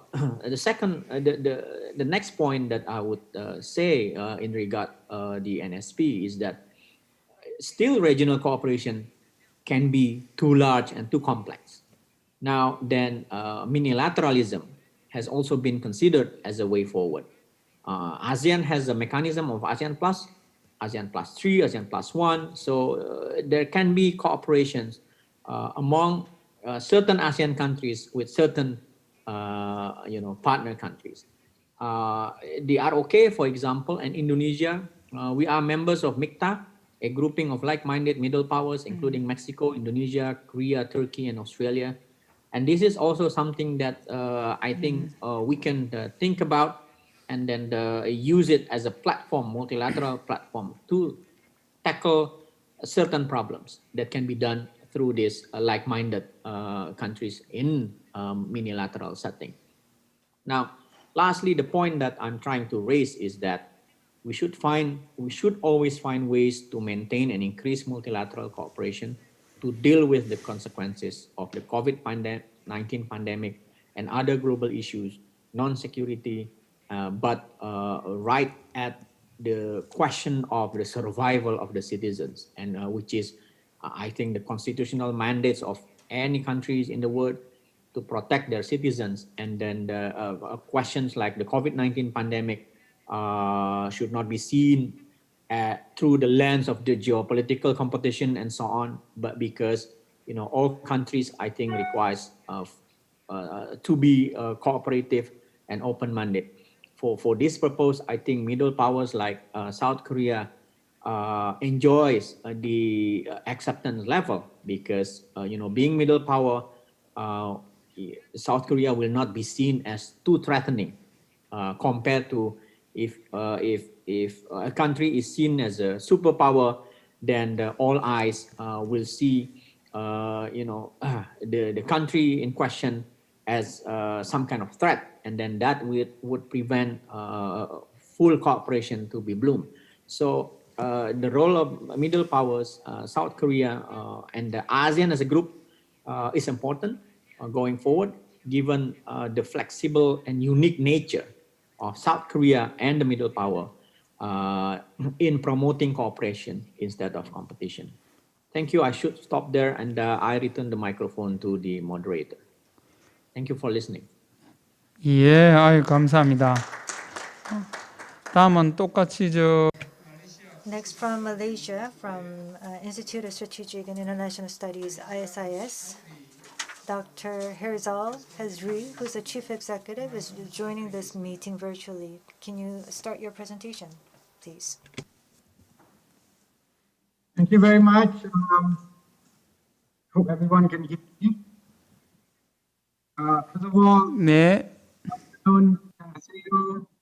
selamat tengah hari. I hope everybody is doing well in these trying times. Interesting enough, Malaysia has just gone into a conditional movement control order today, so I'm stuck at home. But this is good. At least I can continue to communicate with colleagues and everyone over there. First of all, thank you very much for inviting me. I think a special thank to the Presidential Committee on the New Southern Policy, the National Research Council for Economics, Humanities and Social Sciences, and the Korean Institute for International Economic Policy. This is really a great opportunity. I'm actually quite new to a lot of people. So allow me to just give you a brief introduction about myself. My name is Herzal Hazri. I am the Chief Executive of the Institute for Strategic and International Studies based in Kuala Lumpur, Malaysia. Now, I think, let me start by saying this. The year 2020 is extremely interesting at a personal level as well as at many different levels, I guess, because I grew up with a thing that is called Vision 2020. So when I was small, the former Prime Minister Mahathir Mohamad had this vision to say that by 2020, Malaysia would have, all these 20 key sort of like, achievables that, we should, sorry. Okay, so anyways, I thought that was an interjection. Anyways, what happened was in 2020, nobody ever imagined that there was going to be a pandemic, that most of the things that we had planned back, 20, 30 years ago could not be achieved. Now, I wanted to start that because, we look at future, especially people in the space of think tanks. We try and plan and we try and design sort of like approaches and relationships to achieve a certain ideal. I think it's what COVID has actually taught us is that we have to be very independent, consistent, as well as flexible in terms of thinking about what the future is and how we can sort of like remodel some of our thinking to basically address current challenges. Now, on that note, I will start by saying a few things about Korean model, which I think is a source of inspiration to many countries in Southeast Asia. Now, in order for us to look forward, I guess we have to look back a little bit. I think looking at Korea's sort of like history and what Korea has done to itself, and where it has brought itself today is a very sort of like telling situation of why the new Southern policy is welcome by many countries, outside Korea. I must say that the new Southern policy is in a way evolved from the direction that is that was taken by the corporate sector. Essentially, Korea went through a phase where there was a lot of investments outside Korea. Korea, developed strong relationships with all these countries, at some point of time to really accommodate the expanding sort of like business interests and capital outside Korea. Now, what is good that has come up to that or from that is really a kind of a strategic direction that Korea has taken. And I think it's very interesting that has actually expanded from just looking at to accommodating capital to basically having these three key principles of people, peace, and prosperity. I think it is something that other countries look with a lot of envy. Look at how countries can have sort of like a policy direction really based on the successes of capital expansion. Now, a lot has been spoken about what this next sort of like phase of the new Southern policy should look like.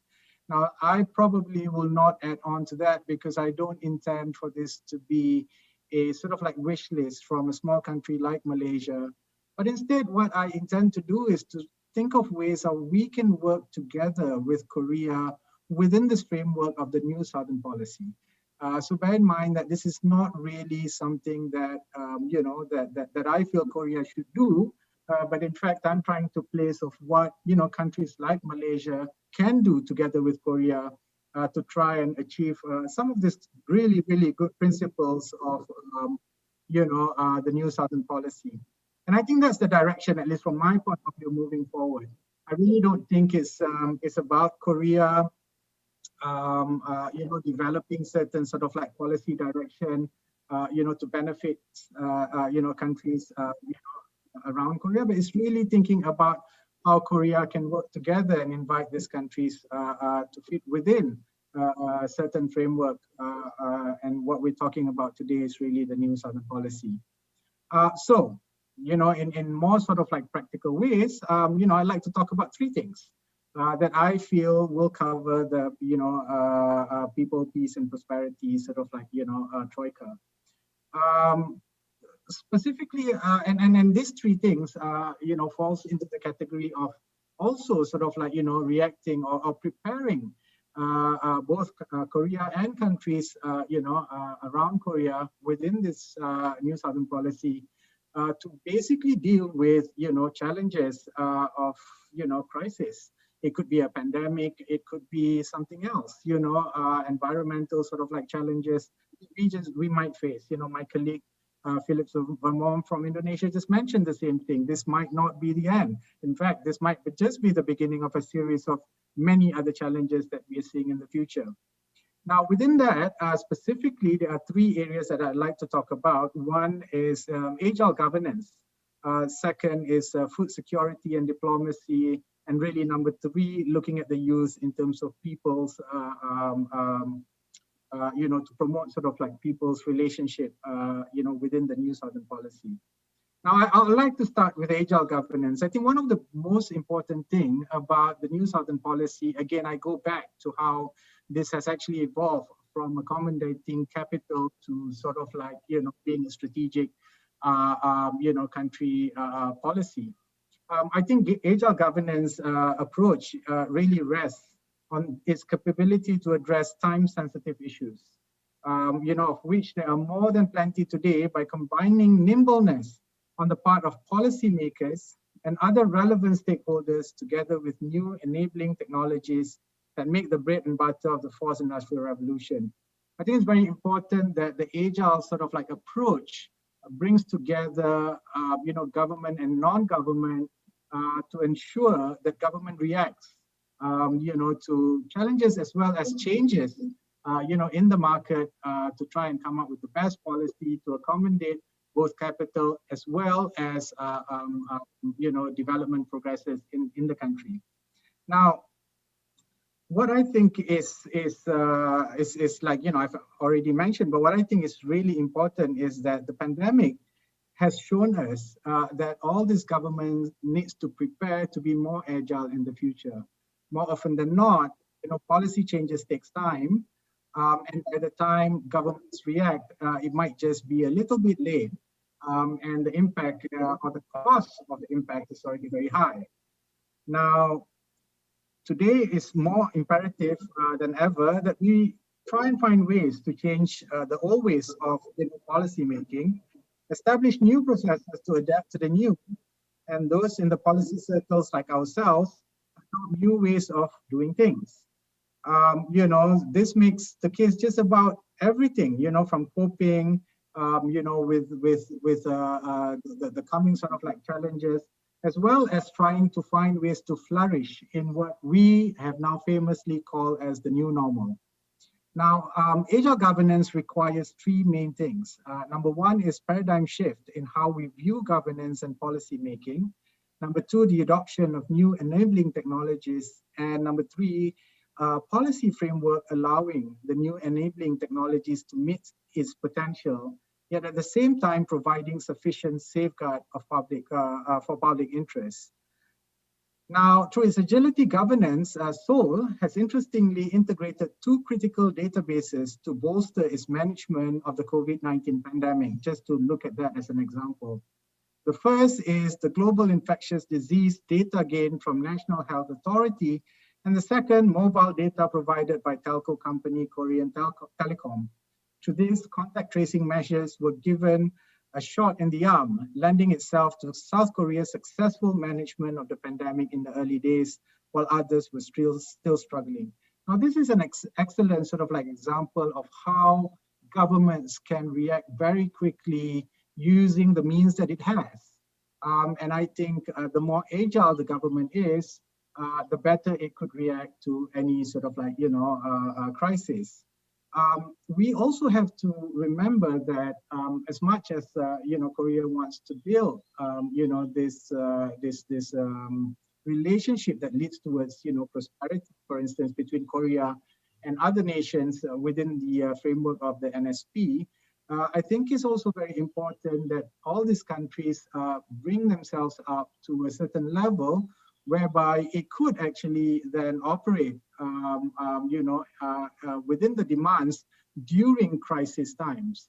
So imagine if there's a lot of investments, between Korea and Malaysia, where the Malaysian government is slow in reacting to sort of change its ways of working, so implement new policies to address the challenges of COVID-19, it will definitely impact business, and it will definitely impact, further investments.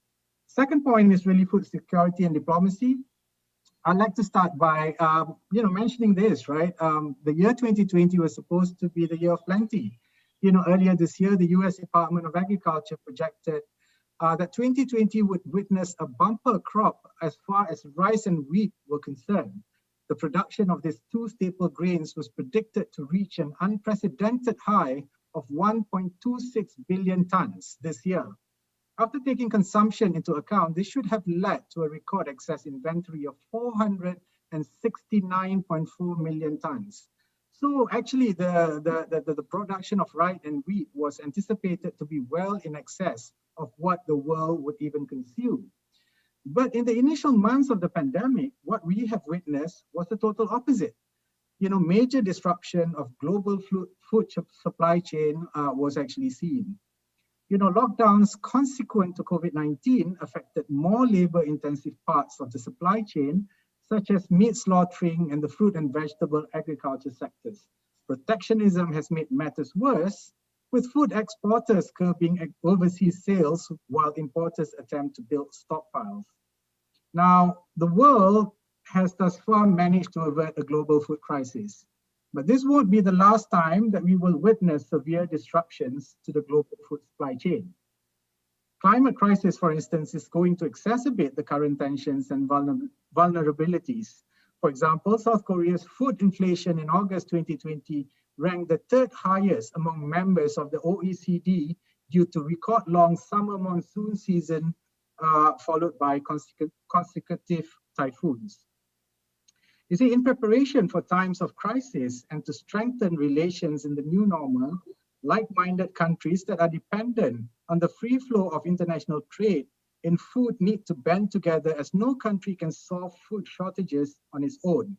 There must be an understanding that hoarding, while attractive, is not only counterintuitive, but damaging behavior to global food supply chain. Additionally, countries with technological know-how needs to share best practices. This can include know-how in combining weather data to those on sales of seeds, pesticides, and fungicides, so as an early warning system to alert government on what is happening on the upstream of the food supply chain. Automation would also play an increasing role, not just to increase productivity and efficiency level, but also to address the new normal where workforce and traditional workplace practices could be disrupted due to the pandemic. Now, this transfers of knowledge and technology could lead to tangible benefits trickling to people, increasing food supply for the region, as well as building resilience in diplomatic relations. You see, indeed, Malaysia is in the early stages of promoting a global initiative to enhance food security. This is envisaged to be achieved by pooling the resources of partner nations to build capacities at key points of global food supply chain. This initiative was alluded yesterday by our Foreign Minister, Shamuddin Hussein, in his joint press statement with China's Foreign Minister Wang Yi.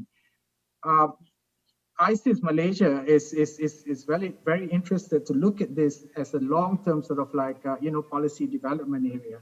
And I think this is one area that the new Southern policy for very practical purposes needs to include in terms of a very specific sort of direction of what peace and prosperity might mean, not just to accommodate future investments, not just to accommodate expanding of business, but to ensure that humanity basically is protected and people can gain sort of reap the gains of economic development. Now, my final recommendation, I think I'm possibly running out of time, is really to look at how the new Southern policy could build a dynamic, socially responsible and engaged youth community. And this is actually my favorite, right? I think, like Republic of Korea, Malaysia and ASEAN is relatively a young, relatively young countries and region. South Korean youth proportion of the population might not be what it was in the 1990s. However, South Korea's policies have built safety nets and empowered youth to shape the nation today. South Korea's soft power projection and innovative policies, particularly in cultivating a skilled and high-tech capable youth population, could fulfill ASEAN's social-cultural blueprint goals. Now, additionally, South Korea's democracy-anchored legislation and youth empowerment policies could serve as a means of building civic participation and raising socially aware youth populations in ASEAN. Among the policies are law protecting and promoting the rights of youth, for civic engagement, and facilities for young youth-led programs. Raising the generation in the region can begin by identifying priority areas for youth development, as well as encourage exchanges of young thinkers between South Korea and ASEAN. And this is where I'd like to make a humble proposition.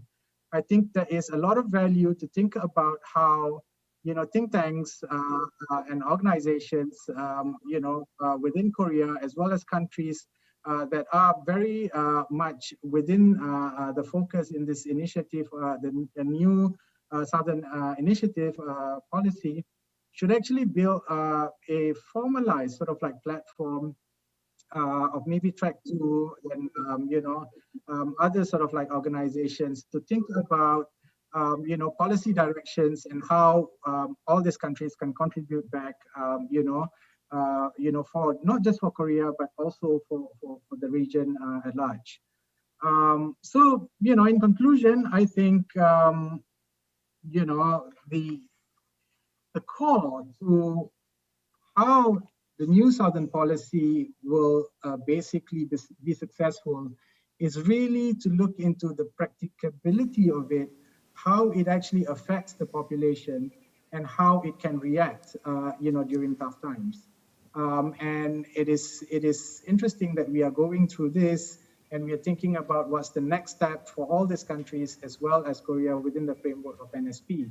It gives us the opportunity to think and to expand NSP beyond just accommodating business, as well as economic opportunity, as well as think about a more sustainable long-term relationship between its people, as well as in terms of designing policies for the governments involved. On that note, again, I thank everyone, and I hope that I have contributed enough 예, to 감사합니다. the future of the new Southern policy post-COVID-19. Thank you. 저 마지막으로 그 필리핀 개발 Lastly, we'd like to hear from Dr. Celia Reyes, President of the Philippine Institute for Development Studies. Thank you for your patience. I think we are going behind schedule, but thank you for staying with us. Dr. Reyes, please. Okay, thank you. Good afternoon, everyone. I'd like to thank the organizers for inviting me. I'll talk briefly about the status. Next slide, please. I will talk briefly about the status of the COVID-19 pandemic, its impacts, the experience of the Philippines, and the strategies it has adopted. Then I will talk about what I think could be priority areas for the new Southern policy, taking into account the COVID-19 pandemic and other emerging issues. Next slide, please. With the 235 countries affected by COVID-19, this pandemic may be the worst shock to the global economy post-World War. Experts project the global economy to suffer the biggest contraction after the Second World War, affecting a large number of countries. As of October 11, the total number of COVID-19 cases has climbed up to about 37.1 million, and the total number of deaths has reached 1.1 million. Asia has the highest number of cases with almost 12 million cases and over 200,000 deaths. Next slide, please. Within Asia, India has the highest number of cases at over 7 million, and the Philippines has over 300,000 cases. Next slide, please. The daily number of new cases globally is still increasing, suggesting that we need to live with the pandemic for a while. Next slide, please. Within Asia, there seems to be a tapering off recently, indicating that efforts of some countries to contain COVID-19 seem to be working. But the decline in the number of new cases is very slow, again suggesting that we need to contend with the pandemic for a while. Next slide, please.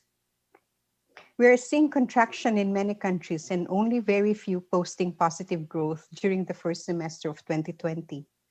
In the chart, it shows only China and Vietnam still managing to grow, while the rest of the countries in the chart have posted negative growth ranging from 0.2 to 23.9%. India has suffered the biggest contraction. The Philippines has contracted by 16.5% in the first semester.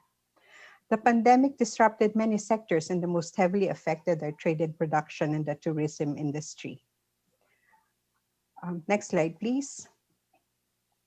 With the pandemic still raging, analysts expect that the economies would continue to experience the negative impacts of the pandemic during the second semester of 2020, but tapering off as the economies reopen.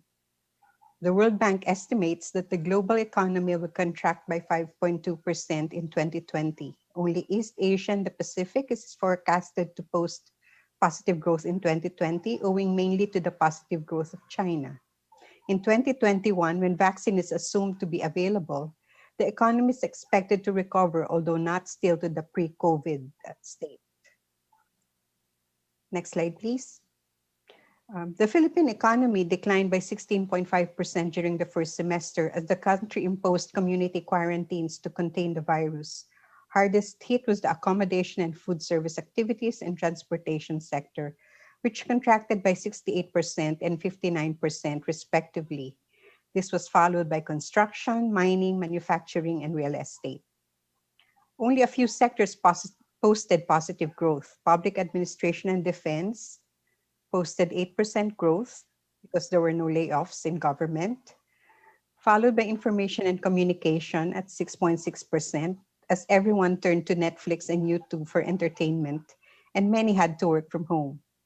Agriculture grew by 1.6% as the rural areas were not as affected by the community quarantines as the urban areas. Next slide, please. We also saw a drastic increase in unemployment rate in April of this year as we experienced enhanced community quarantine. With the easing of the quarantine status from ECQ, or enhanced community quarantine, to modified ECQ, to general community quarantine in the National Capital Region and neighboring provinces, mobility among workers increased. Next slide, please.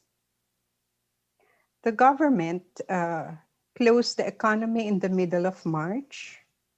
It imposed community quarantine to contain the spread of the virus. So it enforced the enhanced community quarantine on March 16, 2020. And it shut down public transportation to restrict mobility of the population. And this has led to a sharp downturn in the economy. Since then, the ECQ has been eased and we're now under general community quarantine, and the government continues to ease restrictions to slowly open up the economy. Next slide, please. So the immediate response of the government was to realign the national budget through congressional authority as mandated by the Philippine Constitution. And this allowed the realignment of about 360 billion pesos for managing the health crisis. And several programs have been implemented to assist the affected population subgroups, including cash transfers to the poor and assistance to MSMEs and returning Filipino workers who lost their jobs abroad. Next slide, please.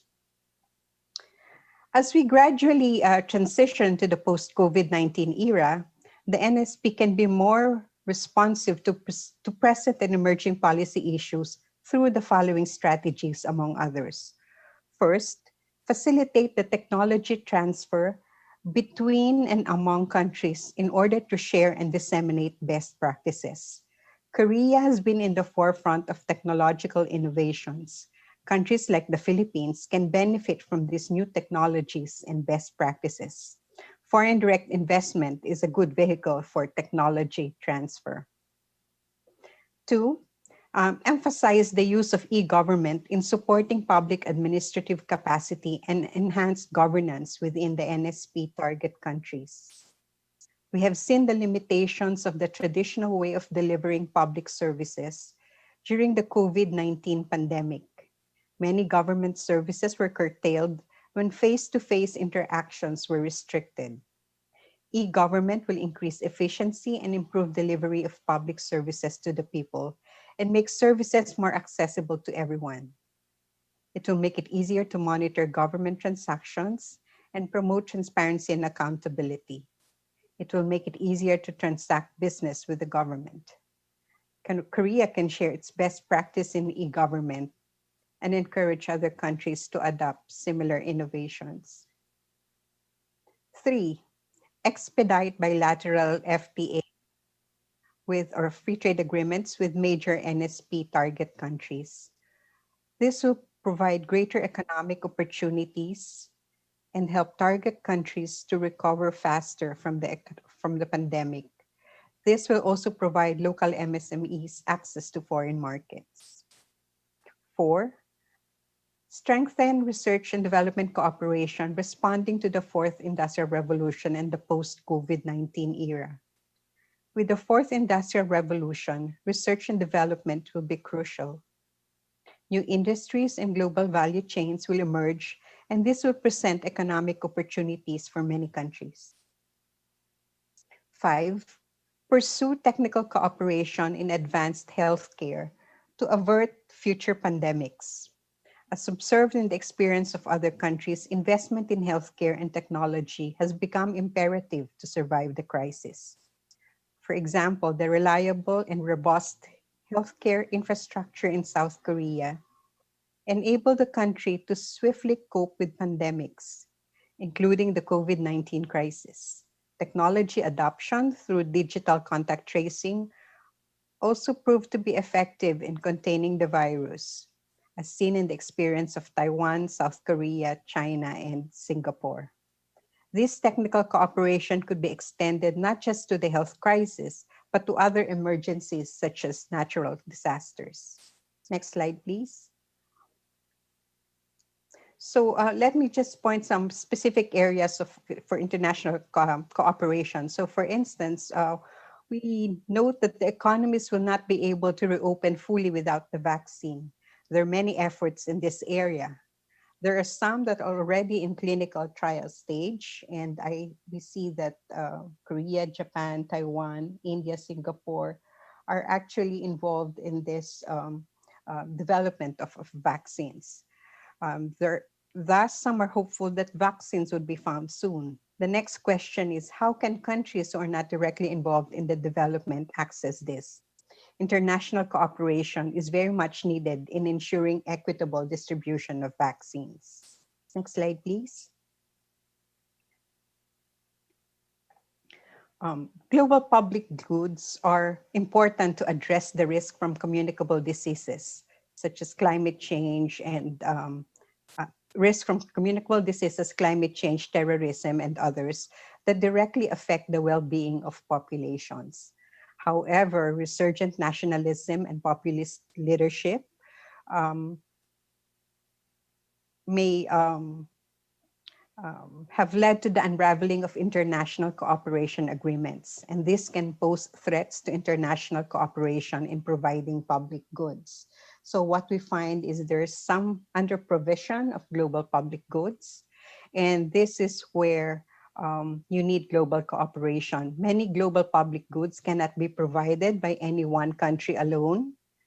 This include, for example, global security and the control of preventable diseases, which requires some minimum level of participation among different actors for the global public goods to actually generate benefits.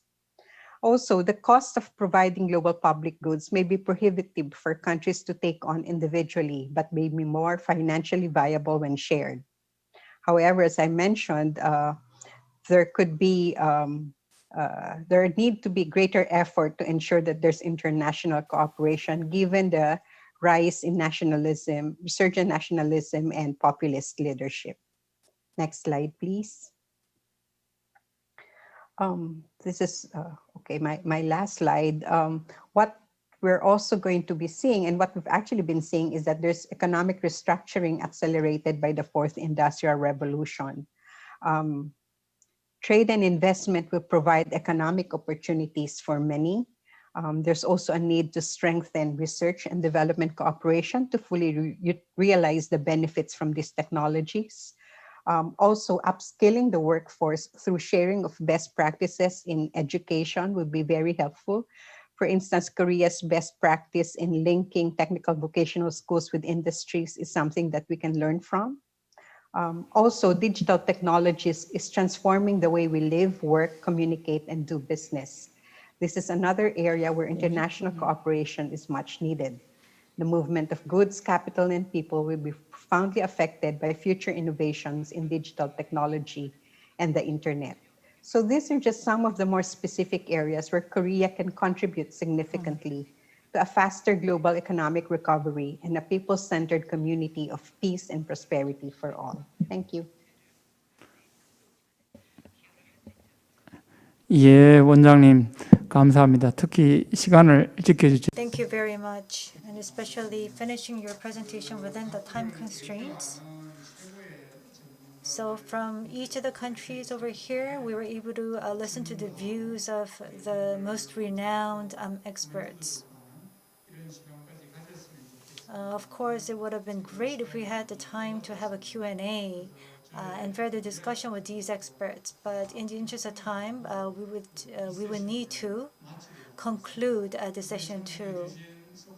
We ask for your understanding. So Dr. Sok-cho and all the experts that have taken part in this discussion, thank you very much for your time. And this concludes session 2. Thank you once again. 수고해주신 좌장님과 발표자분들께 Please give another big round of applause to all of our presenters. This concludes the second session. We'll now have a short coffee break. We are a little behind schedule, so we will begin the third session at 4 o'clock. Please enjoy your coffee break. There are coffee and refreshments in the lobby, so please return to your seats by 4 o'clock.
참석자 여러분들께 안내 말씀드립니다. Let me make a brief housekeeping announcement. Our third session will begin shortly. May I ask everyone to please take your seats.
지금부터 세 번째 세션 We will now begin the third session under the theme of sectoral cooperation in the post-COVID-19 era. The session will be moderated by Professor Woong-gi Choi of the Korea National Diplomatic Academy. May I ask our moderator and the speakers to please come up to the stage. Professor Woong-gi Choi is a professor at the Korea-India ASEAN Center. We'd like to ask him now to moderate the session. He's currently the professor of the KNDA. Please give him a big round of applause.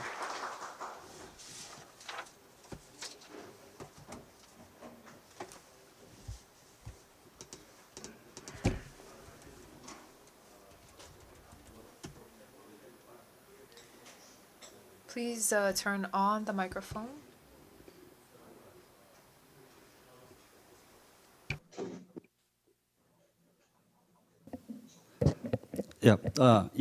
So my name is Wong Cho. I understand that this is the last session of today's seminar. I was told that in about a month that the government is preparing an announcement of the upgrade version of New Southern Policy. Last year, December last year, we had a very successful international summit, which is a Korea-ASEAN commemorative summit celebrating the 30th anniversary of Korea-ASEAN dialogue partnership. So I think since 2017, when President Moon announced New Southern Policy, we have gone through a very important milestones of implementing this new foreign policy initiative. From my perspective, I think New Southern Policy has, of course, it is based on three pillars of people, prosperity, and peace. But in terms of policy elements, I think there are three important core policy elements in New Southern Policy. The first one is economic diversification. So we are very eager to diversify our external economic relationship with ASEAN and partners in Southeast Asia, including India.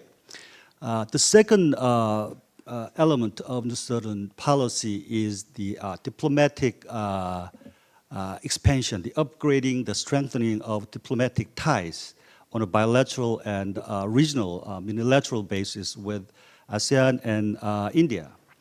The third one is related to peace. I think this is the New Southern Policy, NSP, is Korea's new initiative toward regional cooperation. I'm a political scientist. From my personal perspective, the third element, the regional cooperation aspect of New Southern Policy is particularly important because we know that these days the rivalry and strategic competition between China and United States is intensifying. And in this regard, Korea as well as ASEAN countries and also India as well have the same kind of concerns and interest in this intensifying great power rivalry. So in that regard, I think it is very important for regional countries like Korea, ASEAN, as well as India should upgrade and strengthen the cooperation on a bilateral and regional basis. In that regard, I think NSP has very relevant policy objectives. In this session, I understand that we are scheduled to discuss the functional cooperation under the broad framework of New Southern Policy. We have three excellent speakers who will present on three specific functional cooperation areas. The first one is global value chain. I think this is very important in terms of NSP's objective of economic diversification. The second one is the public health issue. Of course, when we pursued the New Southern Policy from 2017, I think public health was not a priority in policy repertoire. But I think because of the global expansion of COVID-19 pandemic, the public health is really important, one of the most important areas to level up the cooperation. The third one is digital economy. I think this is related to fourth industrial revolution and the future, related to the future of economic cooperation. We have Dr. Choi-nak Yoon, who will talk about the global value chain. And also we have Professor Sang-chul Yoon, who will be presenting about healthcare cooperation. And the third speaker is Professor Chung-ya Lee, who will make a presentation about digital cooperation. And then we have 4 designated discussants. So each speakers, I think, will speak about the topic for about 15 minutes. And then we'll have the designated discussants to raise questions, comments about the presentation.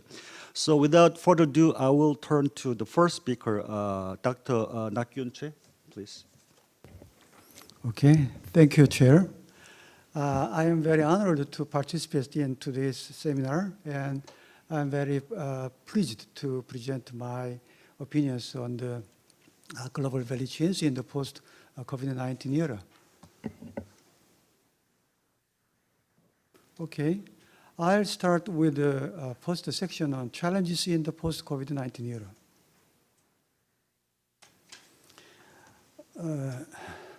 The first challenge I'd like to mention is disruption of global value chains. Global lockdown measures to combat the spread of COVID-19 led to a sharp decline in the trade volume.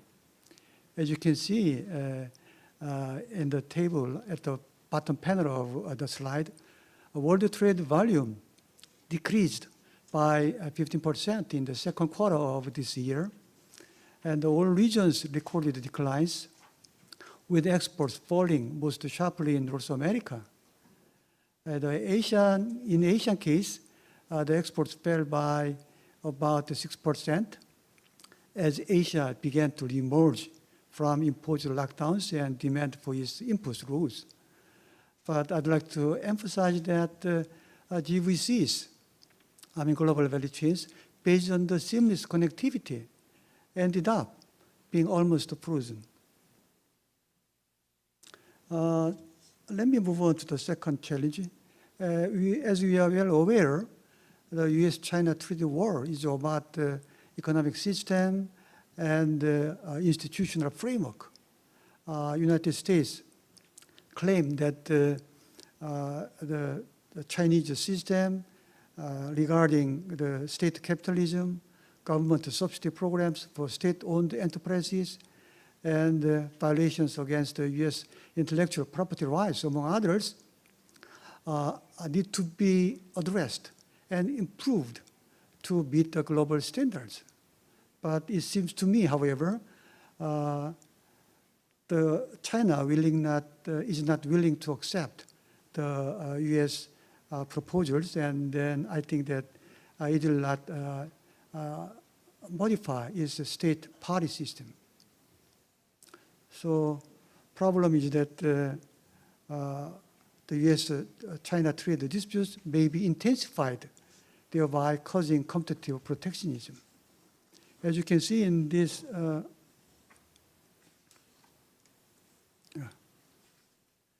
figure, cumulative coverage, trade coverage of WTO import restrictive measures increased as time goes by, and currently it's about more than 8% of total world trade is a target of the import restrictive measures. And third challenge is deepening RTAs and failing WTO. You know that WTO dispute settlement system is almost gone since last December because United States declined to nominate new appellate body, the professional.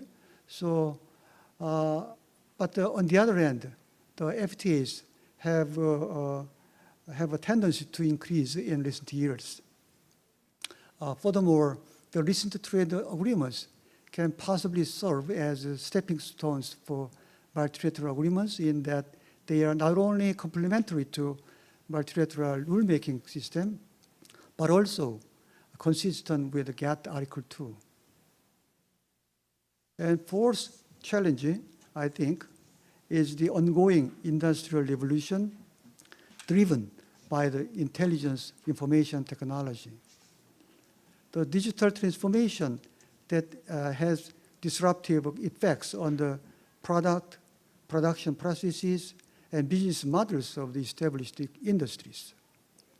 Although digital transformation contributes to the expansion of world trade, increased world trade will be possibly concentrated at countries and/or sectors that lead digital innovations.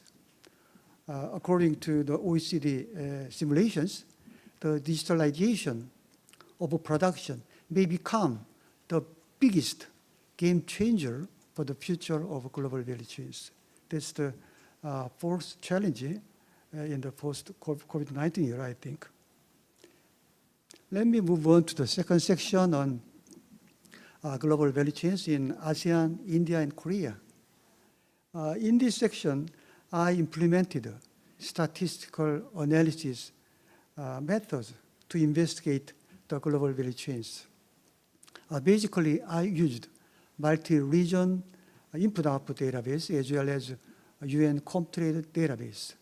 So it's a little bit complicated, but it's very interesting, I think.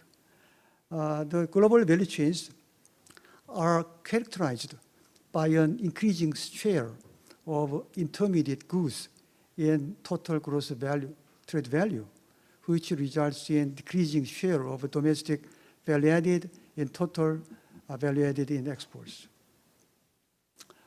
According to my study, the shares of intermediate goods in total export values turned out to increase from 60% in 2000 to 65% in 2018, as is shown in figure 2. In addition, the GVC participation index increased except the periods of global financial crisis and global trade slowdown. So this result shows that global value chains have expanded until recently with some exceptions. The figure 3 shows the network analysis can illuminate the detailed evolution of global value chains. In 2000, the entire network was dispersed, and the European community had no connection with the Asia-Pacific community. In 2011, dramatic changes were evident across the entire network, and the magnitude of connections strengthened. However, complex global value chains declined in 2015, which means the declining shares of domestic value added contributed by the source country's production factors to cross-country production sharing activities. As shown in Table 2, a trade matrix of intermediate goods export shares indicates that ASEAN became one of the hubs along with the European Union, the US, and China in 2018. Intra-regional trade in ASEAN turns out to take the largest share in ASEAN's intermediate goods exports, followed by the EU and China. The share of ASEAN in India's intermediate goods export was the second largest after the EU and third largest in case of Korea. Figure 4 shows the gross trade accounting, which was developed by Wang Wei-Zhu paper, which was published in 2013. And it shows how to decompose the gross exports into various components. Okay? They identified whether exports of domestic value added are embedded in final exports, intermediate exports that are observed in the first importing countries, or intermediate exports that are re-exported and observed in home and third countries. So we can calculate the GVC forward participation index as well as GVC backward participation index. First, GVC forward participation index can be obtained by dividing exports of domestically produced intermediates used in the third country's exports by gross exports. On the other hand, GVC backward participation index is calculated by dividing import content of exports by gross exports. Let me show you some results on the forward and backward participation index. As you can see in figure 5, the GVC forward participation index of ASEAN, India, and Korea turn out to be smaller than the world average. But GVC backward participation indexes of ASEAN and Korea turn out to be larger than the world average, as shown in figure 5. Figure 6 shows GVC forward and backward participation indexes by industries. I chose 4 industries, including textile, machinery, electrical and optical equipment, and finally, transport equipment industries, because they are characterized by a lead form network structure.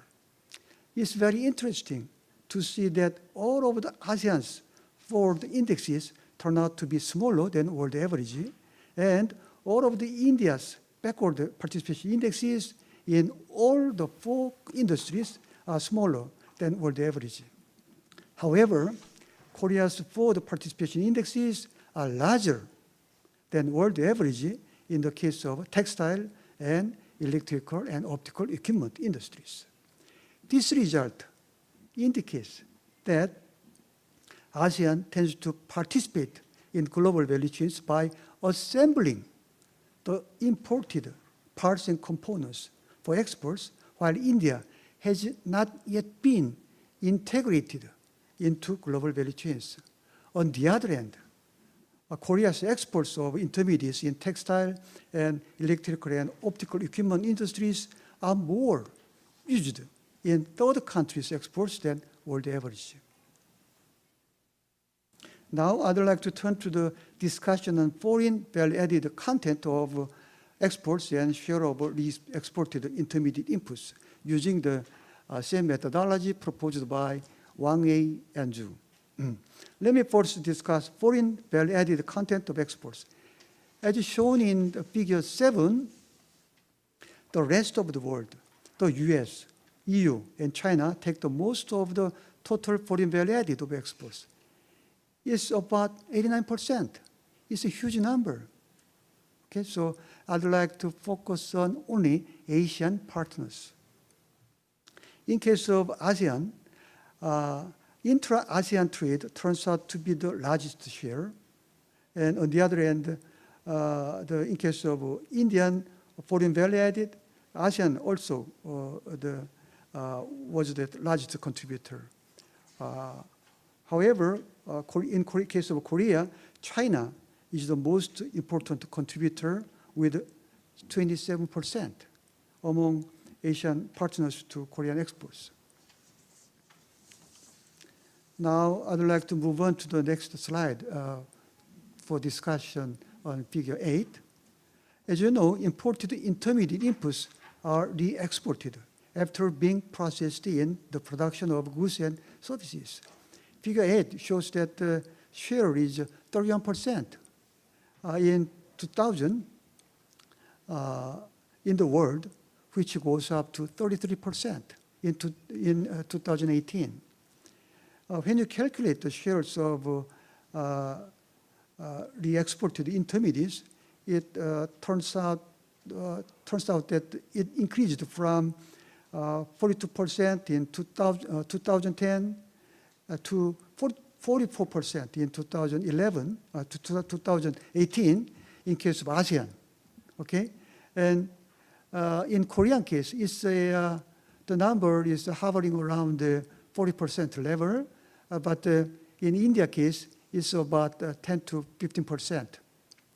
This result indicates that ASEAN and Korea have been utilizing the imported inputs, imported components very efficiently. However, as I mentioned already, India has not yet been integrated into the global value chains. The table 3 shows correlation matrices of percentage change in gross exports. The percentage change in gross exports in case of China and Japan, for example, were highly correlated with those of other regions in 2001 and 2010. As you can see in the left side of the bottom panel of this slide. But the correlation coefficients substantially decreased after 2011. On the other hand, percentage changes in ASEAN's exports have been strongly correlated with those of other areas during the same period. So I'd like to cautiously propose that ASEAN became one of the hubs since 2011, as I already mentioned. Okay? And okay, I'd like to turn to the final section on policy issues. First, global value chains have a tendency to magnify risks from the exposure to economic crises and natural disasters in terms of frequency and magnitude. Differently from the previous disasters, COVID-19 is not specific to a country or an industry, but a pandemic that affects the global connectivity of goods and services. I think that the contraction of global value chains will be accelerated by reshoring and relocation of the offshore production facilities. Maybe you are already well aware that U.S. plans to establish the so-called Economic Prosperity Network comprised of only like-minded countries, companies, institutions, and civil society.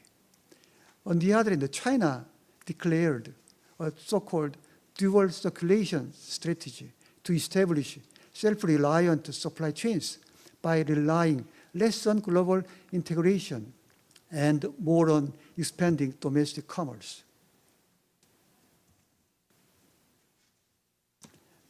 So I think that ASEAN, India, and Korea need to cooperate with each other to respond to future development of global value chains. Second issue is how to mitigate the shocks transmitted along global value chains. When a negative shock affects part of production networks, it will influence the whole system. For many enterprises and industries, ensuring resilient and reliable supply chain connectivity is critical to the flow for goods and services and hence trade. I think that ASEAN, India, and Korea need to cooperate in generating up-to-date information on production, sales, and inventory in the global value chains. An efficient system of supply chain risk management could be possibly coordinated through leadership of governments as well as voluntary cooperation on the part of multinational enterprises. Third policy issue is how to deepen regional trade agreements. It turned out that recent trade agreements have deepened regional integration by improving trade rules already covered by the WTO agreements and by including new rules which are not addressed in the WTO agreements. As I already mentioned, the recent trade agreements could possibly serve as stepping stones for multilateral agreements. In addition, many countries have negotiated FTAs to attain deep regional integration by going beyond the traditional trade negotiation issues, as I show in the figure number 9. And so I can suggest that ASEAN, India, and Korea need to upgrade the current bilateral FTAs and deepen the ongoing negotiations on the RCEP agreements, which has not yet been signed. Okay. A final policy issue I'd like to emphasize is removal of non-tariff measures to enhance global value chain trade flows. According to ENG and CADAT, which was published in 2016, ASEAN trade in goods agreements, rules of origin have substantial trade inhibiting effects, with recent research putting their ad valorem equivalent at about 3.4%. This means that rules of origin inhibit ASEAN's trade by an amount roughly equivalent to 1/4 of its MFN tariffs. So it would be desirable to review the noodle bowl of rules of origin and formulate recommendations for its streamlining and to create an institutional mechanism to foster NTM transparency. In this context, the governments of ASEAN, India, and Korea need to cooperate to remove non-tariff measures to enhance global value chain trade flows. That's all for my today's presentation. Thank you.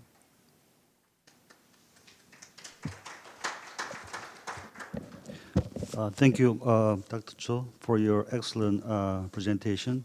I think he laid out some of the major challenges in global trade system, including the disruption of global value chains, and also the U.S.-China trade dispute also causes lots of shocks. And also, he analyzed the changing patterns of global value chain. I think one interesting point that I got from his presentation is that the global value chain participation of index of India is very low. I think that indicates that there is a huge potential for the economic cooperation and expansion of economic cooperation with India. So we have very high expectation about that. And also another interesting point was that the recently ASEAN emerged as one of the main hubs in global value chain. And also he touched upon several policy issues, including the regional trade arrangements like RCEP and CPTPP. We know that last year India stepped out of the RCEP negotiation. I'm very much in the hope of the India's return to RCEP. And also we have another important regional trade agreement, which is CPTPP, and Korea is not a member of this regional group. So one of the questions I have about this is that what Korea should do about CPTPP and things like that. All right, so now let's move on to the next speaker, Professor Sang-Cheol Yoon. He will give a presentation about public health cooperation. Please. Hi everyone, my name is Sang-Cheol Yoon from Yonsei University.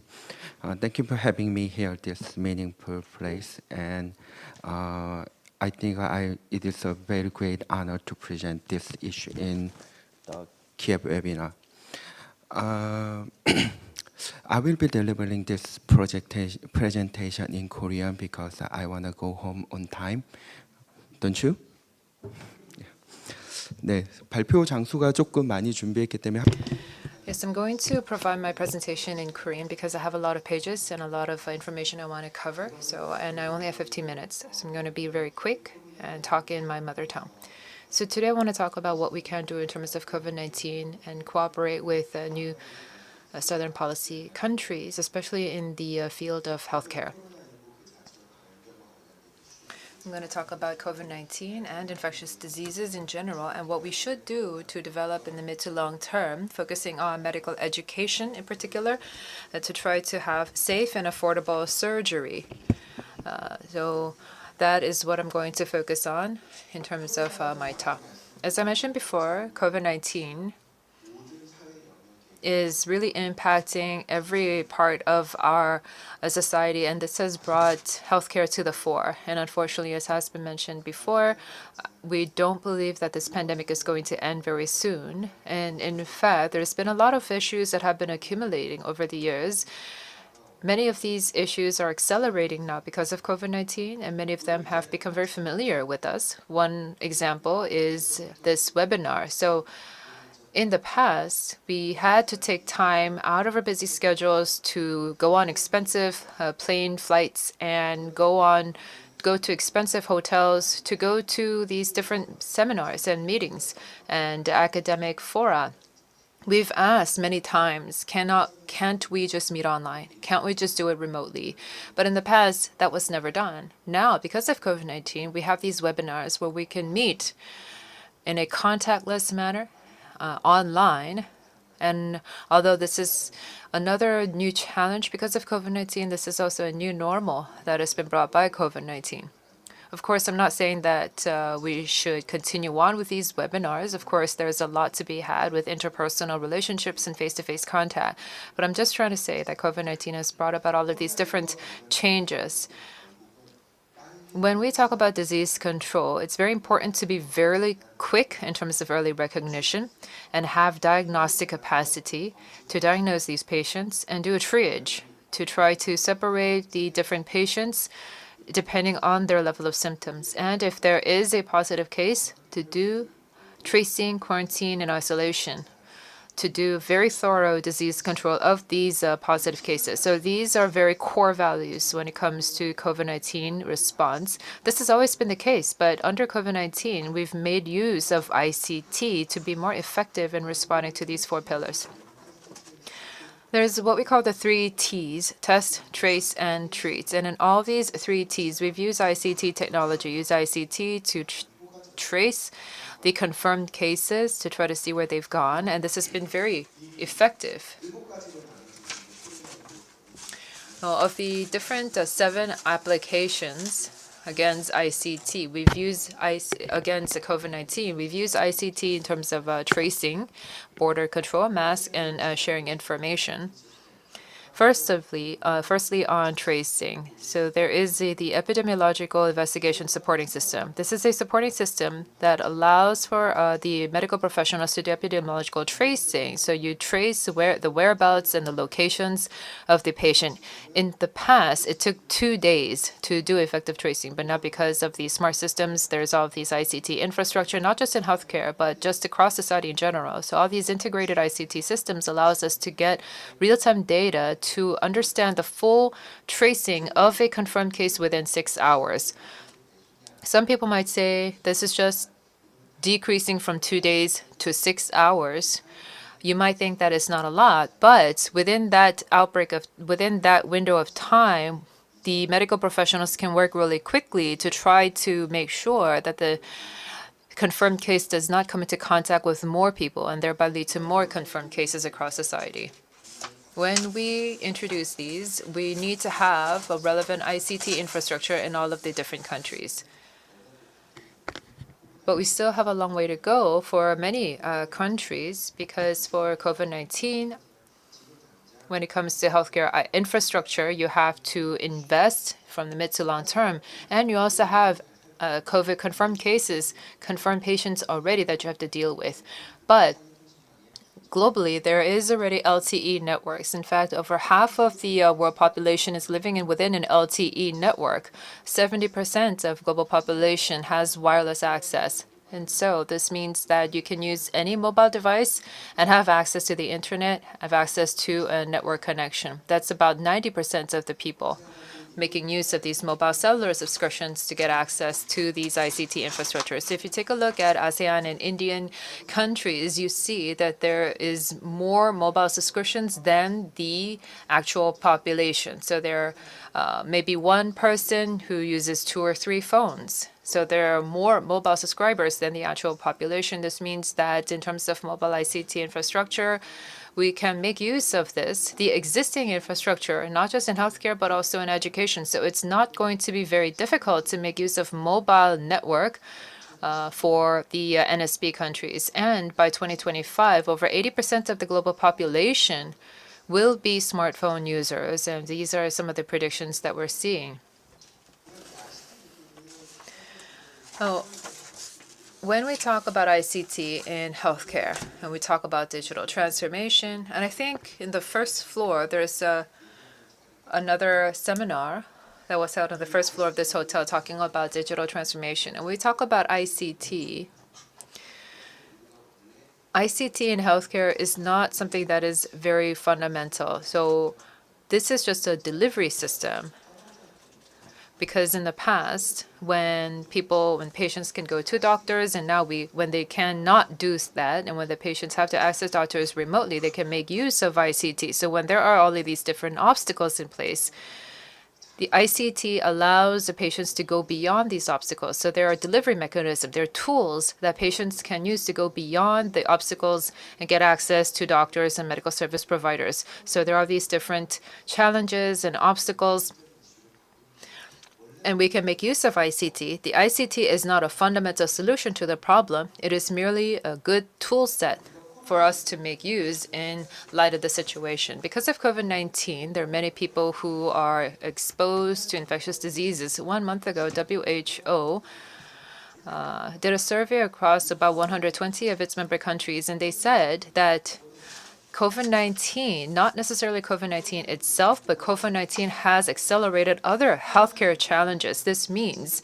that COVID-19 itself is not necessarily the fundamental issue. So rather than having COVID-19 patients, it is the fact that COVID-19 is making it more difficult for healthcare professionals to do their jobs, that they have to shun their jobs and maybe neglect their existing patients, like patients with high blood pressure or patients with diabetes.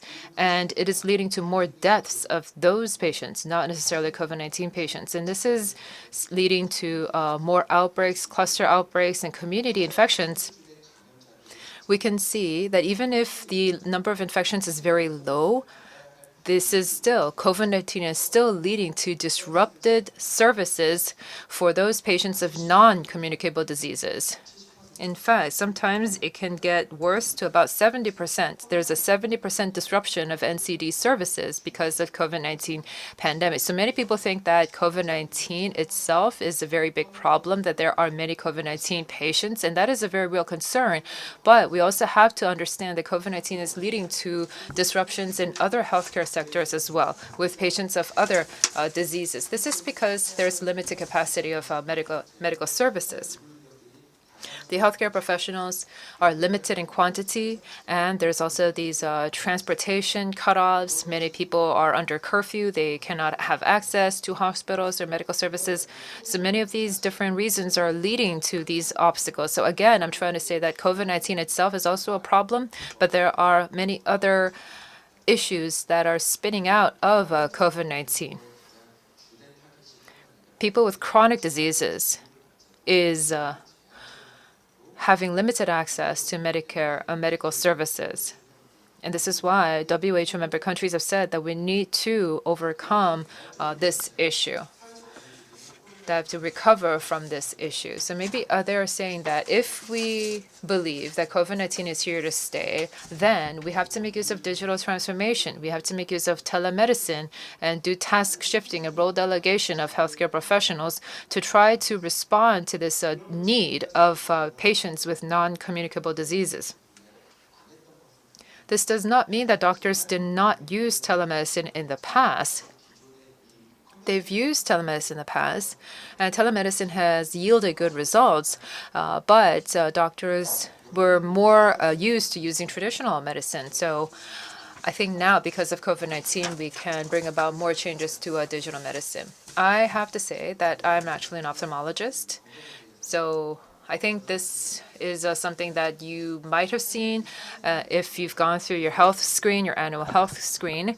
By just taking this eye exam, you can learn if you have any chronic diseases with the eye. But this picture has not been taken by any medical device or equipment. This was used by cell phones because this equipment, it's cost over 30 million Korean won. Only the biggest university hospitals were able to provide this level of care. But now, if you have smartphones and you can use a small lens, then you can take these retinopathy pictures, which can capture about 70% of the people who have complications due to diabetic retinopathy. This is up from 30% in the past. And this is also something that we see not just in ophthalmology, but in cancer treatment as well. Countries like Vietnam, there are many patients who die of cervical cancer. I used to work in Ethiopia. I was dispatched there as a doctor a long time ago. I thought that many people in Ethiopia would die from communicable diseases or infectious diseases, but in fact, most of them die from cardiovascular diseases. So now the bulk of the deaths come from chronic diseases. In Korea, we do have early screening of cervical cancer, but that is not the case with LDCs. There is now a lot of early screening of cancer, like cervical cancer. If this can be done at your local clinic and you don't need access to expensive equipment, then this means that many people can do this very easily. This can be done by just a Samsung Electronics Galaxy S20 phone. And if you take a look at the pictures side by side, the quality is not that different from an equipment that is about 30 million Korean won. This is a project that is going to be more expanded going forward with the U.S. Cancer Center. Even with the cervical cancer, other more extensive screening, digital transformation is coming to play because we can replace many of the expensive medical equipment with our smartphones to do this. Now, I want to pivot to medical education after I've been talking about digital transformation. And the reason is medical training is not something you can do very quickly because in Korea, it takes about 11 years for women or 14 years for men to start medical school and then be a physician. This means that it takes a long period of time to train and educate the necessary talent. So it's going to take a very long time for change to come about. We need to increase the quality of healthcare. In developing countries, for primary care, there's enough primary care in terms of quantity, but there's a lack of primary care in terms of quality. So what can we do in terms of medical education to try to change to respond to this need? education in the past, there's a limit if you just do unidirectional information giving. So rather than unidirectional lectures, there needs to be more teamwork and team projects in medical education. But unfortunately, most medical schools are only about lectures thus far. To have more quality education in these medical schools, we need more professors. But it's just harder to get enough professors. I keep talking about negative aspects, so I think that this may be discouraging to hear, but I just want to say that for medical education, there is this challenge of having bigger colleges, bigger classes, but lack of professors. So what Duke University did was that they worked together with Singapore, and that rather than Duke University, this Duke Singapore University, those students went on to have even better exam scores in their medical license examinations because of their response to the shortage of teaching faculties, because they were able to do flipped learning, where they did team projects and teamwork building in their medical schools. And this is something that many other universities are doing, such as Harvard and Yonsei University here in Korea. This can also be an opportunity for other LDCs, because if there's a lack of professors, if there's a lack of doctors who can teach, and a lack of infrastructure, then maybe you can do flipped learning or team-based learning in terms of your medical education. And this can be helpful and very effective in training a key talent. This is a very good educational method, and it can also be a way to monitor the quality that comes out of these medical institutions. So I can say that the performance has been tested. Beginning in 2021, Yonsei University will work together with the Ho Chi Minh School of Medicine, and they will go into a 5-year project with the support of KOICA. Lastly, I want to talk about surgeries in particular. Thus far, when we talk about healthcare, we talk about infectious diseases and communicable diseases. When we say surgery, many people have said that it's a luxury. Surgery itself is a luxury, but Jim Yong and Paul Pomona, many of these professors and heads of WHO, have said that if we don't have access to quality surgeries, then we will not enhance the overall quality of healthcare in general. Which is why from 2015, safe and affordable surgery has been selected as an important pillar of global healthcare. And World Bank also included this as an important part of their Lancet study. There are patients who should have access to safe and affordable surgery, and they can get very healthy very quickly with surgery, but 5 million of them go on to have disabilities because they have not received surgeries at the right time. And also, there are only about 6% of the people who do require surgeries go on to get the necessary surgery that they need. There's the payment issue, the cost issue, and also before and after surgery, many of these patients cannot work, and so this leads to an even more cost burden. Surgical care is something that can allow people with disabilities, people who have glaucoma and they cannot see, then through surgeries they can go back to their economic activity. This investment is maybe about $100, below $100 per day. So this is cheaper than maybe a bottle of vitamin D. But with this investing in surgical care, then you can save a lot of lives and save people from disabilities. Many of these least developed countries already have basic infrastructure, so they can be upgraded and enhanced to allow for these safe and affordable surgeries, to allow people, especially skilled laborers, to continue to go on to engage in economic activity before and after surgeries. And this is something that is going to be important for surgery, obstetrics, and anesthesia. This is something that WHO has also seen as important, and they've come up with 6 building blocks. They are analyzing these tools together with interested stakeholders. Many countries around the world are providing ENSOP support to try to enhance their surgical capabilities. And what is very encouraging is that just last week in the West Pacific region, the WHO regional meeting, this became a recognized part of the framework for universal health care. So by 2030, all the member countries are going to focus on ENSOP. Dr. Kasai. He's WHO Regional Director, and I would like to conclude my presentation with what he said. In the past, infectious diseases have already been there. Infectious diseases are going to be there in the future. So we have to try to respond to them accurately and effectively through ICT. And this is something that I already mentioned in my presentation. In the mid to long term, for medical development and healthcare development, medical education has to be an important aspect of that. With COVID-19, we've seen more digital education, flipped learning, and team-based learning. And through that, we can make medical education more effective. And lastly, I did mention surgeries. The surgical operation itself is important, but through surgeries, we can enhance the overall level of care provided by our country's healthcare systems. And this is something that are areas where Korea, together with NSP countries, can engage in cooperation. Thank you. Thank you. Thank you very much for your presentation. Professor Yoon laid out some of the major challenges in maintaining public health infrastructure. Especially, he pointed out that COVID-19 is a serious challenge, but the absence of public health service due to COVID-19 crisis also poses another important, and also he identified some areas, potential areas of cooperation in public health management, medical education, and public health infrastructure and things like that.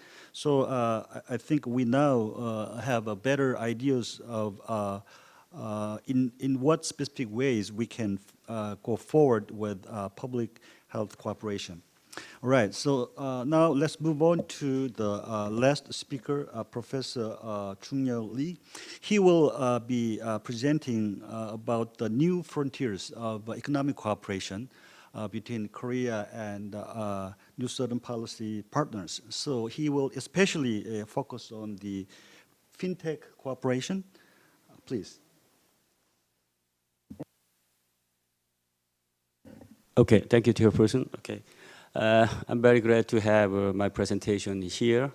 I'm going to tell about the deepening fintech cooperation between ASEAN and Korea. But my partner, the commenter of this presentation is Indian, so that not only include the ASEAN, I'm going to say something on the India too, because I have studies in India and ASEAN together. So that although the India was not mentioned in the PowerPoint, I'm going to say something on this India here. Okay, it has a 4 parts. The first one is introduction, second is fintech and its scope. Third one is a recent development, fintech of ASEAN and India. Finally, is a final cooperation, what kind of things the government and public sector will do. Actually, it's a cooperation between private sectors, but there's something that can be done by the public sectors. Okay, that's a famous graph. As you can see here, it is from the 1990 to the 2019, how the trade between Korea and ASEAN has improved. It quite substantially increases. Every year it increases almost 5 or 10%, and finally we reached large amount of the trade volumes here. It said number is $10.2 billion in 1990 to the $30.8 billion in 2020 and $151.3 billion in 2019. So this substantially increased. Everybody knew that here. The second thing is that here's a kind of value chain. I like to make it simple. That means that most of ASEAN developing countries provide raw materials to Koreans, and Korea make intermediate good, then intermediate good is exported to the ASEAN developing country, then usually ASEAN developing country assembled it and make a final good that was exported all over the world. And that kind of system is built around maybe 2005, 2015, and even today here. That's the thing. Yeah, so a kind of value chain, regional value chain, or some of the global value chain was established in the ASEAN and Korea cases. But now we are talking to new areas because we already knew that we have certain amount of, almost the maximum amount of trade we already reached. So what you can do? What can the next level? We have to looking at other countries like banking and finance, maybe other service sectors is ICT, and my specialty is the fintech, the financial technology, so that I'm going to say something on here. So what's the next level of the cooperation between Korea and ASEAN and even India here? So the thing is that maybe applying Korea's advanced technology, and maybe I can pointer here, okay. Oh, sorry, maybe second line is applying Korea's advanced technology and success experiences may bring the new business success in ASEAN here. So banking and finance may be one of the promising sector of the cooperation for both parties, in particular fintech. I'm going to explain something on the fintech here. Fintech is a world of financial technology. So it was invented the world, actually. It was listed in the dictionary around 2010, so before 2010, nobody knows this word here. Some economists or some journalists use these words around 2010 in England. So it basically what I do, new means therefore it's called 2010. Before that we used electronic finance, but now we don't use electronic finance because fintech is more simple and more meaningful here. So there are, it's a very simple thing, the mobile technology, big technologies and AI and basic technology was which was mentioned in fourth industrial revolution here. Those are the come back together and make a change in financial industry. Before that, we used the internet. Then we called it internet electronic finance rather than fintech here. So one of the things is that if you go to a bank, I think some of you, all of you live in the Korean area, then you may go to the bank branches, then you will be very surprised that there's no customer almost. Usually, the bank branch was crowded with the people maybe 10 years ago. Right now, sometimes it's very difficult to find customers, but people in the bank branches are very busy. What does this mean is everything is done by the computer system. So internet banking and payment, mobile banking and payment are very popular. Everybody uses a small cell phone and to do their banking businesses. For example, when they send the money, when they receive the money, when they make a trade on their stocks and bonds, all these things done by this simple mobile payment. This is a famous graph which I drew by myself in the online payment. Formally, we call it digital economy. It's made of three parties, e-payment and e-bank, and e-commerce and e-businesses. E-commerce means the traded. E-business means that when you make a business and production, you have to use internet technology here. The top one is e-payment, which is written in the red here. That means that whenever you make a trade in something, you buy something and sell something, you have to pay it. The payment is done by computer system. Because of the payment done by the computer system, by the number, you don't have to carry the cashes. That's the important point is. And also, if in the e-business cases, there's a factory A, factory B, factory B, they may be located in other country. We call it global value chain. So it means that whenever you trade it and make something and produce something, everything is all over the world. But you must have a payment. But the payment is done by the computer, so that you don't have to use any cashes. That is the point here. So that is the international online payment. There is a country I, J, K, L, M, N. All these the factory or the business or identity of consumer and producer are located in different countries. For example, you can buy something into the internet shopping mall in the China or Thailand or US or Japan. Whatever you can do it then. You have to pay it. The payment is done by the computer system here. That's online payment. This is actually the payment. This is a picture taken by me in the small street shopping mall. I said the Jatuchang market in Bangkok. Even in the local street, in the small the shops, they use they are called the QR payment. Is that when you use your cell phone, just take photos and you pay it. That is done even in 2015 earlier here, far before the Korea doing today here. But although we have a system, but it was not popular. One of the important reason was that not because of the system was efficient, but because of we have a certain different kind of system. That means the party involved in this system did not like it because they already have a good system. So that recently we use it, but even in China and Thailand, they already used this system a few years ago. So here's a very interesting thing is that whenever you send the money in Korea, that's the website of the Korean mobile phone cited here. All you need is like password 6 digit. Say like my birthday digit, days or something. Everybody can 5 or 6 digit numbers then you can do all of your banking, the payment businesses in the banking, or first one, yellow one is a banking, the blue one is a third party, that means a small ICT company, or we call it fintech company. That was the most important the thing. I think that this maybe why is important. If you look at the yellow sign, the white sign there's a KB bank, the yellow mark says other bank. What does this mean? If you only connected with a KB bank, you will also be able to connect to the other bank. This means that we call it open banking system. Everything is done by the standardized system. You can approach the maybe Hana Bank or B Bank throughout the website of A bank or KB bank. It means that, in offline side, it means that you go to the branch of the KB bank, but on the KB bank, you do the business of the Hana bank, which was not allowed in previous days. But today you can do it because everything is digitized by the digital connected here. Even though you use only A bank website, you can do the B bank business activity. That is because we have an open banking system here. Therefore, bank has to be competed with very fiercely. At the same time, it can be done not only the banking side, but also at the third party. Third party means the fintech company. So that even if does a fintech company have a similar website like this, he can approach to the maybe KB Bank or Hana Bank, any other banks. That means that the bank, the website, or maybe app is provided by the third party small fintech company, but throughout that company, you can do the whole business of the bank A, bank B, bank C, bank D.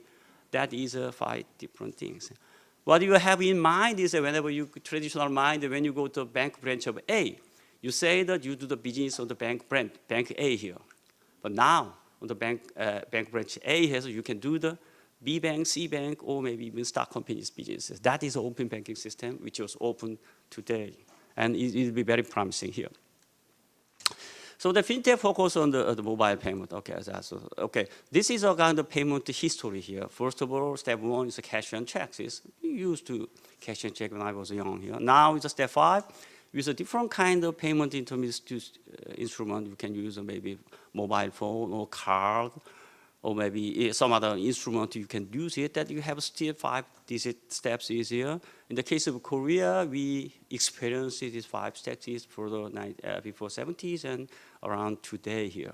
So that we can share this experience with other countries, that means that kind of business opportunities open in the developing countries. This is what I like to say. And also there's another way of businesses in banking and finance, which is we call the financial intermediate services. That means that somebody make a deposit and the other guy get a loan. So the money is moving from the savers to the or depositor to the borrowers. That's the system here. Then we must take care of the credit risk. The credit risk means that borrower maybe not pay back his money here. Maybe some accident came on, he may be killed, or he may be die, he may be personalized, and maybe hospitalized. So that we don't know the future. There's always credit risk. The bankers, the problem of the banker is that he have to exactly calculate the amount of probability of the credit risk. That was a problem. That's the whole problem of the bank, maybe stock company, credit card company, all financial company has this problem, but it can be solved by like this. Change of the account information. First, it was on the data people write in. Now it is in the computer Excel file. Finally, it moved to the computer file, and on the website, then you can use the data analysis. AI and big data was applied. That was the system we do have today here. Now, how it has changed in some of these services, service was introduced. Like peer-to-peer loan, that means that I can give a loan somebody in Argentina maybe, as long as I can know his credit risk. I can give a loan in some people in local mountain areas in India. That's called P2P loans here. That also is given right now. E-commerce lending and trade credit and crowdfunding, all these are done in Korea. But something is successful, something is on the elementary stages. Okay, so that's what I'm going to say something on the fintech development. The developing country. Focus on the AEC blueprint in 2020 on this red box. You see already there is a financial integration and financial inclusion, and also e-commerce. That's connected. Then we call it fintech. That's the financial institution development indexes, which is given by the IMF. So the Korea is very high. Other countries like Myanmar, KMH, Cambodia, Indonesia, Laos is relatively low. There is a way to have a connection, way to have a cooperation between these two here.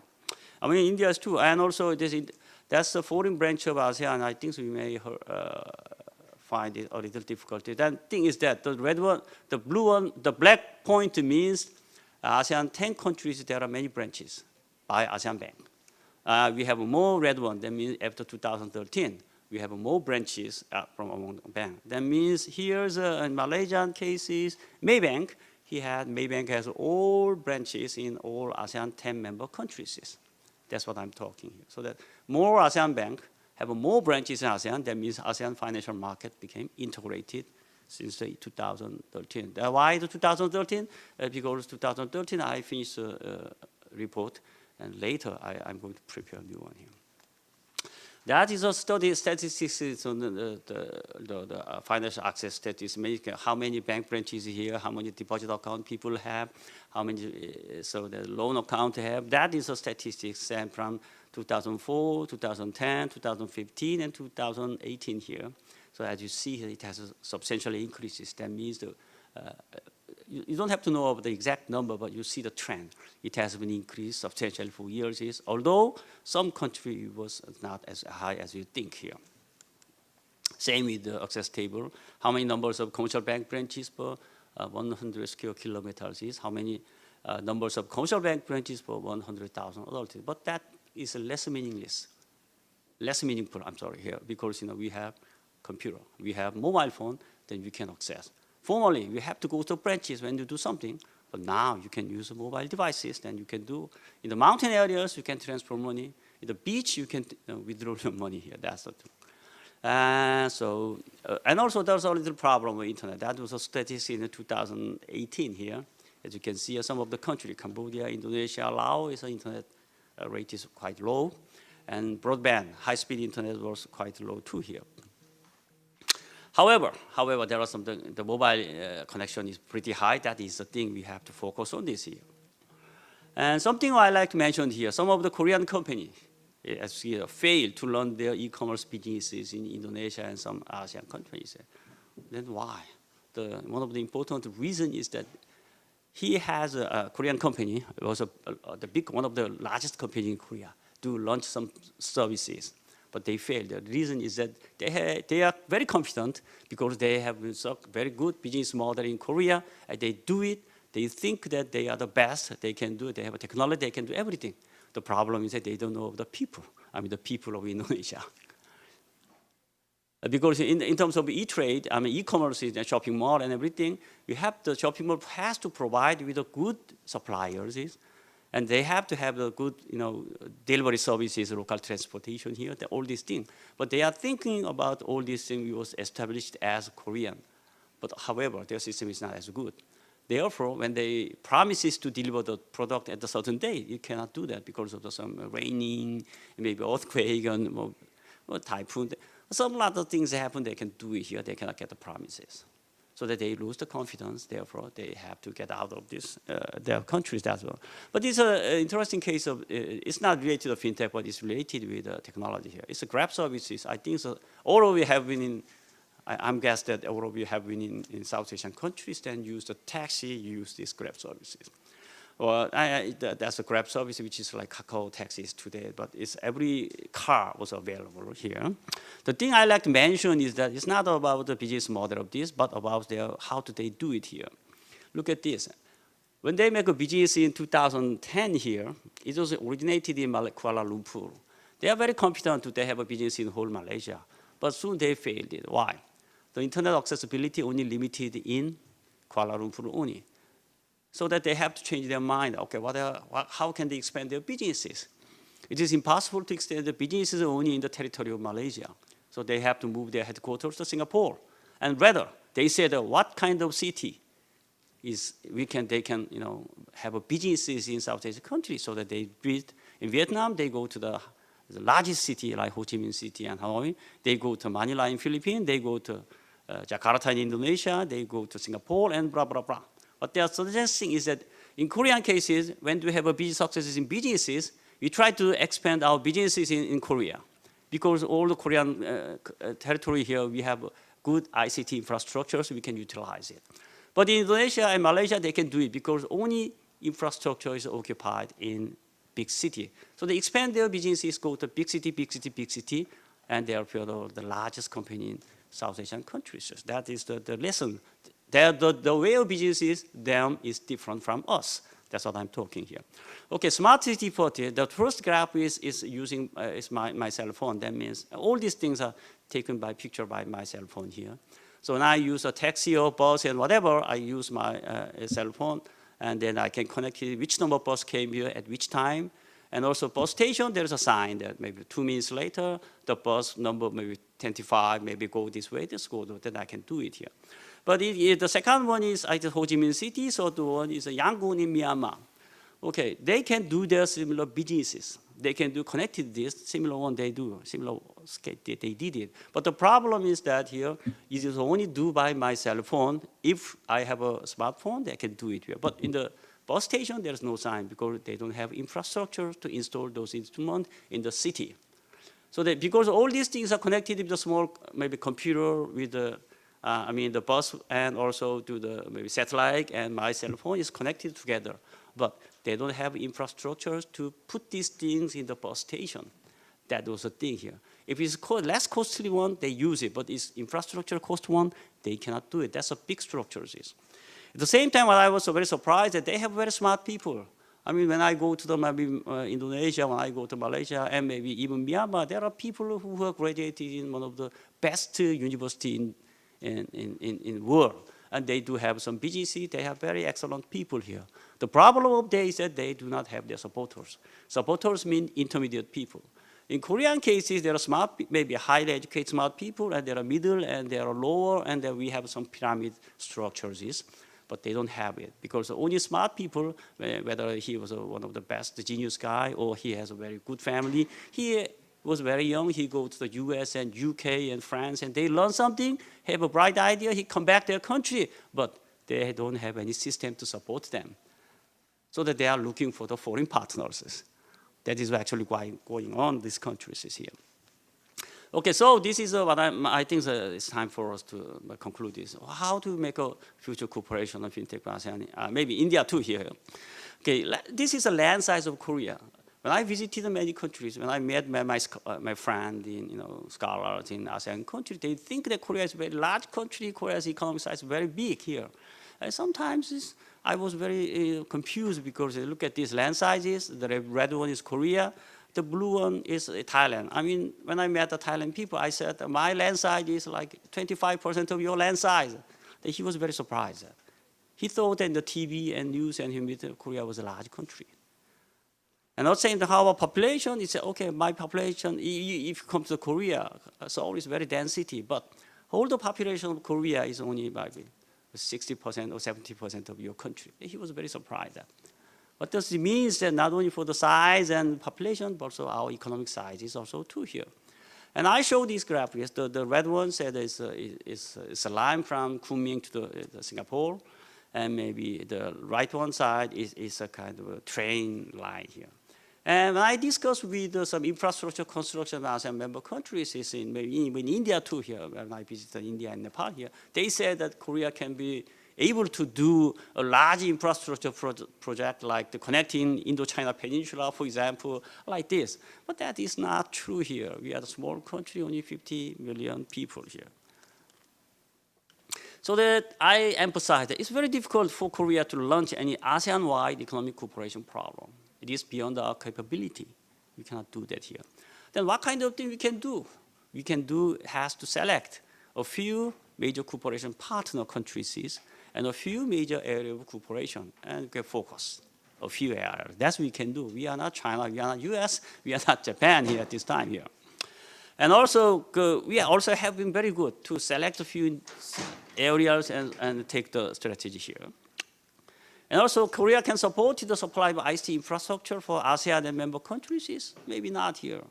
We cannot do the big, maybe 5G connection. We cannot do a 4G connection to the infrastructure. We cannot do it because it's beyond our capability here.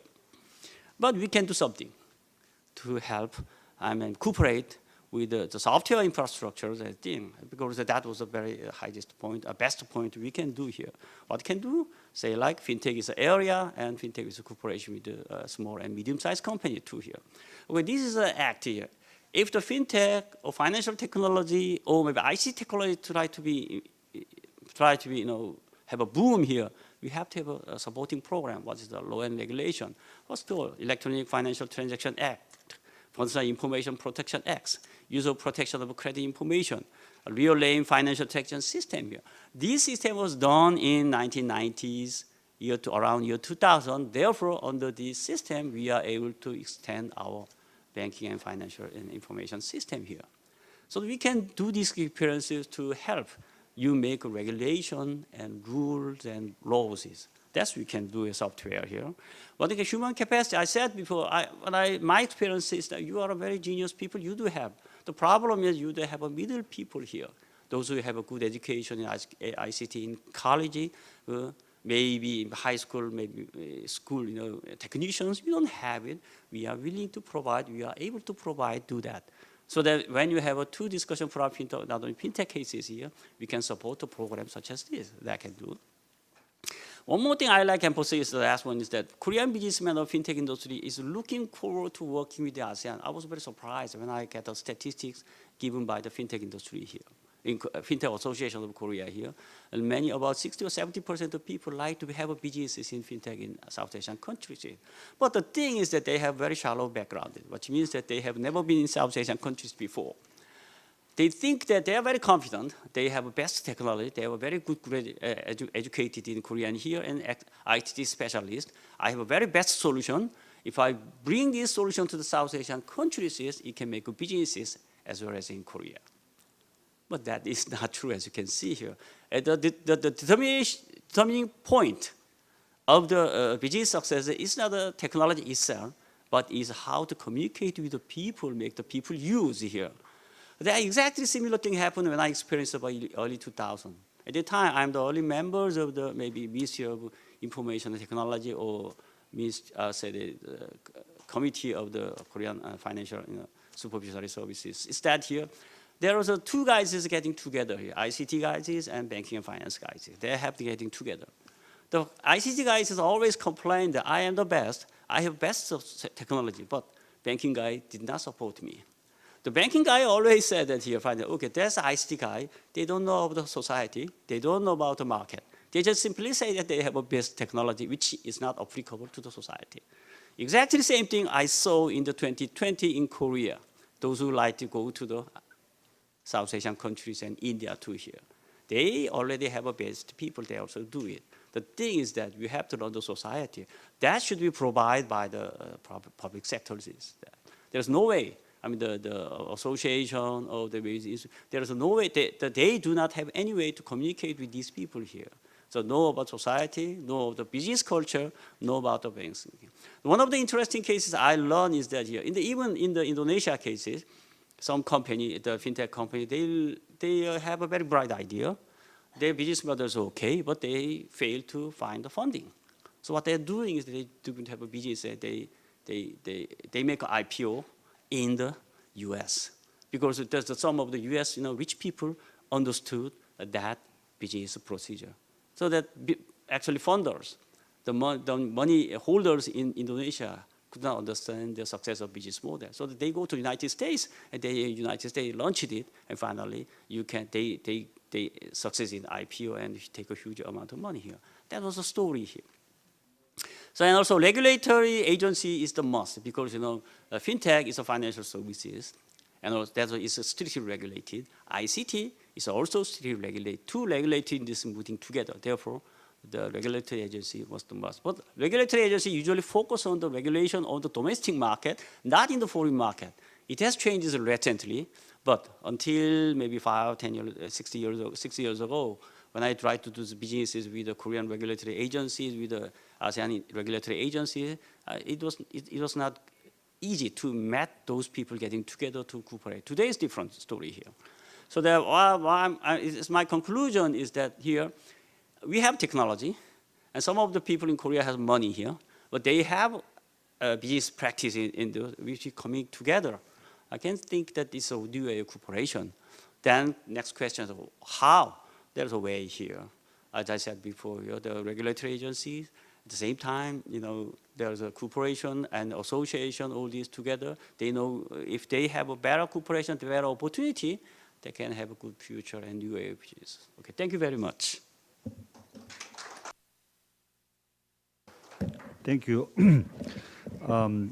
Enhancing connectivity, the digital connectivity and physical connectivity is one key area of cooperation in New Southern Policy. So in that regard, I think the expansion of digital economy is very important. And Professor Lee pointed out that fintech cooperation is, in this regard, new frontier of cooperation. And also, he provided a clear analysis of the current status of fintech cooperation among Korea and ASEAN and India as well, and identified what Korea can do and can't do in this area. I think in this regard, we have a very good picture of the pushing forward with the digital cooperation. Now, let us turn to the four designated discussants. We are a little bit behind the schedule. I expect each discussant connected online to make comments for about 5 minutes. Let's first turn to Professor Spihand Chirashibat from Chulalongkorn University in Thailand. Professor, please. Thank you, Professor Shaw, our chair. Please allow me to join other colleagues to thank the co-organizers for coming with this year international conference, a very important one about the future of new Southern policy. As a first discussion in this last session, I think I'm very fortunate, in fact, to read Dr. Choi presentation as well as he just made his own talk a moment ago. I think the whole discussion on global value chain or GVC in this pandemic era is not easy, but quite a complex one, as people would like to know how the GVC has adapted, sustained to such an impact, and more importantly, about the future shape of GVC that might be coming out. So Dr. Choi work did a real contribution, I think, with fair assessment, evidence-based research, and also offering the last part about the policy issues and policy recommendation, very up to date. I'm not going to repeat what he has said, but just try to pick up some of the issues. I have only 5 minutes, so 5 issues I would like to make now. The first one, I think, is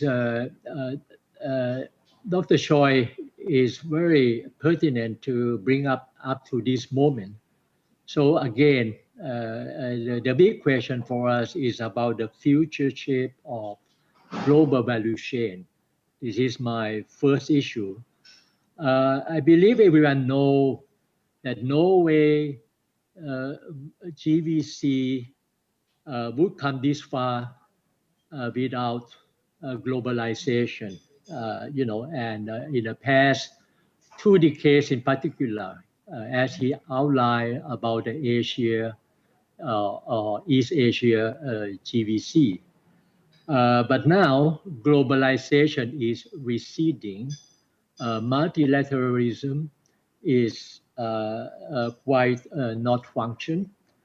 That's why Professor Choi and Dr. Choi is right to, point out that we face now the real pandemic and the disruption of GVC from that lockdown. So that's why the choice of word seamless connectivity we used to know has significantly been interrupted for production, transportation, and distribution. So that forces us very much to catching up with the digital future, like e-commerce that we have seen during the pandemic. Those who adapt well, okay, seen as opportunity, but many have not been able to adapt, so they're still at the bottom end.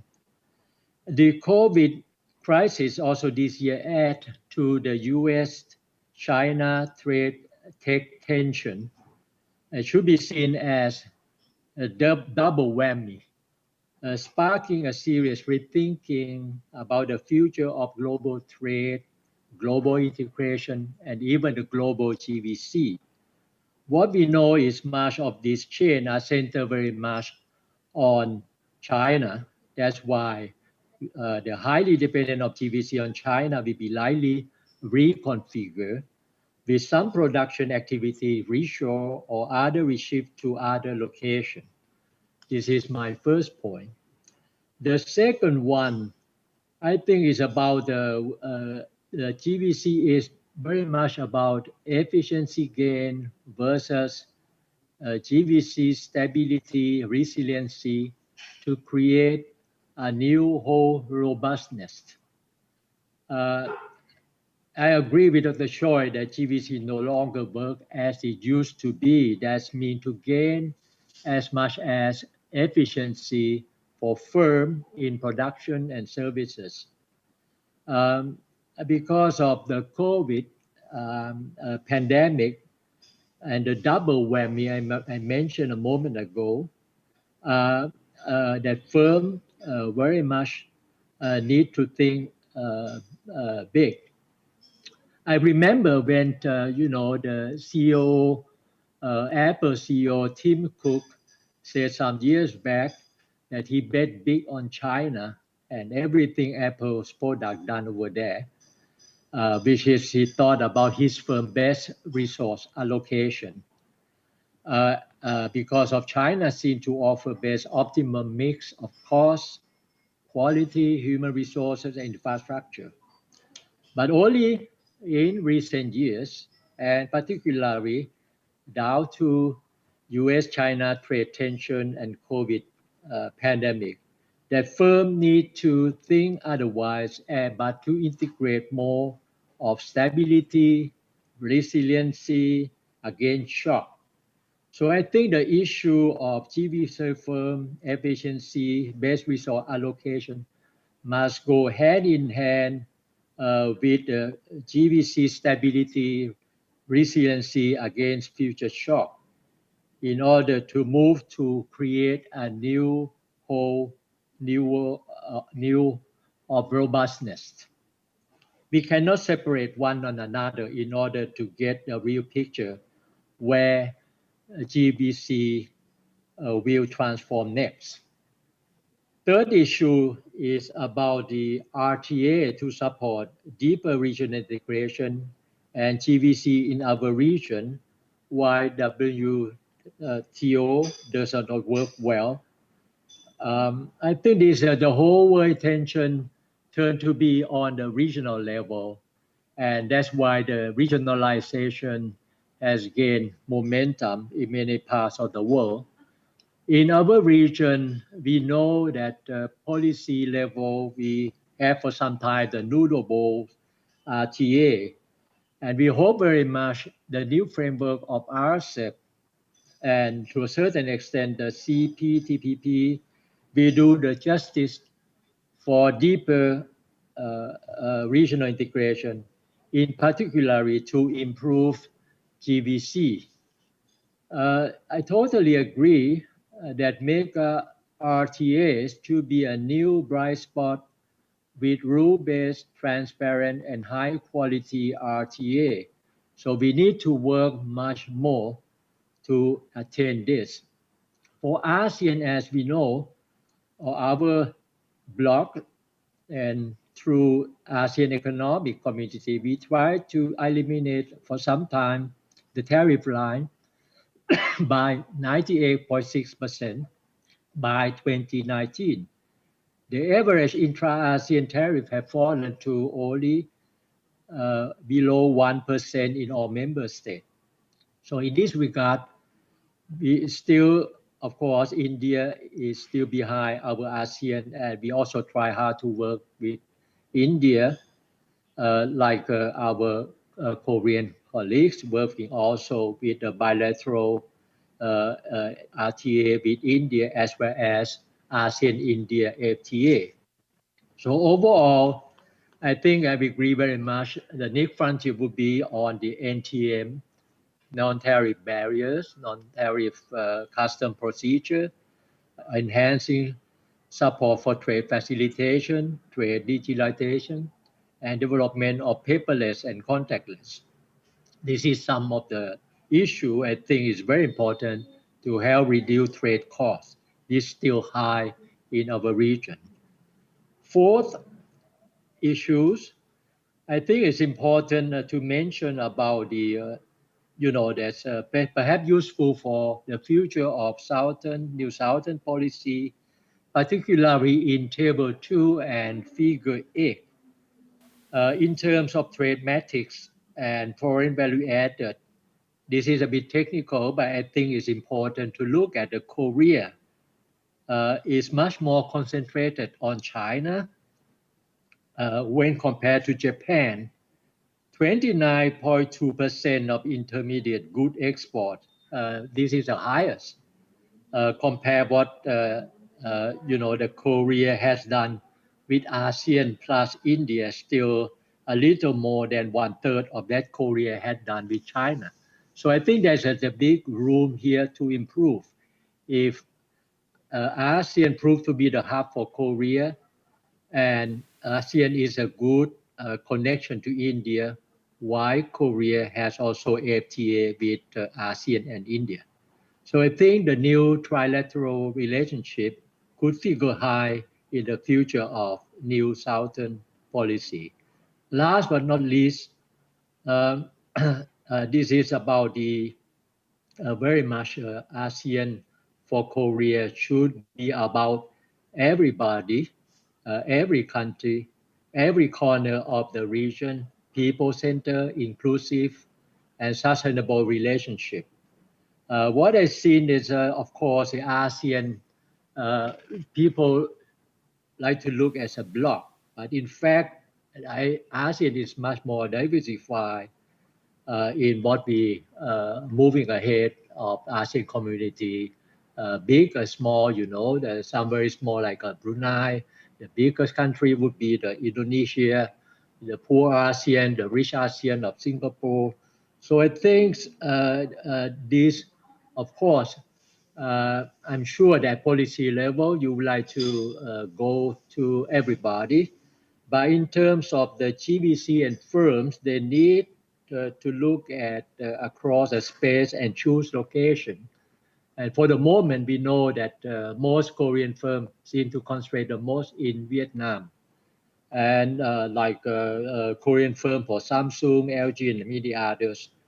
I think this is something that maybe the Southern policy, if we like to make it more concrete, it could also address or pinpointing opportunity across the bloc, across ASEAN, beyond Vietnam for Korean firm, which might like to move more like to some already mentioned a moment ago about the Cambodia, to Laos, to Myanmar, the poorer ASEAN, to helping narrowing development gap, and they really need to step up with the GBC or to the more advanced, that's GBC countries beyond Vietnam.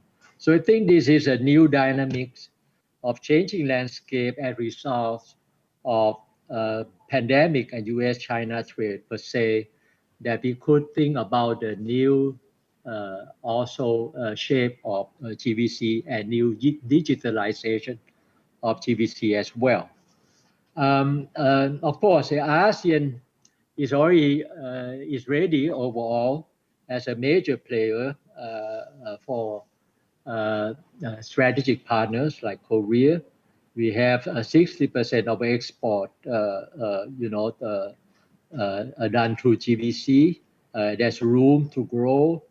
There's a lot of thing for foreign affiliates that could help us to increase domestic value added. ASEAN is building institutional and business capabilities through transparent, predictable regulatory framework. I think all in all, we recognize this is a way, of course, to move forward for a bigger slide of GBC. So I think the Korea have definitely the ability to do so in different parts of ASEAN and India beyond, that's what is have done up to now. This is a few issues I could raise following Dr. Choi's presentation. I hope it is useful for our discussion. Thank you for your attention. Thank you. Thank you very much for your very extensive and comprehensive comment. Now let's move on, turn to Dr. Alistair Cook from RSIS Singapore.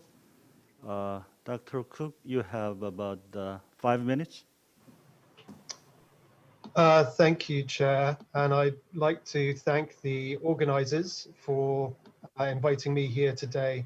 I thought I would first share with you the perspective that I will be giving, which is coming from the cooperation experienced in the humanitarian sector and my work in that regard, and its implications for healthcare cooperation. So I want to do 3 things.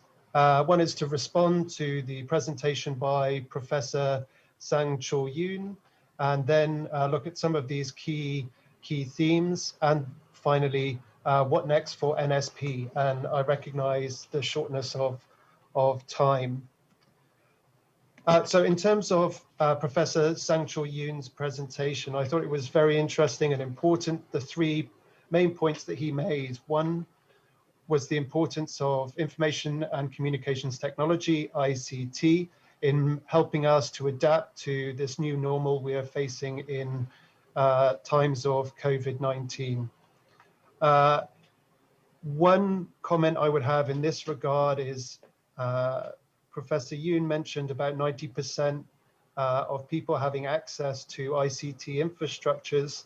And my question would be, what will we do about those hidden populations or populations that don't have access to ICT or to mobile phones? So to make sure that in order to achieve universal healthcare, we will need to be factoring in those that don't have such access.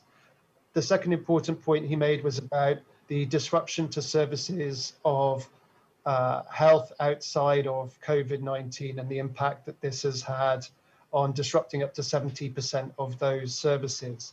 And again, the need to have a very comprehensive approach in dealing with those different healthcare issues. And the third area was on partnerships. So in building up the partnerships between medical programs at universities in Korea and in Southeast Asia and in India in terms of the new Southern policy.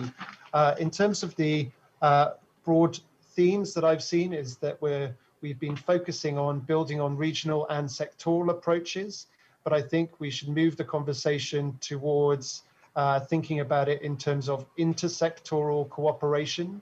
There's been a lot of experience over the last 15 years in disaster governance sector, dealing with crisis response. And so I think there are a number of areas that could be drawn on to be instructive in seeing how we chart ways forward in healthcare cooperation. The second one is just on the focus on the people-centered approaches. We see that common in the new Southern policy and within the ASEAN community. And this is something that has been implemented in terms of disaster governance. And so I think this area, it would be instructive across the board for the new Southern policy in informing how ASEAN is able to cooperate in a functional and effective way in one area, and it would have some important lessons for healthcare cooperation. The third point here is about the importance of early structured engagement. And so we saw the need for the countries in this region to respond quickly to the onset of COVID-19, and many of the countries did so well. And this would be important for all those other healthcare issue areas, is that we need to be thinking in terms of a sustained engagement between countries in order to better understand and share experiences and build long-lasting partnerships between countries. And the fourth area here would be about teaching and ensuring we have knowledge management and transfer happening with the next generation to ensure that it doesn't just stop for the people who are going through these programs today, but it's building a capacity for tomorrow. So what's the way forward? One is we've heard a lot about information sharing, and in terms of the new Southern policy, we often hear there's an app for that. We've seen a proliferation of different applications. So we really need to be thinking in terms of how do we bring these different applications and ways of sharing information together. The second way forward would be looking at linkages and affected country systems. So between the new Southern policy and affected countries in Southeast Asia, particularly if we're dealing with a pandemic and a disaster, or a disaster in a pandemic. So trying to see what impact this will have on how we provide the healthcare in the simultaneous disasters that we are facing in the region. The third area there is talking about multi-sectoral partnerships, so finding ways for health, disaster management, plus the other important sectors across the ASEAN community in the three pillars are talking to one another and are able to communicate. And finally, is to make sure that we're not just focusing on only national capitals, but to bring some of the training that we've talked about and leadership training, not only just to those at national levels, but also building up local capacity. And with that, I would like to stop there. Thank you very much. Thank you. Thank you very much for your very brief but effective comment. You also raised relevant policy issues and identified the areas of cooperation, not only the public health cooperation, but also humanitarian assistance and disaster management. I think this is a very important area that Korea can contribute in partnering with ASEAN and India as well. Now, let's move on to the final section of this third session. We have two designated discussants, Dr. Dang Quang Bin from Vietnam, and also Professor Jayjit Bhattacharya. So these two experts will make comment on the digital economy. First, Dr. Dang Quang Bin, please. Thank you very much, Chairman and organizers. I'm very honored to be invited to to attend the seminar and to provide comments on the paper about fintech by Professor Lee. So I'm going to have a very short general comment, and I'm going to talk a little bit about Vietnam's fintech market nowadays, and I am going to talk about to share my ideas about how to promote cooperation between South Korea and new Southern policy countries.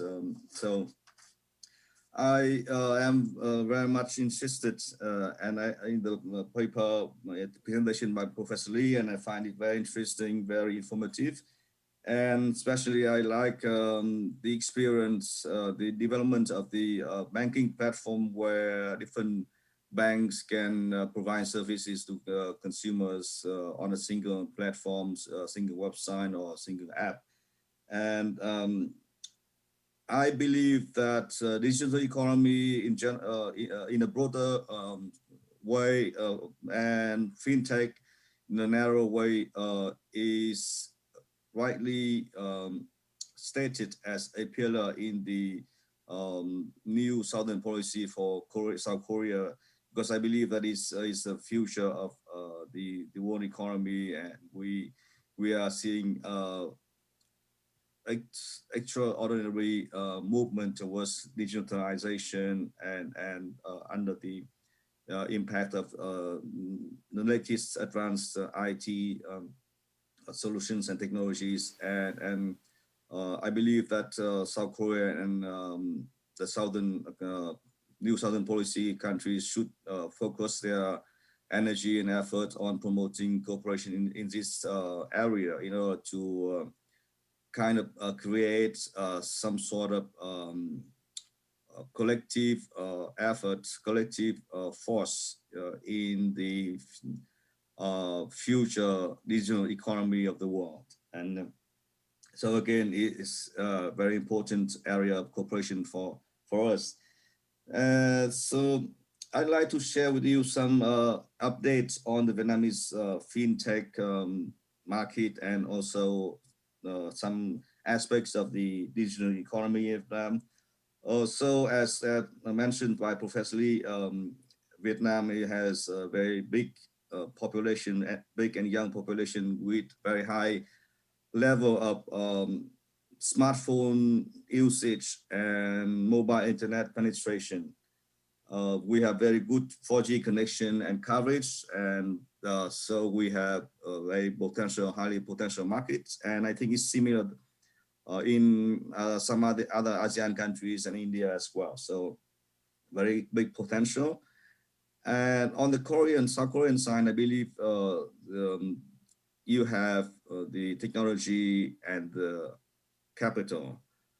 So we have complementary factors. So on one side, we have market, we have workers, and on the other side, we have capital and technology. So we can work together in this area very well. And I think I have to say that the cooperation in this area between South Korea and ASEAN and India has been, I think, slower than I expect. But anyway, we still have a lot. We have a lot to work together, and I believe we can work together and do something together. In Vietnam, we have recently made some changes in the regulatory system to make the fintech industry develop further.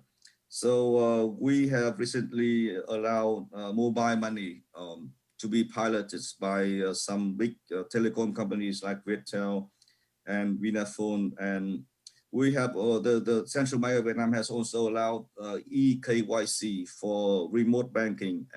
So in Vietnam now we have a bank which allows you to open an account and have a debit card in 5 minutes with a machine, and you just go to the machine, where they call it live bank, and you insert your ID card in the machine, and then you press some buttons, and so inside a piece of paper which is printed by the machine, and then you have an account and you have the debit card. So we are also using big data for credit rating purpose and also giving loans. So we have a big data and AI company in Vietnam named Trusting Social, who is working with the Vietnam International Bank to give credits to customers without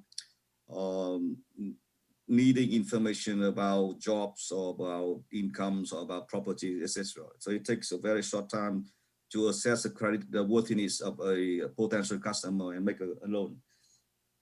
We have a very big e-wallet and e-payment, what we call payment intermediary service company. So one kind of fintech service, and it's a big market now. It's developing very fast. With one fintech company, one e-payment company having almost 20 million users, so active users. So it's developing very fast in Vietnam, and I believe it's also the case in other ASEAN countries as well. And we have also digital banks. So now one fintech company is working with a bank to generate a digital bank where you do everything with smartphone. You don't meet any customer service personnel. You don't meet any people. You don't go to any branch. You just use a smartphone to do all the banking transactions. And peer-to-peer lending is also expected to be piloted under regulatory sandbox soon, early next year. So I believe Vietnam and many other countries is a good place for cooperation in digital economy and fintech in particular in the coming times for the two sides, South Korea and ASEAN and India. For cooperation, I share the idea, and I agree with Professor Lee that we need to cooperate in terms of regulation. So I propose that Korea and ASEAN and India, maybe we together organize some sort of fintech or more broadly digital economy regulatory forum. So we should have some sort of forum for both policymakers and businesses to talk to each other and to understand each other. We need to, in terms of regulations, we need to talk to on different issues, many different issues, regulations of services and cross-border trade and safety and security and taxation, etc. Sorry. And the second thing I want to propose is also what is proposed by Professor Lee, which is about cooperation in training. So we have IC experts, but we don't have enough. We need more IC experts in ASEAN countries.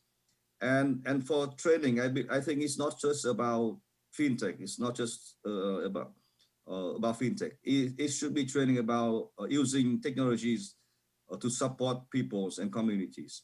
So this is related to the idea about the NSP, which is people center. So we need to use the advanced technologies that is created, maybe pioneered by Korean companies in our ASEAN countries and India to support communities and to help people to have a better life, to prosper.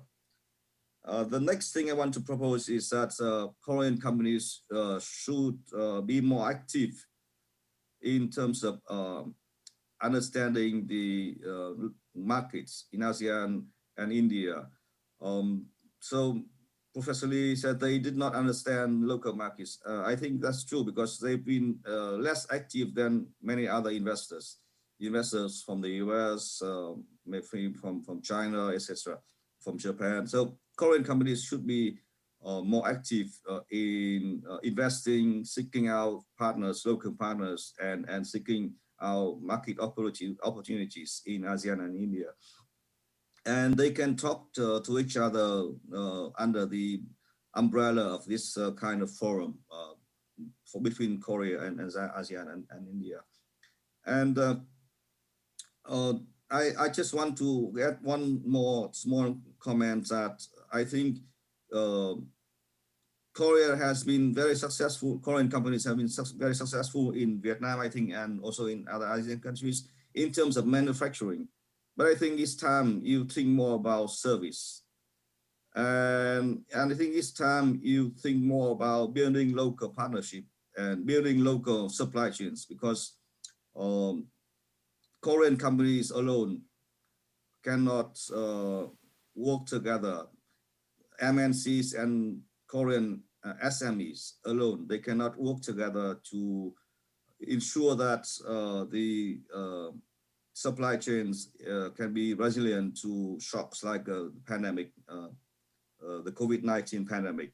So I believe you should focus more on building local suppliers network and also shift from manufacturing to services, especially those that is brought about by the latest digital technologies such as fintech.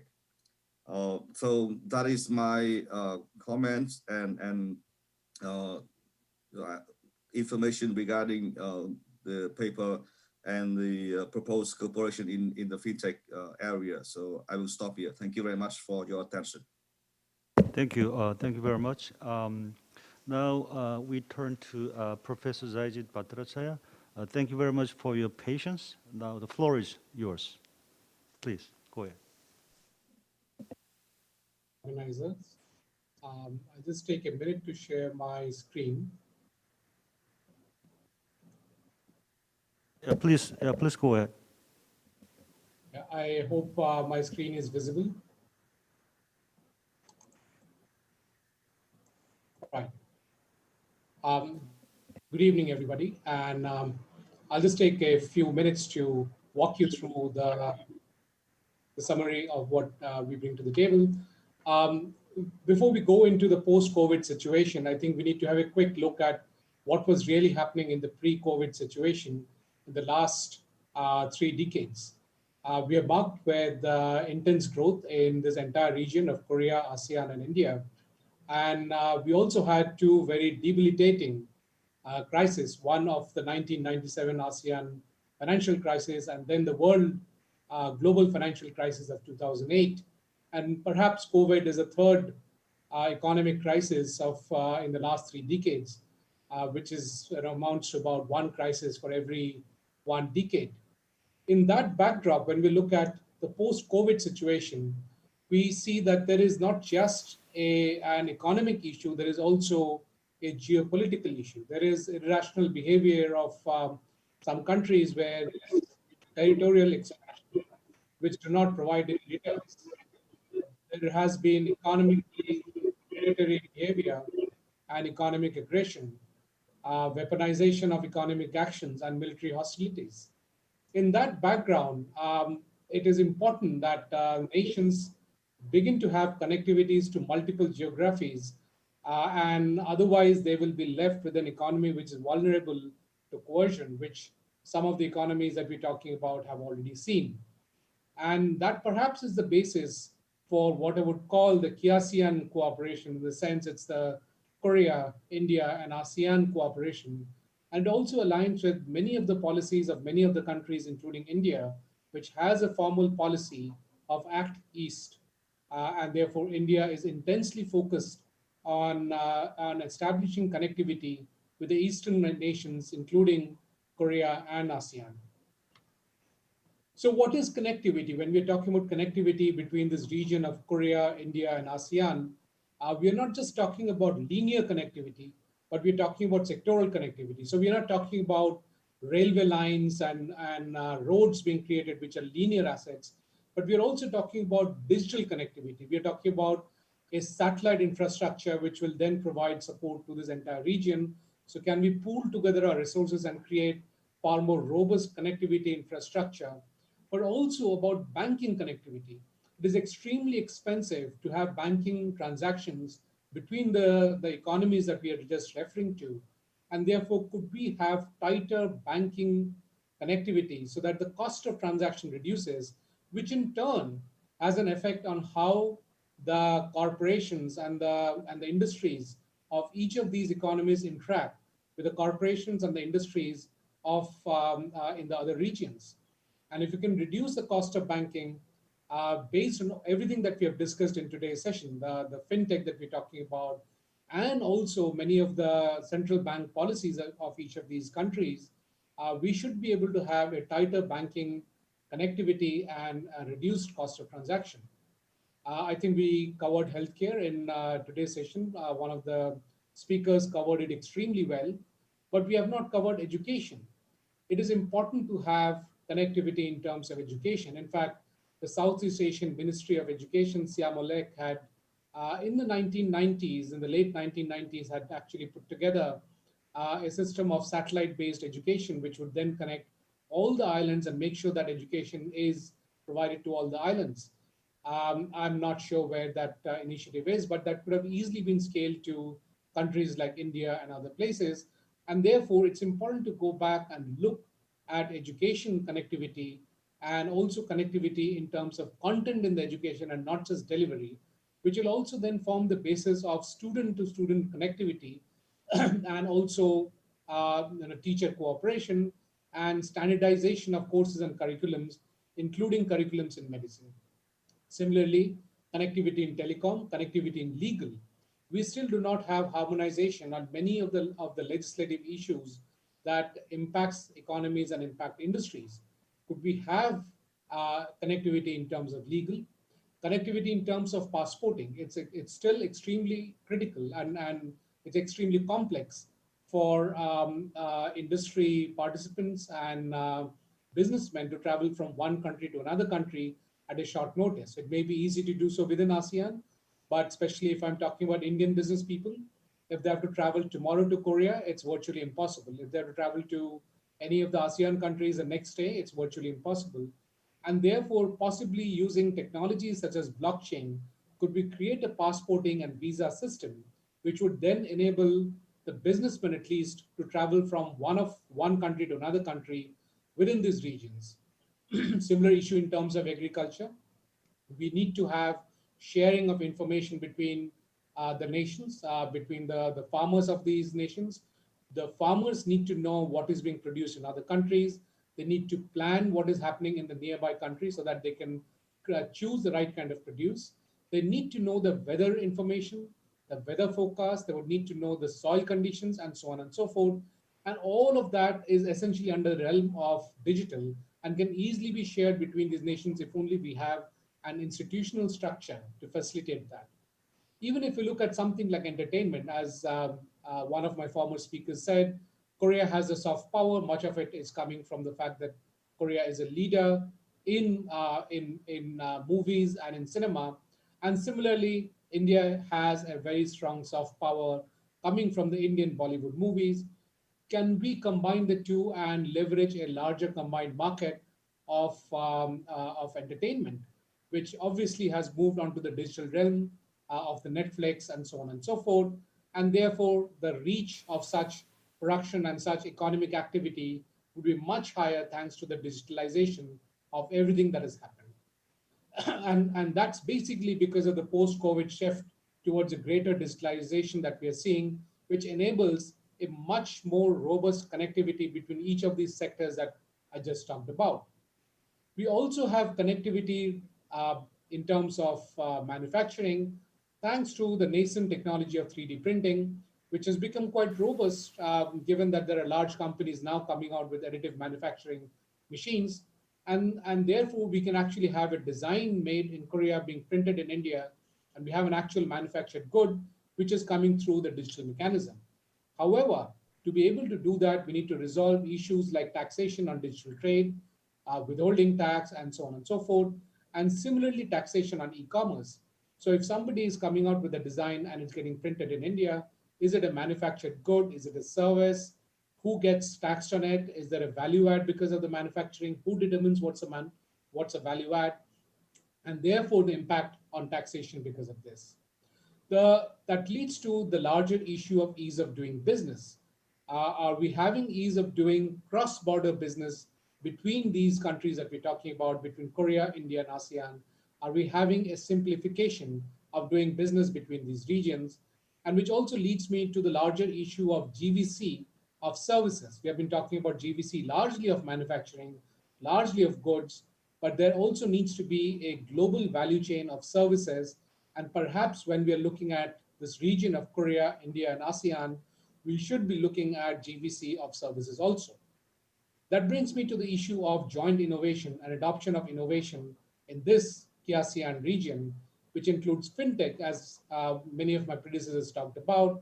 And just picking up from where they left, Korean companies like Samsung and LG are leaders in smartphones. Indian companies like Xeron Microsystems are leaders in SoftPOS, which is a digital solution. Can the two leverage each other's technology and provide a combined solution to the market? Similarly, can market access be provided to innovations from ASEAN countries that would lead to increased efficiencies in the ASEAN economies? And not providing access to innovation, again, becomes a non-tariff trade barrier in the digital world. And hence, there is a need to have increased connects between SMEs, which is small and medium enterprises, and between startups, which are essentially the harbinger of innovation, to be enabled in the ASEAN economies. And therefore, post-COVID situation provides a very fertile ground for such cooperation, which will transform the involved economies. Thank you for a very patient hearing, and it was my pleasure to be part of this conference. Thank you. Thank you. Thank you very much. We are very behind the schedule, so I wish I have more time. But I think I regret that we can't go on because we are out of the allotted time. But I think we had a pretty rich discussion of the potential areas of future cooperation.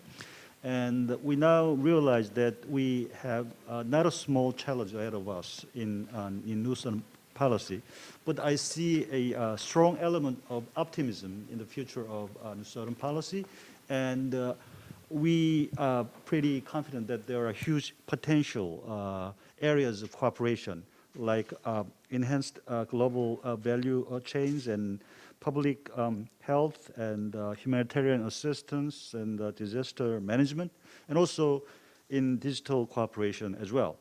So I now conclude the official end of session 3. Thank you very much. 수고해주신 저장님과 발표. Thank you very much. I'd like to thank the moderator and the speakers as well as the online participants for their hard work. Thank you very much. With that, we would like to conclude the session 3. Lastly, we're going to invite President Kim Hung-jung for his closing remarks. President Kim, could you please come forward to deliver your closing remarks? Okay, thank you very much for the this very brilliant sessions. And once again, I'd like to appreciate all the participants who contribute the success of today's seminar. And then I think that today we have a very informative and very insightful discussions with ASEAN friends and also Indian friends as well, and to build up the new Southern policy of Korean government. I think that if you think of the history of the Korea, then when we have more outward and we have a more open mind and open eyes towards the world, then it was the time for the peace and more peace and prosperity for not only for the Korean Peninsula but also in these areas as well. So I think the new Southern policy is one of the stepping stones towards the bigger peace and prosperity of the peoples of Korea, not only Korea but also these areas of the new Southern policy. And thank you very much for all the participants once again. And then I'd like to appreciate all the peoples who had the time, who share time with us through the virtual tours. Thank you very much. Thank you. 감사합니다.